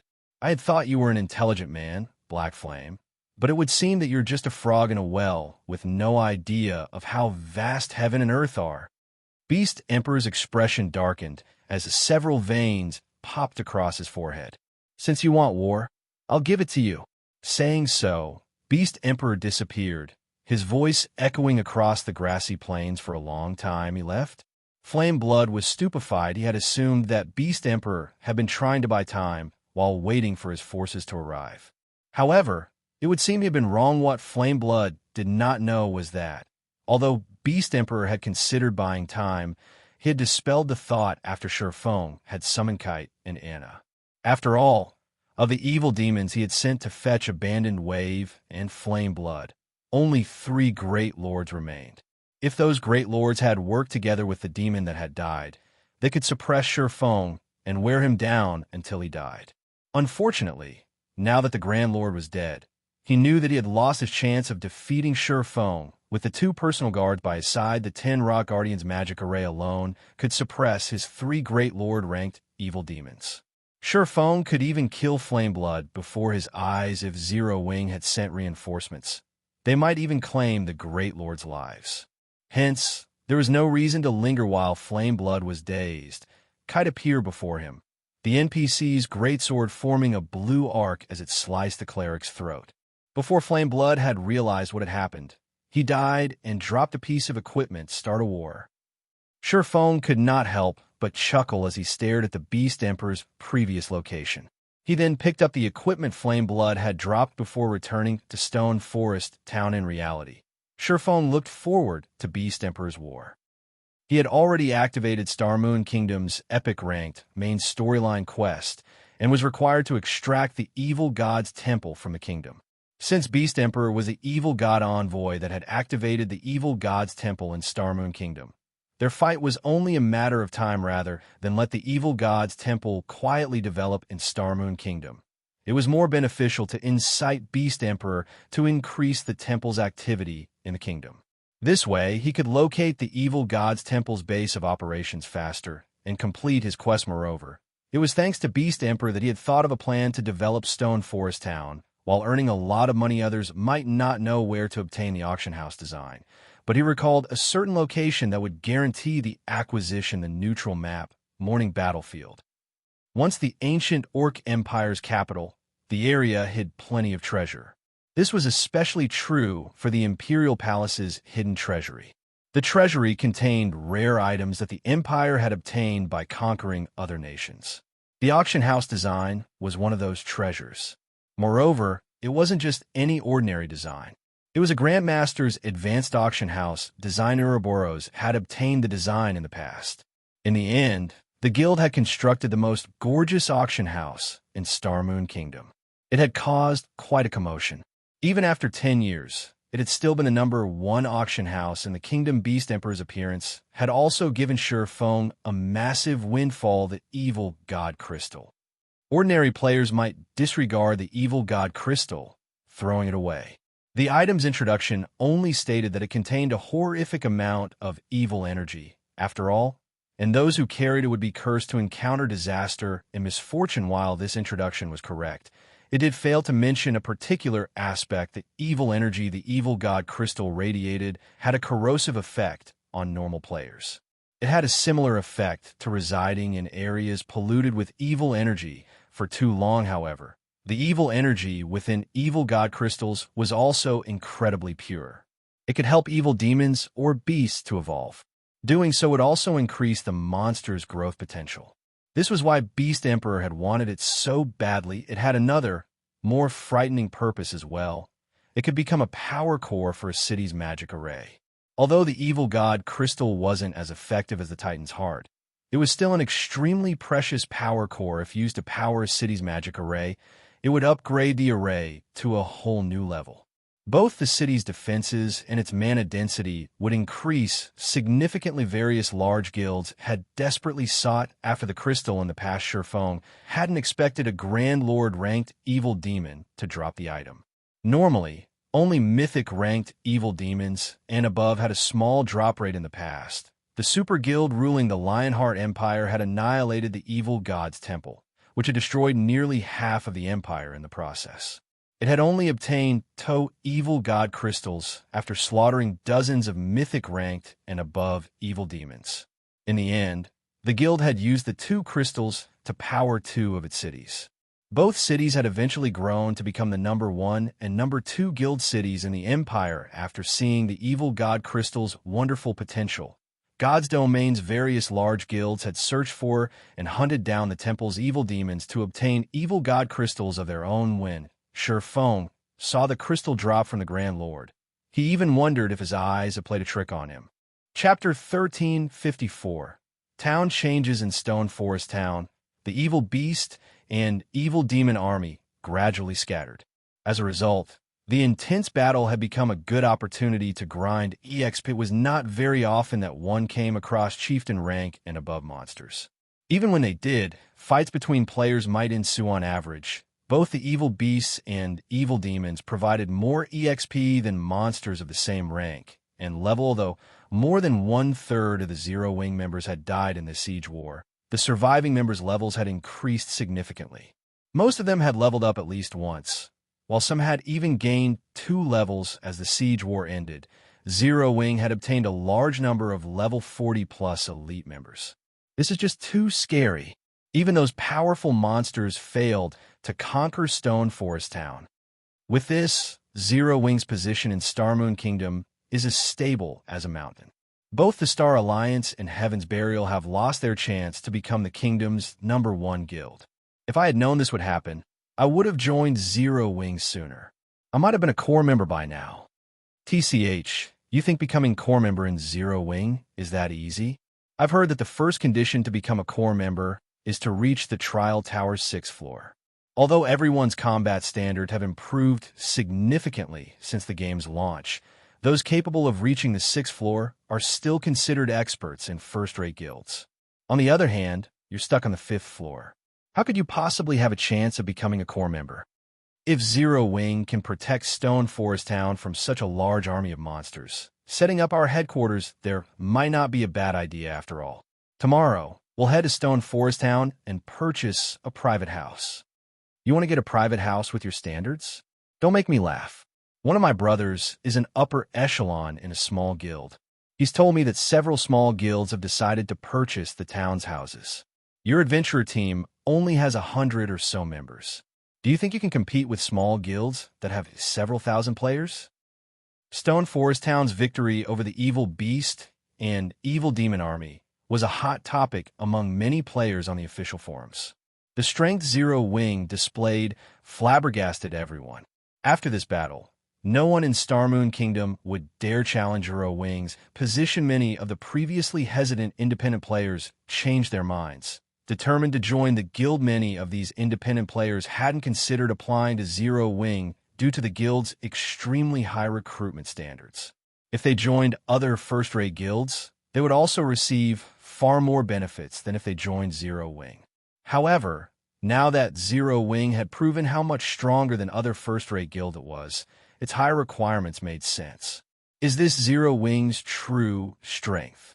Blue Phoenix, who had remained in White River City, was surprised to see peace returning to Stone Forest Town as she watched the livestream. Despite facing an army of 500,000+ monsters, not only had Zero Wing annihilated their enemy, but it also only suffered a little over 10,000 casualties. However, although Blue Phoenix was shocked by the large number of high-tiered NPCs defending Stone Forest Town, Zero Wing's revelation of its intermediate mana pulse cannons and fleet of miniature ballistas frightened her. After all, While NPCs could not be dispatched outside of the town or city they belonged to, it was a different story for the intermediate mana pulse cannons and miniature ballistas. These war weapons could be employed against cities or to defend strategic locations. Not even the Dragon Phoenix Pavilion could compare to Zero Wing's Firepower Blue Phoenix had been prepared to lend Zero Wing the gnome cannons and special ammunition she had brought with her as a backup, but she was grateful that she hadn't. Both she and Phoenix Rain would have been laughingstocks. It seems I need to report this to Big Sis Rain. After giving the matter some thought, Blue Phoenix decided to report this situation immediately. Back in Stone Forest Town, Shurfeng discovered a long line of independent players outside of the guild residence after using a guild transfer scroll to return. These players were all considerably high-leveled. Even the weakest among them was level 38, while some had reached as level 41. Their equipment was equally impressive, with the most inferior being Secret Silver Rank. With a quick glance, Shurfeng estimated that at least 200 such players waited outside the residence. Shurfeng also spotted quite a few level 20-plus players in line guild leader. "You're finally back," Aqua Rose said, smiling when she saw Shurfeng emerge from the residence's teleportation hall. "Has something happened?" Shurfeng asked curiously when he saw Aqua Rose's excited expression after we finished clearing out the monsters close to the residence. "Some of the players that bought Stone Forest Town's private houses teleported to the town and offered to cooperate with our guild. After a quick search, we discovered that most were representatives of well-known adventurer teams from other kingdoms and empires. There were also quite a few adventurer team representatives from Starmoon Kingdom and merchant players. Now that they feel certain of Stone Forest Town's security, they want to cooperate. Those adventurer teams have also stated that they're willing to sell us their rare materials for 70% market price in the future. However, they've requested that Zero Wing build more private houses suitable for adventurer teams. As for the merchant players, they'd like to see us sell a few shops in town. Of course, they're willing to pay for these structures." As she spoke, Aqua Rose gestured to the various adventurer team representatives and merchant players in God's domain.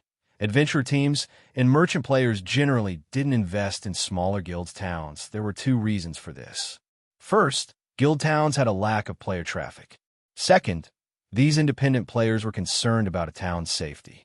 In guild wars, there were no guarantees that rival guilds wouldn't capture or destroy a guild town. A few adventurer teams had only decided to purchase Stone Forest Town's private houses because of the tempting benefits the town offered.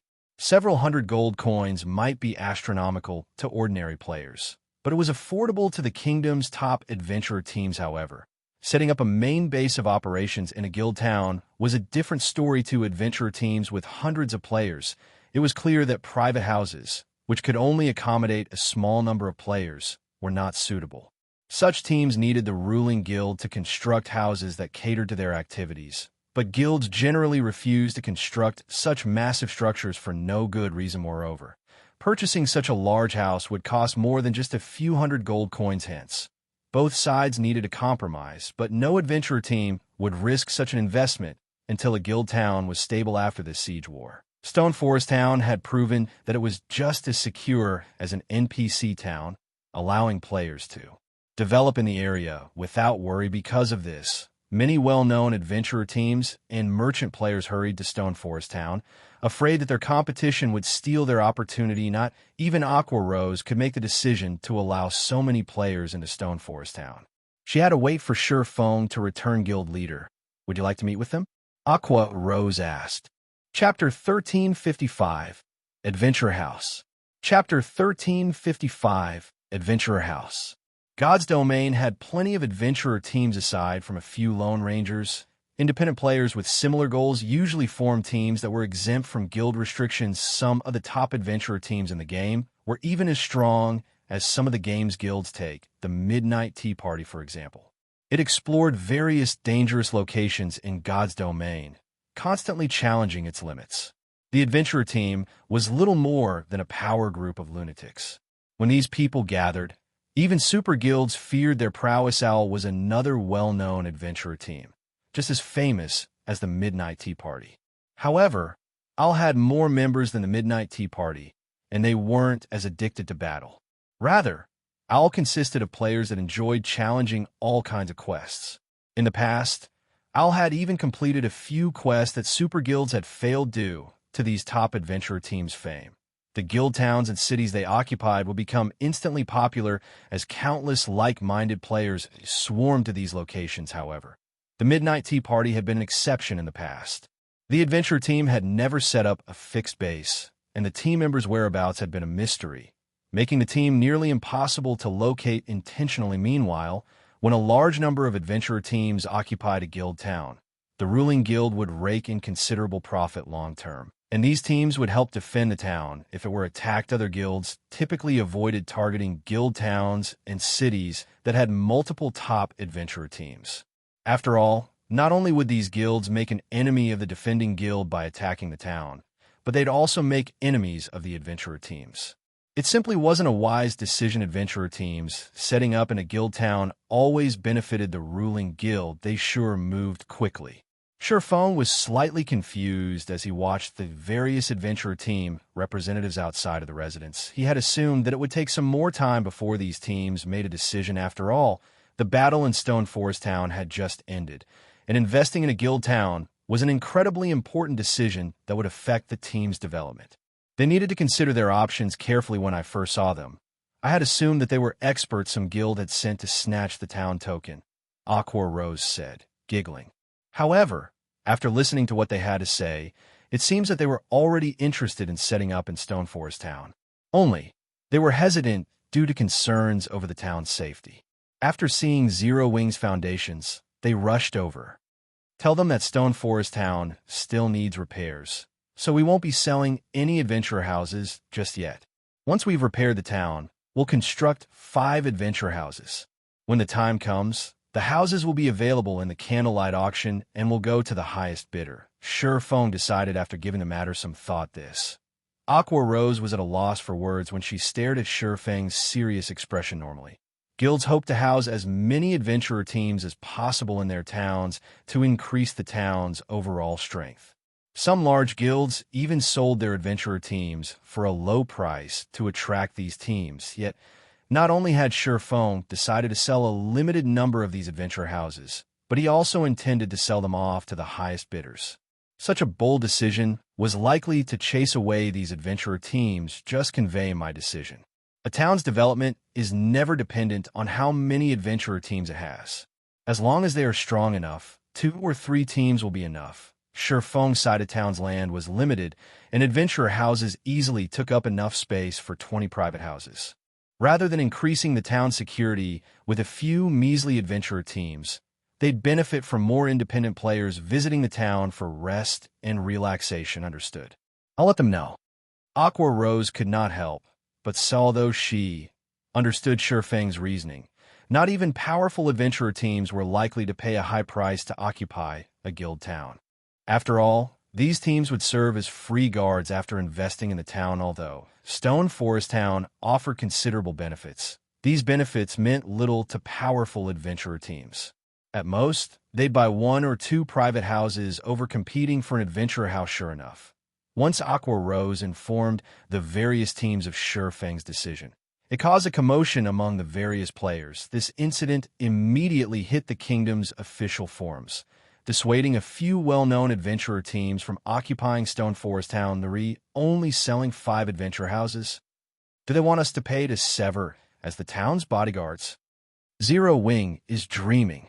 There are tons of guild towns that want us. Only an idiot would compete for those 5 slots. Zero Wing is too arrogant.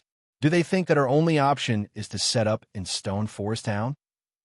Zero Wing's announcement came as a shock to ordinary players. They had never expected such a boastful stance from the guild. Of course, these players had never considered setting up a base in the town. After all, they could only afford a private house in Stone Forest Town in their dreams, much less an adventurer house to Starmoon Kingdom's various adventurer teams. However, Zero Wing was just trying to scam them. Meanwhile, inside an ancient ruin in the Apocalypse Empire, a 20-man team rested in its temple. Corpses of level 55+ monsters littered the ground around them. The weakest of their enemies had been a chieftain, while the strongest had been a great lord. Yet this 20-man team had slaughtered them.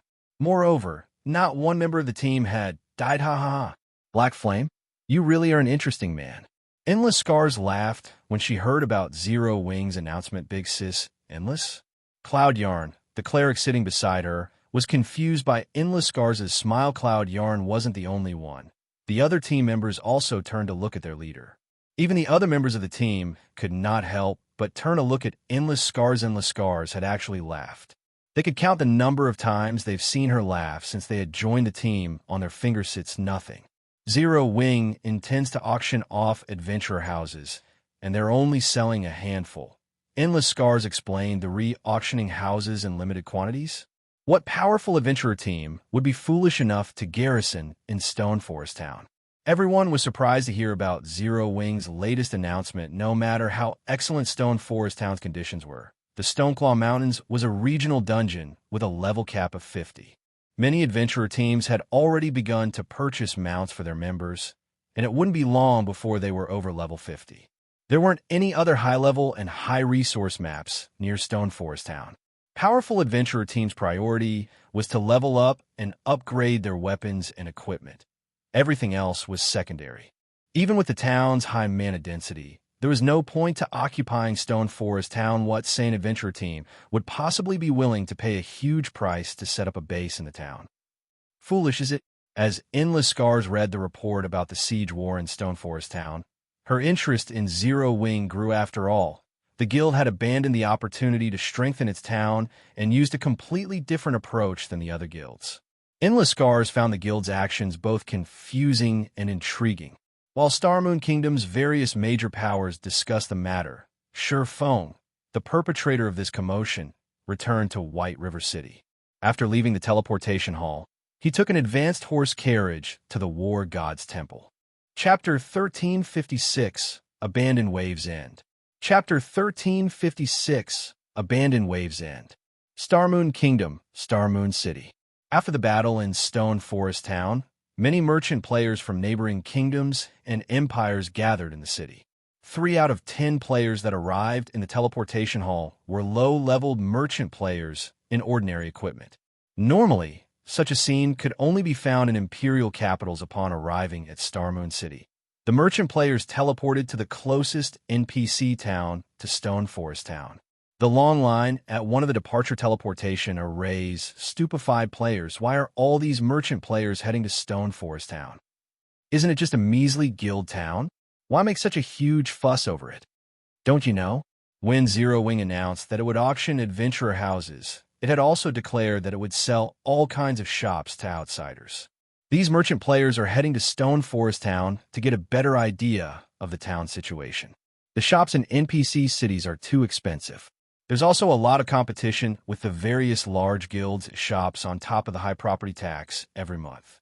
It's simply impossible for ordinary merchant players to afford the shops in guild towns, on the other hand, are much cheaper. The monthly property tax is also much lower.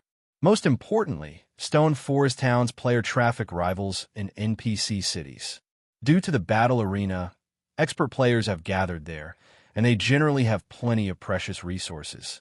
Merchant players will be able to buy and sell their items more conveniently if they had a shop in Stone Forest Town. Everyone knows that Stone Forest Town has near impeccable security now. Naturally, merchant players are eager to move into Stone Forest Town. In that case, wouldn't it be amazing if we developed in Stone Forest Town? Independent players quickly started making preparations to shift their base of operations to Stone Forest Town. Originally, the Candlelight trading firm's presence already made Stone Forest Town a good place to develop.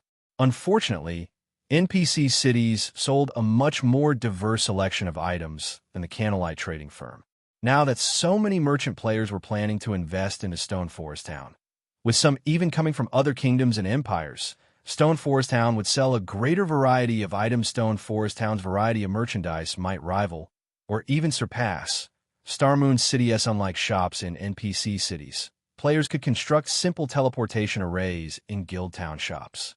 Merchant players could teleport directly to their shops without passing through Starmoon City or spending hours traveling by carriage. This encouraged merchant players to sell more products in Stone Forest Town, facilitating the transfer of merchandise. Heaven's Burial's upper echelons had gathered in the residence's meeting room. The meeting room was silent as everyone stared at Singular Burial, who wore a solemn expression despite foolishly throwing away the opportunity to invite famous adventurer teams to occupy Stone Forest Town. Even more independent players were attracted by the mass of merchant players. Both Stone Forest Town and Zero Wing would develop rapidly. As a result, the gap between Heaven's Burial and Zero Wing would expand. Our only hope is to take down the Frost King as soon as possible. Although the rewards won't help us overtake Zero Wing, we can put up a fight, Singular Burial said helplessly. Not only was Zero Wing undamaged by Abandoned Waves, but had helped increase Stone Forest Town's fame. He wouldn't have let Abandoned Wave take action so soon if he'd known this would happen. To make things worse, Abandoned Wave had been captured. With Abandoned Wave finished, there was no guild in Starmoon Kingdom capable of stopping Zero Wing from becoming the kingdom's Overlord guild leader. I just received good news. Daybreak Fog said. Good news? Singular Burial inquired. What kind of good news could there be at a time like this? Didn't Black Flame kill Flame Blood? Broken Flow had brought his team to resurrect Flame Blood after failing at his task. Although Flame Blood had suffered grievous losses, he got to meet Abandoned Wave's leader, Beast Emperor. Beast Emperor had even secretly added Flame Blood as a friend, Daybreak Fog explained. Beast Emperor took the initiative to contact Flame Blood, stating that he wishes to have a personal chat with you. Beast Emperor also said that he's willing to help Heaven's Burial annihilate Zero Wing. Abandoned Wave's leader, is it? Singular Burial smiled. All right, tell Flame Blood to send Beast Emperor a reply.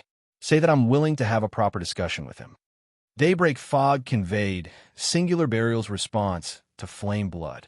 Shurfeng alighted from the advance horse carriage and came face to face with White River City's War God's Temple. The War God's Temple served as a waypoint for teleporting to the Abyss battlefield.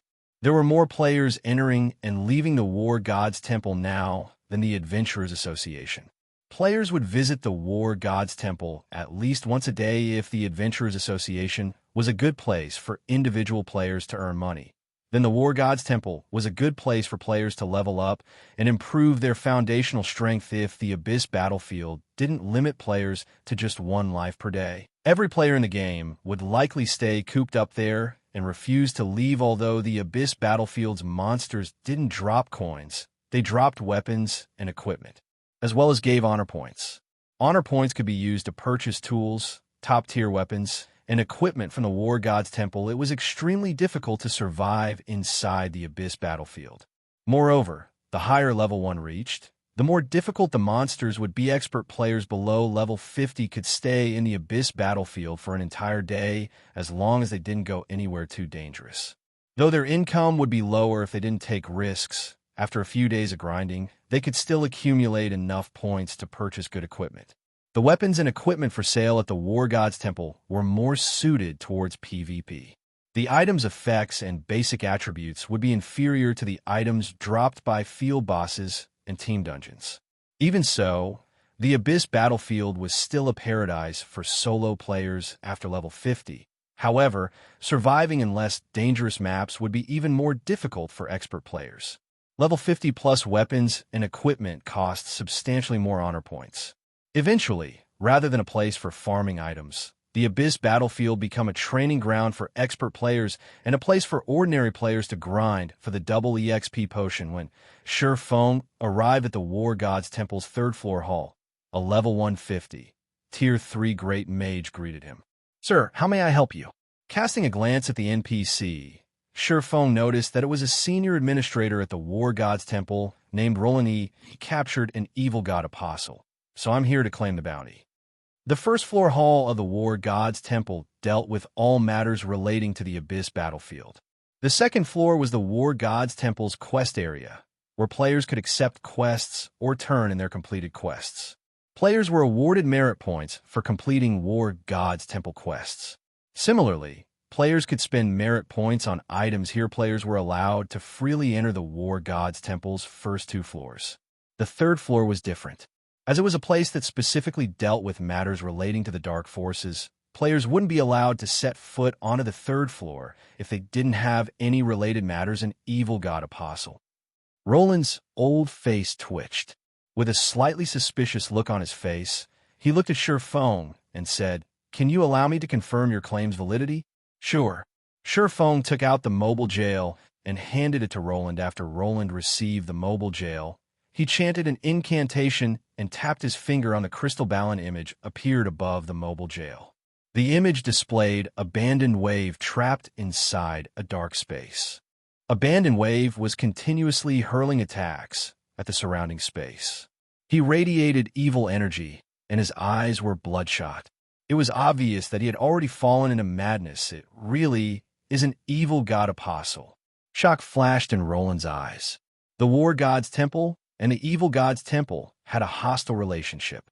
Meanwhile, evil god apostles had received the evil god's blessing. They were rare in God's domain. Roland returned the mobile jail to Shifeng and said respectfully, "Esteemed adventurer, please follow me. I'll bring you to meet with the Vice Temple Lord. I believe the Vice Temple Lord will be very happy to meet you." Chapter 1357, War God's Temple's Reward. Chapter 1357, War God's Temple's Reward. In the Triumphant Hall on the War God's Temple's 4th floor, Senior Administrator Roland led Shifeng to one of the hall's astrology rooms. The astrology room was as dark as night, while the circular ceiling glittered like the night sky. From time to time, shooting stars streaked by. The room's beauty was mesmerizing. As Shifeng entered the room, Roland closed the doors from the outside. Instantly, Shifeng felt an indescribably pleasant sensation run through him. With the fascinating scenery, he couldn't help his desire to remain in this room for the rest of his life. Why is the mana density in here so high? Shifeng was curious about the incredibly dense mana surrounding him. This was the first time he had ever set foot in an astrology room. The War God's Temple's astrology rooms were forbidden to players. If not for having captured an evil god apostle, Roland wouldn't have let him here before entering the room. Shifeng hadn't sensed any usual mana density from inside. As soon as Roland left and shut the doors, mana started pouring, filled the space. It was 3 times as dense as Stone Forest Town's mana, which had the support of 3 magic towers. If players could duel other experts or practice their skills and spells in such an environment, their growth would be astonishing. Young adventurer, you've arrived. A deep voice echoed throughout the entire astrology room. Shifeng could not help but turn to the voice's origin. He spotted an old man in dark blue mage robes and wielding a staff. The old man manipulated a magic water ball as if he were searching for some kind of new spell. This old man was none other than Capra, one of the 3 Vice Temple Lords in White River City's War God's Temple. He was a level 180, Tier 3 Great Mage.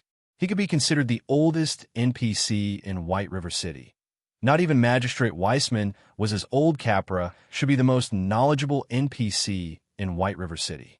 After all, not only was Capra a Tier 3 Great Mage, but he was also a magic array master. However, due to Charlin's occupation of White River City's library, he ranked second. Hear that you've captured an evil god apostle? Yes, Lord Capra. Shifeng immediately retrieved the mobile jail from his bagas. Soon as he revealed the crystal ball out, it vanished and reappeared in Capra's hand. Not bad. This is indeed an evil god apostle. Capra nodded lightly. Suddenly, the mobile jail began to crumble, following which a cloaked, bandaged figure appeared before the old man. The moment Abandoned Wave appeared, the black cloak and bandages covering him were destroyed, exposing his true appearance. Abandoned Wave. Shifeng was slightly surprised to see this man. Although his appearance had changed significantly, Shifeng easily recognized him. Shifeng hadn't expected Abandoned Wave to be the evil god apostle that attacked Stone Forest Town. However, after considering the matter, it seemed reasonable. The Blackwater Corporation had given up on Abandoned Wave. With his connection to the Evil God's Temple, becoming an evil god apostle was a matter of course. If he wanted vengeance against Shifeng, I am free. Abandoned Wave was ecstatic when he realized that he had emerged from the mobile jail, but after looking around him, his mood plummeted. Not only did Shifeng, disguised as Black Flame, stand before him, but a level 180. Tier 3 NPC also stared at him. Abandoned Wave's first thought was of escape immediately. Abandoned Wave ruffled through his bag space, trying to retrieve a Tier 1. Instantaneous movement magic scroll. Xianxia had caught him off guard earlier, so he hadn't had the opportunity to use it as long as he could reach the scroll. He could flee the instant Abandoned Wave got his hands the Tier 1 instantaneous movement magic scroll. He glanced at Xianxia with a sinister smile. Black Flame, just you wait. I'll give you a taste of despair the next time we meet. Following which, Abandoned Wave unfurled the magic scroll and activated it. Abandoned Wave's elated expression returned the instant the scroll activated. It was as if he could already see Xianxia's tragic ending. However, after a few seconds, Abandoned Wave realized that he hadn't moved. And since he had activated the scroll, the instantaneous movement magic scroll faded from his hands. Despair. Xianxia could not help but laugh and shake his head when he saw the confusion on Abandoned Wave's face. Don't you realize that you're in the War God's Temple? In God's domain, all teleportation tools and skills were useless inside a War God's Temple. Players could only use these items after leaving the building. This was basic knowledge to God's domain's players. Hearing the words, War God's Temple, fear twisted Abandoned Wave's expression. He was fully aware of the consequences should the War God's Temple capture him. Beast Emperor had warned him about this when the War God's Temple captured an evil God's Temple player. It signified the end for said player. The captured player's only option would be starting a new account. Moreover, they wouldn't be allowed to rejoin the game immediately. They would have to wait 1 month before they could create the new account. After experiencing the joy God's domain had to offer, being unable to play for an entire month would be unbearable for players. Moreover, by the time Abandoned Wave rejoined the game, God's domain would be a different world with how fast it was developing. Black Flame. Abandoned Wave practically screamed Xianxia's name. Although he wanted to say more, Capra had already begun to chant an incantation. In the next moment, dozens of golden chains appeared around Abandoned Wave, piercing his body. He screamed in pain as he started to burn. Eventually, he turned to ash and vanished from the astrology room. Abandoned Wave's hatred for him hadn't particularly surprised Xianxia, from even a peak expert would struggle to catch up if they were banned from the game for a month and had to start from scratch. The Blackwater Corporation had also given up on Abandoned Wave long ago. With Abandoned Wave standards, they were not likely to meet again. Furthermore, Beast Emperor had lost an Evil God Apostle slot, following which a series of system notifications reached Xianxia's ears. System, congratulations. You have captured an Evil God Apostle, rewarding 10,000 War Gods Temple merit points. Reputation with the War Gods Temple increased by 500 points, 100 million EXP, 50 free mastery points, and 5 legacy skill point system. Congratulations. You are the first person to have eliminated an Evil God Apostle, rewarding War God's Warrior title system. Capra's favorability has increased by 300 points. What an abundant reward. Xianxia's excitement grew as he read the notifications. This was especially true when he saw the War God's Warrior title and his increased favorability with Capra. He had only heard of the War God's Warrior title in the past. He didn't know much about it. Although this title wouldn't benefit a player's strength, it elevated players to 1 rank below the temple's vice-temple lords. With this benefit, he could easily purchase items that required extremely high reputation in the War God's Temple's exchange center. He would need to complete numerous high-difficulty quests, slowing increasing his reputation. However, the title was slightly less valuable than his favorability with Capra. Capra was a magic array master. If he could earn enough favorability with Capra, he would gain access to all sorts of magic arrays. He might even get to purchase the rumored advanced mana gathering magic array, which could double the mana density in a 500-yard radius. Not only was this array's effective area vast, but also increased the mana density by so much. One could just imagine how much it could benefit a guild. Countless players had tried all sorts of methods to gain favorability with this NPC. Unfortunately, doing so was extremely difficult and would become even more so after every 100-point increment. Very few players had gained 100 points of the Elder's favorability in the past. Only a handful had ever earned 200 points. Shifeng had never even heard of any players earning 300 points. Chapter 1358, Lost Magic Array. Chapter 1358, Lost Magic Array. With such high favorability and merit point rewards, it's no wonder why those guilds had hunted evil God's Temple players in the past. Shifeng couldn't help his growing elation as he looked at his rewards, although the 10,000 merit points was a lot. Without the corresponding reputation and favorability, they were useless even after challenging the 12 trials. He had only been awarded 6,800 merit points. The items he could purchase were extremely limited. With 10,000 merit points, he had a greater variety available to him. Moreover, he could purchase items from Lord Capra. I've heard that you are a magic array master. I have always been very interested in magic arrays. May I know if I can purchase a few from you? Shifeng asked. Purchasing items from Capra required a minimum of 100 favorability, although 300 points were far from the maximum favorability one could earn with Capra. Shifeng had never heard of a single player with such high favorability in the past. You are interested in magic arrays? Capra's elderly eyes shone with an excited light when he heard the words magic array. He continued, "Of course you can. Very few youngsters are so studious. Come here. This magic water ball holds all of my records on magic arrays. If you wish to learn one, you can use this. However, the War God's Temple rules still apply. To learn a magic array, you'll need to pay the corresponding merit points. Learn them from the magic water ball?" Shifeng was slightly confused. Though he nodded and approached the magic water ball, he had come to purchase magic arrays from Capra in the past as well. But the old man had been in a workshop instead of an astrology room. All of his magic arrays had been displayed on a bookshelf. He hadn't expected that he would get to choose an array from a magic water ball. Magic arrays were not as easy to learn as most players assumed. The process was extremely complex. Learning a magic array from a book was troublesome and difficult. Learning from a magic water ball was much easier.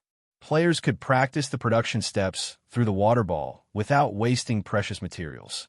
This would greatly help improve one's learning speed. As Shifeng tapped on the floating water ball, an exchange list appeared before him. Amazing. There are so many advanced magic arrays available. Shifeng's eyes glowed as he read the exchange list. If one had to point out the most difficult item to obtain in God's domain, it would definitely be magic arrays. Magic arrays also provided the most assistance.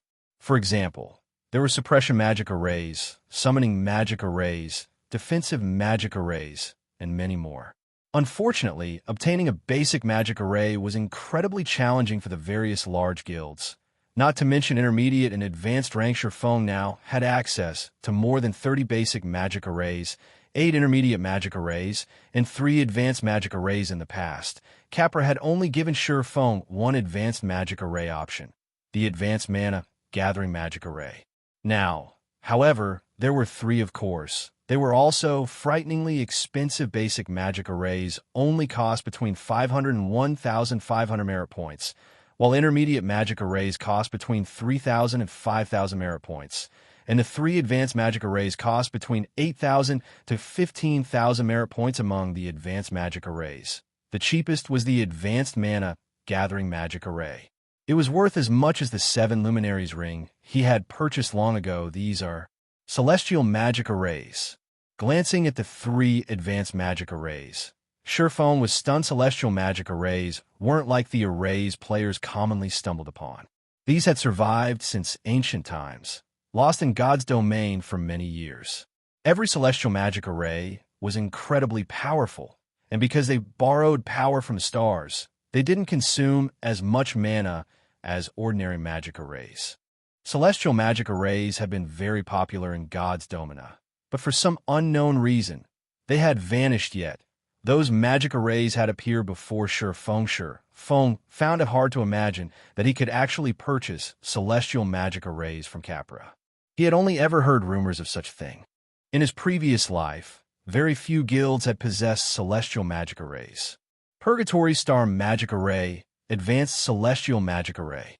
Suppress all enemies within a 200-yard radius, weakening their basic attributes by 70% if they are Tier 3, 50% if they are Tier 4, and 20% if they are Tier 5. Required merit points, 15,000. Starlight Gathering Magic Array, Advanced Celestial Magic Array, creates an enclosed space with a 500-yard radius, increasing the mana density within the enclosed space by 300%, required merit points, 12,000. Although the introductions were brief, Shurfeng read them with bated breath. The Advanced Mana Gathering Magic Array could only increase the mana density in a 500-yard radius by 200%, but the Starlight Gathering Magic Array increased the density by 300%.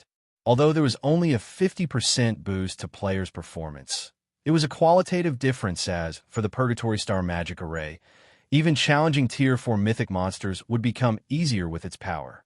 After all, the majority of the advanced magic arrays available in God's Domain could only suppress Tier 4 mythic monsters by 30% for a time. Shurfeng was fraught with indecision. He had initially planned to purchase the Advanced Mana Gathering Magic Array, saving his remaining points for special tools that could aid him in the morning battlefield.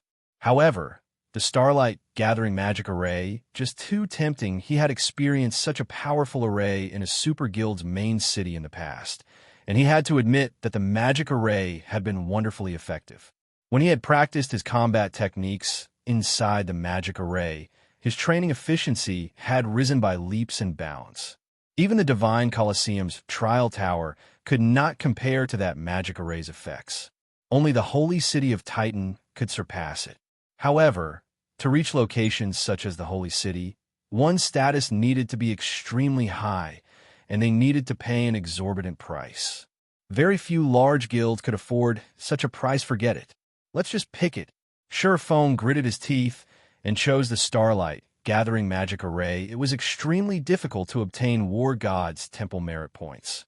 If he purchased the Advanced Mana Gathering Array, it would be a long time before he gathered enough points to purchase the Starlight Gathering Magic Array. Now that Stone Forest Town had stabilized, and he had begun his city's construction, setting up the Starlight Gathering Array in both locations would further reinforce their popularity. System: the Starlight Gathering Magic Array requires 12,000 merit points. You have 3,500 War God's Temple reputation points. You may pay 20% of the merit point cost in coins. Do you wish to use coins? System: based on the system's analysis of the current market, each merit point is worth 2 gold coins. Do you wish to proceed? Purchase. Shurfeng agreed to the transaction without hesitation. 4,800 gold for 2,400 merit points wasn't particularly expensive. Fortunately, the required currency wasn't magic crystals. He wouldn't have been able to fork over a single crystal. Shurfeng wasn't particularly surprised that the cost of merit points had increased. In the future, he would likely have to part with an exorbitant amount of gold coins in exchange for merit points.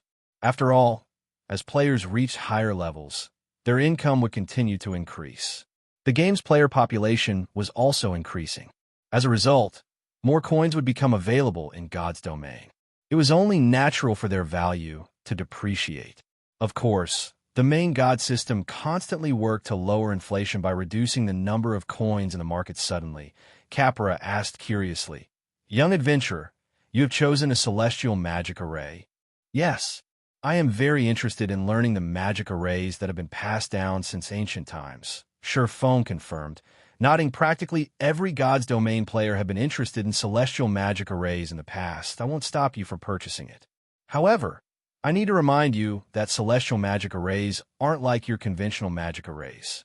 Producing them requires extremely rare materials. They are impossible to mass-produce.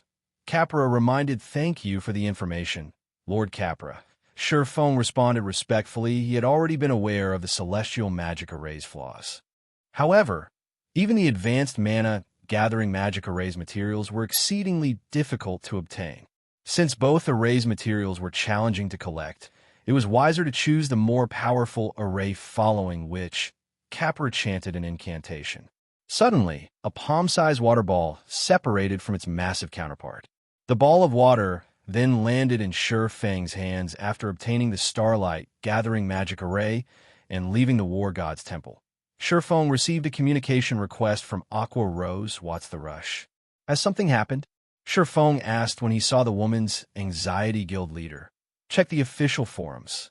Some time ago, Heaven's Burial signed an agreement with several top adventurer teams and dozens of well-known adventurer teams. These adventurer teams have officially occupied Heaven's Burial's town. News of this has already reached the various large guilds. Aqua Rose hurriedly reported. Chapter 1359, Pioneering the Ancient Empire. Chapter 1359, Pioneering the Ancient Empire. Top adventurer teams have occupied Heaven's Burial's town. The report confused Xianxia God's domain. Adventurer teams fell into various ranks, just like guilds. When referring to Star Moon Kingdom's adventurer teams, the well-known team's overall strength could compare to a first-rate guild's elite teams. As for the kingdom's top adventurer teams, everyone possessed several dozens of experts. Among these expert players, a small portion could rival first-rate guilds' peak experts. When it came to raiding team dungeons, they were even stronger than some large guilds' main forces normally. These top adventurer teams ventured to dangerous maps that even guild elite teams avoided.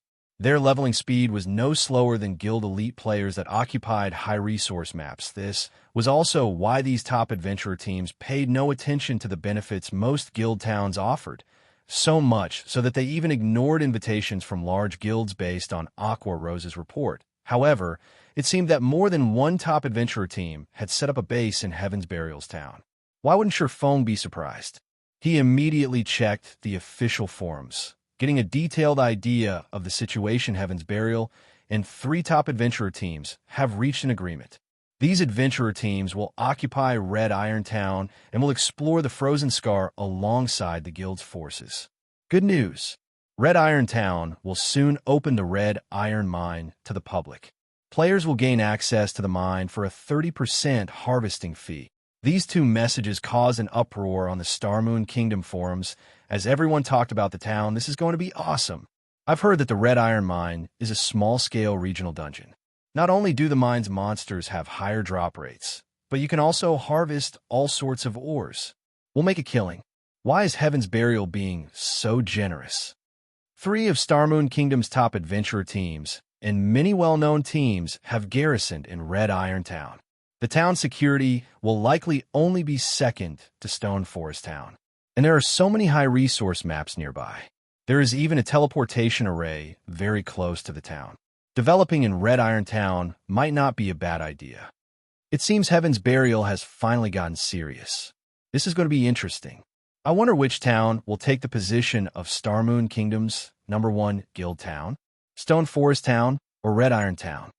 Stone Forest Town is definitely the #1 town right now, but it might not stay that way. After all, Heaven's Burial is quite powerful. With the assistance of 3 top adventurer teams, it won't be long before they explore the Frozen Scar's entire map. Red Iron Town's players will be able to teleport to any of Heaven's Burial's towns from Evernight City. Transportation to and from Red Iron Town will become far more convenient than traveling to and from Stone Forest Town. I guess that's true. There really aren't any level 50+ high-resource maps near Stone Forest Town either. It's only suitable to players below level 50. Considering long-term development, Red Iron Town is the better option. Moreover, with 3 top adventurer teams based in the town, it'll be easier for adventurer teams to contact each other in the future. The new changes in Red Iron Town tempted many players. While it was important to increase one's individual strength, leveling and upgrading equipment was more so. More players were reaching level 40, yet despite having met the level requirement to gain a mount, most were too poor to purchase one and had to continue their travels on foot. Red Iron Town was also attractive due to how easy it would be to earn coins. Heaven's Burial is even willing to part with such a gold mine. Feng was astonished as he read the forum posts. It was not easy to open a mine. First, a team needed to defeat the mine's boss. Otherwise, the monsters inside would continue to respawn quickly. The monsters would also scale to the highest leveled player that entered the mine. As the boss respawned periodically, players were also required to defeat it each time they encountered it. Furthermore, the mines or deposits were limited and would only respawn when the boss did. When a guild occupied a mine, they generally only allowed their own people inside it, Heaven's Burial was generous enough to open the mine to the general public after clearing its monsters and boss. Although iron ore wasn't particularly valuable, not many towns in God's domain had access to an ore vein. Hence, the various large guilds would prioritize towns with the most common ore veins, as they offered a plethora of riches. Guild leader. Once it secured the adventurer team's assistance, Heaven's Burial dispatched a 1,000-man elite team to pioneer the Frozen Scar. They also sent their 100-man main force. Even the main force's weakest player is level 42. They'll clear the map much faster than their previous exploration, Aqua Rose said helplessly. On the other hand, we just survived a massive war. Although we didn't have many casualties, we had lost many of our experts and main force members. During the final stand at the guild residence, in particular, we lost a significant number of our main force members and core members. While weapons and equipment aren't a problem, the players who were killed by evil demons suffered double the usual penalty. Our main force and core members that had died lost 2 levels apiece. This has significantly slowed our progress in the Blizzard Fortress and with the Frost King. Moreover, the dark guilds around White River City are growing bolder. We've had to dispatch our experts to deal with them from time to time. Guild leader. Should we recall Snow's forces and prioritize killing the Frost King? It had never been wise to underestimate Heaven's Burial's main force. And now that so many top and well-known adventurer teams had joined Heaven's Burial's exploration team, the team's overall strength had increased. In contrast, Zero Wing had been forced to dispatch its main force and experts to various locations to expand the guild's influence. As a result, their exploration team's strength had fallen. If they let Heaven's Burial get the Frost King's first kill, Heaven's Burial's position in Evernight City would become unshakable. Meanwhile, Zero Wing would lose the best opportunity to gain access to Evernight City.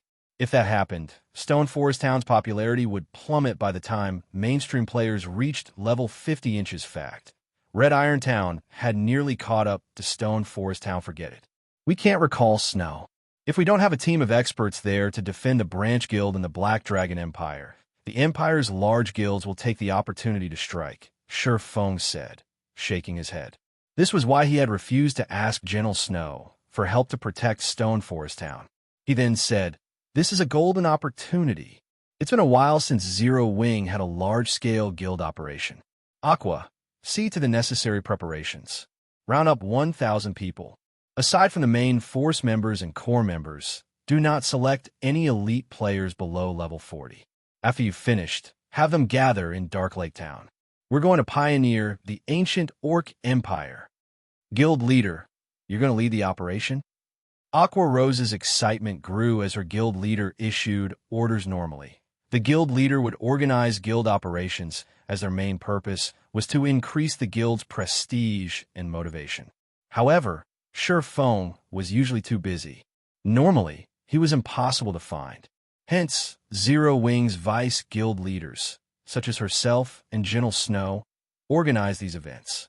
Although nobody in the guild had complained, practically every player that joined Zero Wing knew of Black Flame, and they were all dying to meet him. The guild's main force and core members were particularly eager to quest and raid dungeons with their guild leader. Xianxia.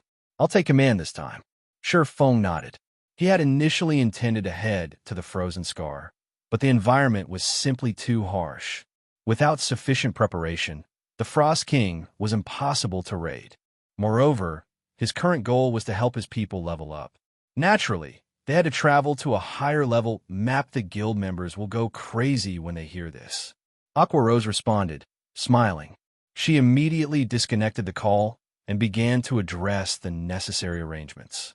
Chapter 1360, Shocking Everyone. Chapter 1360, Shocking Everyone. White River City, Zero Wing's residence. After disconnecting her call with Sure Feng, Aqua Rose published an announcement in the guild chat. The guild leader will be leading a guild operation personally. All main force members and core members in Starmoon Kingdom gather in White River City immediately. Elite members level 40 and above may apply to join by contacting me. Priority will be given to those with guild mounts. The instant the announcement published, the guild chat exploded with comments. Vice guild leader, this isn't a trick, right? Boss Black Flame is really going to lead us. What?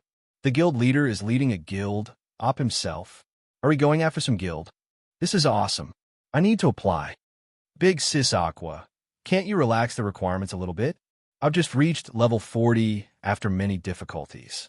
I can't afford a guild mount right now. Haha, this is great. I've been saving up and bought a guild mount as soon as they were available. For a time, Zero Wings members were frenzied. This was especially true for the main force and core members. They were all fully aware of what benefits a guild leader-led operation would offer. Not only could they level up incredibly fast, but they'd also get to see the guild leader in action up close as they gained combat experience less than a minute after the announcement.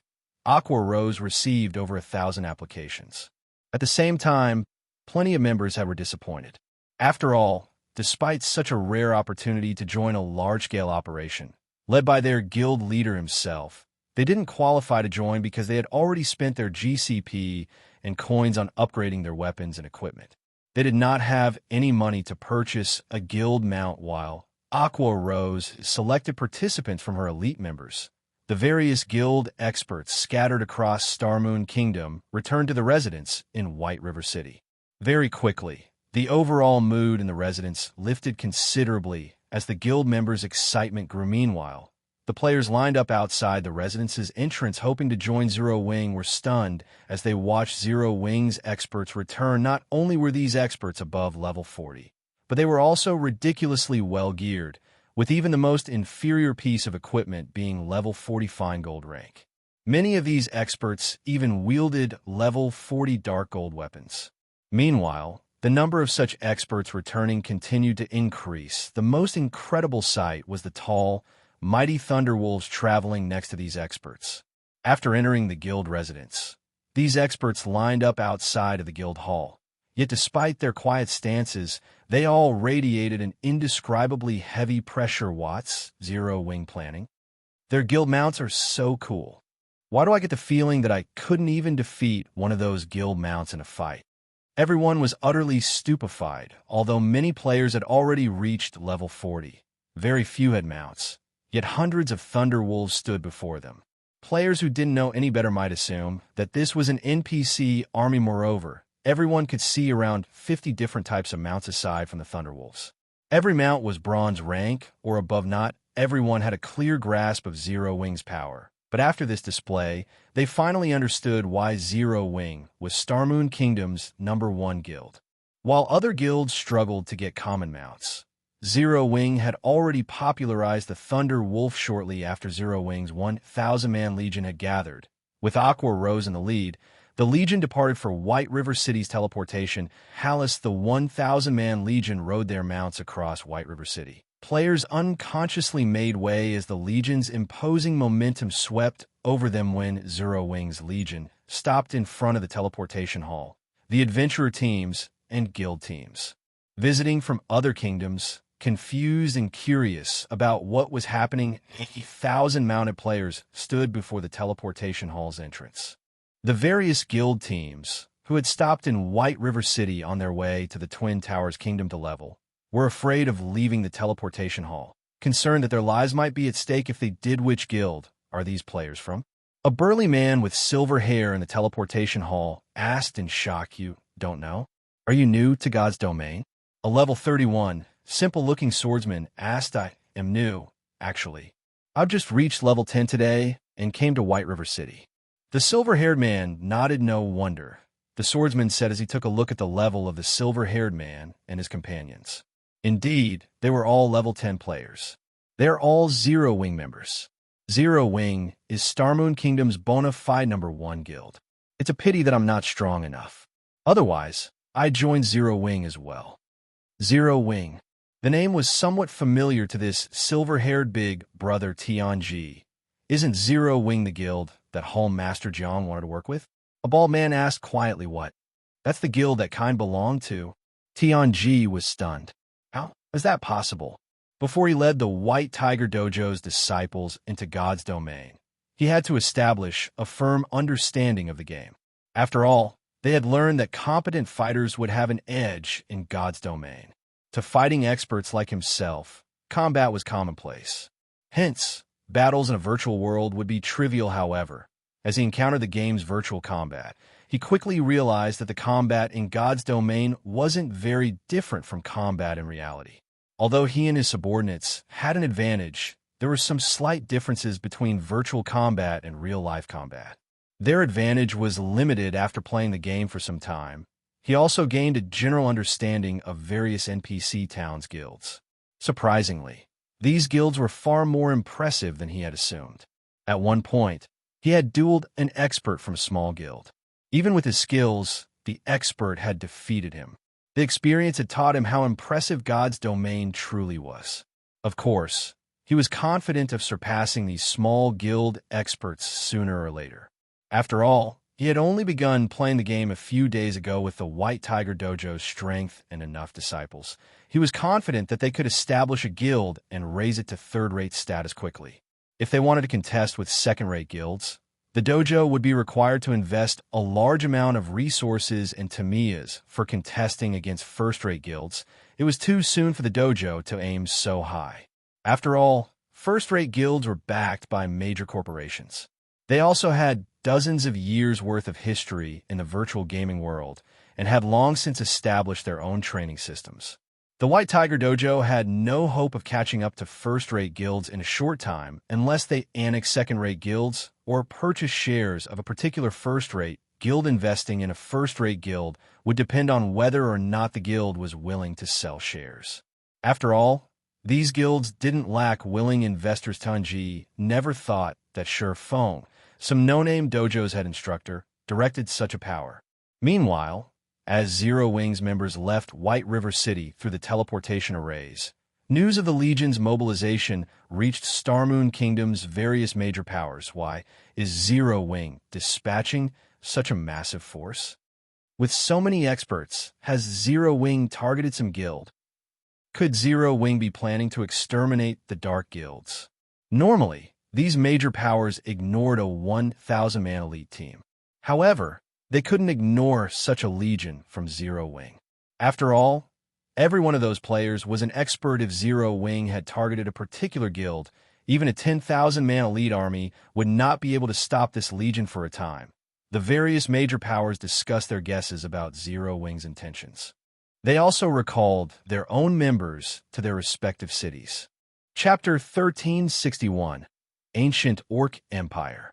Chapter 1361, Ancient Orc Empire. Inside a snow-dusted gorge in the frozen scar, the air was cold enough to fog players' breath. Ice-covered plants glittered like ice sculptures, littering the ground. A 1,000-man legion advanced through the gorge with level 42 and above Guardian Knights and Shield Warriors guarding the forefront, creating an iron wall that blocked the narrow path. Level 46 and 47 violent frost bears, strength-type High Lords, crashed into this iron wall relentlessly. Violent frost bear, elemental creature, High Lord, level 47, HP 31, 000, 000/31, 000/000. Even with a successful block, ordinary MTs would lose over 10,000 HP with each of these frost bears' normal attacks. Not only did these attacks contain an immense amount of the violent frost bear's strength, but their attacks also had the freezing penetration effect. Freezing penetration have the target's reaction speed, attack speed, and healing received. Moreover, shields couldn't completely block the effect.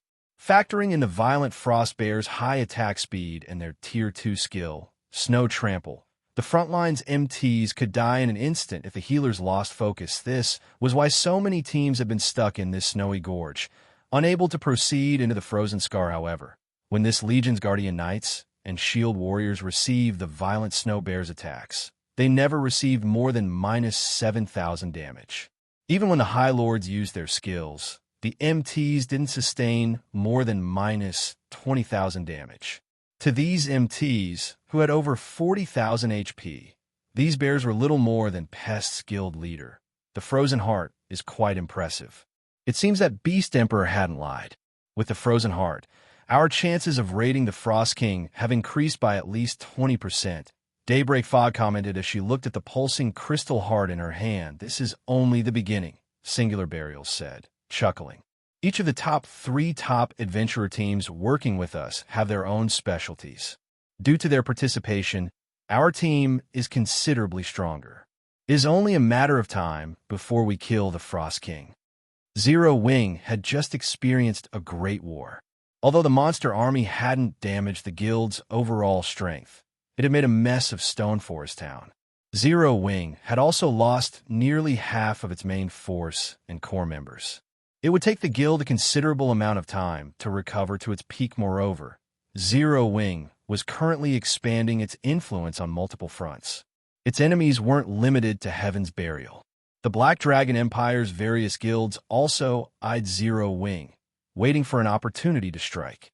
Based on the reports he had received, he knew that various minor conflict had broken out between Zero Wing and the Empire's large guilds. Furthermore, the shadow of a certain superpower seemed to loom behind many of these guilds. If Zero Wing wanted to stabilize its position in the Black Dragon Empire, it would need a large number of experts to defend it now that Zero Wing needed to recuperate. Heaven's Burial had an opportunity to catch up with the Frozen Heart. Their leveling efficiency in the Frozen Scar was exceptional. As an Asura mode regional dungeon, these monsters provided far more EXP than monsters elsewhere. Once Heaven's Burial's core members reached level 49, they could challenge level 50 large-scale team dungeons before other guilds and secure the Frost King's first kill. At that time, Red Iron Town might even be on par with Stoneforest Town. Heaven's Burial also had Beast Emperor's secret support as Singular Burial sketched out his plan in his mind. Daybreak Fog suddenly paled guild leader. This is bad. Apparently, Zero Wing had dispatched a legion of 1,000 experts. Every member of the legion has a mount, and Black Flame himself is in command. Although we still don't know their intentions, everyone suspects that the guild has targeted someone. Guilds throughout the kingdom have begun to recall their main forces and ordered their other teams to spread out. Should we do the same? Daybreak Fog asked worriedly after reading the message she had just received. A 1,000 expert legion was no trivial matter. Moreover, Black Flame himself led this group. Do our spies in Zero Wing know where the legion is going? Singular Burial asked. Our spies' ranks aren't high enough for the guild operation. Daybreak Fog replied, shaking her head. Although she had wanted to send experts in a Zero Wing, the guild's management was incredibly strict. The guild actively used the main god system's contracts to restrict members in ways they didn't normally pay attention to. Daybreak Fog found it hard to imagine that Zero Wing had only established a few months ago. Not even first-rate guilds could compare to Zero Wing's set up. The guild investigated every expert they accepted, making it very difficult to spy on Zero Wing. They had been forced to send a few players with potential, having them gradually grow stronger. However, what Daybreak Fog did not know was that Shurfeng had been a guild leader in God's domain for nearly a decade. Meanwhile, the guild systems in 10 years would be far more complex. He had various ways to deal with spies. Although he couldn't eradicate all of the spies among the middle and lower echelon members, he could contain the guild's important secrets as a precaution, scatter the Ghost Shadow Legion's assassins throughout the Frozen Scar. Have them report back as soon as they discover Zero Wing's legion. Singular Burial commanded after giving the matter some thought and reality. Though, Singular Burial doubted that Zero Wing would pick a fight with Heaven's Burial. After all, both guilds had a neutral stance with each other on the surface. Focusing on their own development, Zero Wing had no reason to deal with Heaven's Burial. Abandon Wave had led the monster army against Stone Forest Town. Flame Blood had also reported that his identity hadn't been exposed. Moreover, if their guilds fought, other guilds would take advantage of the situation. After all, God's domain had already entered the era of mounts. The various large guilds were developing rapidly. However, Singular Burial decided to be careful due to Shurfeng's penchant for the unexpected.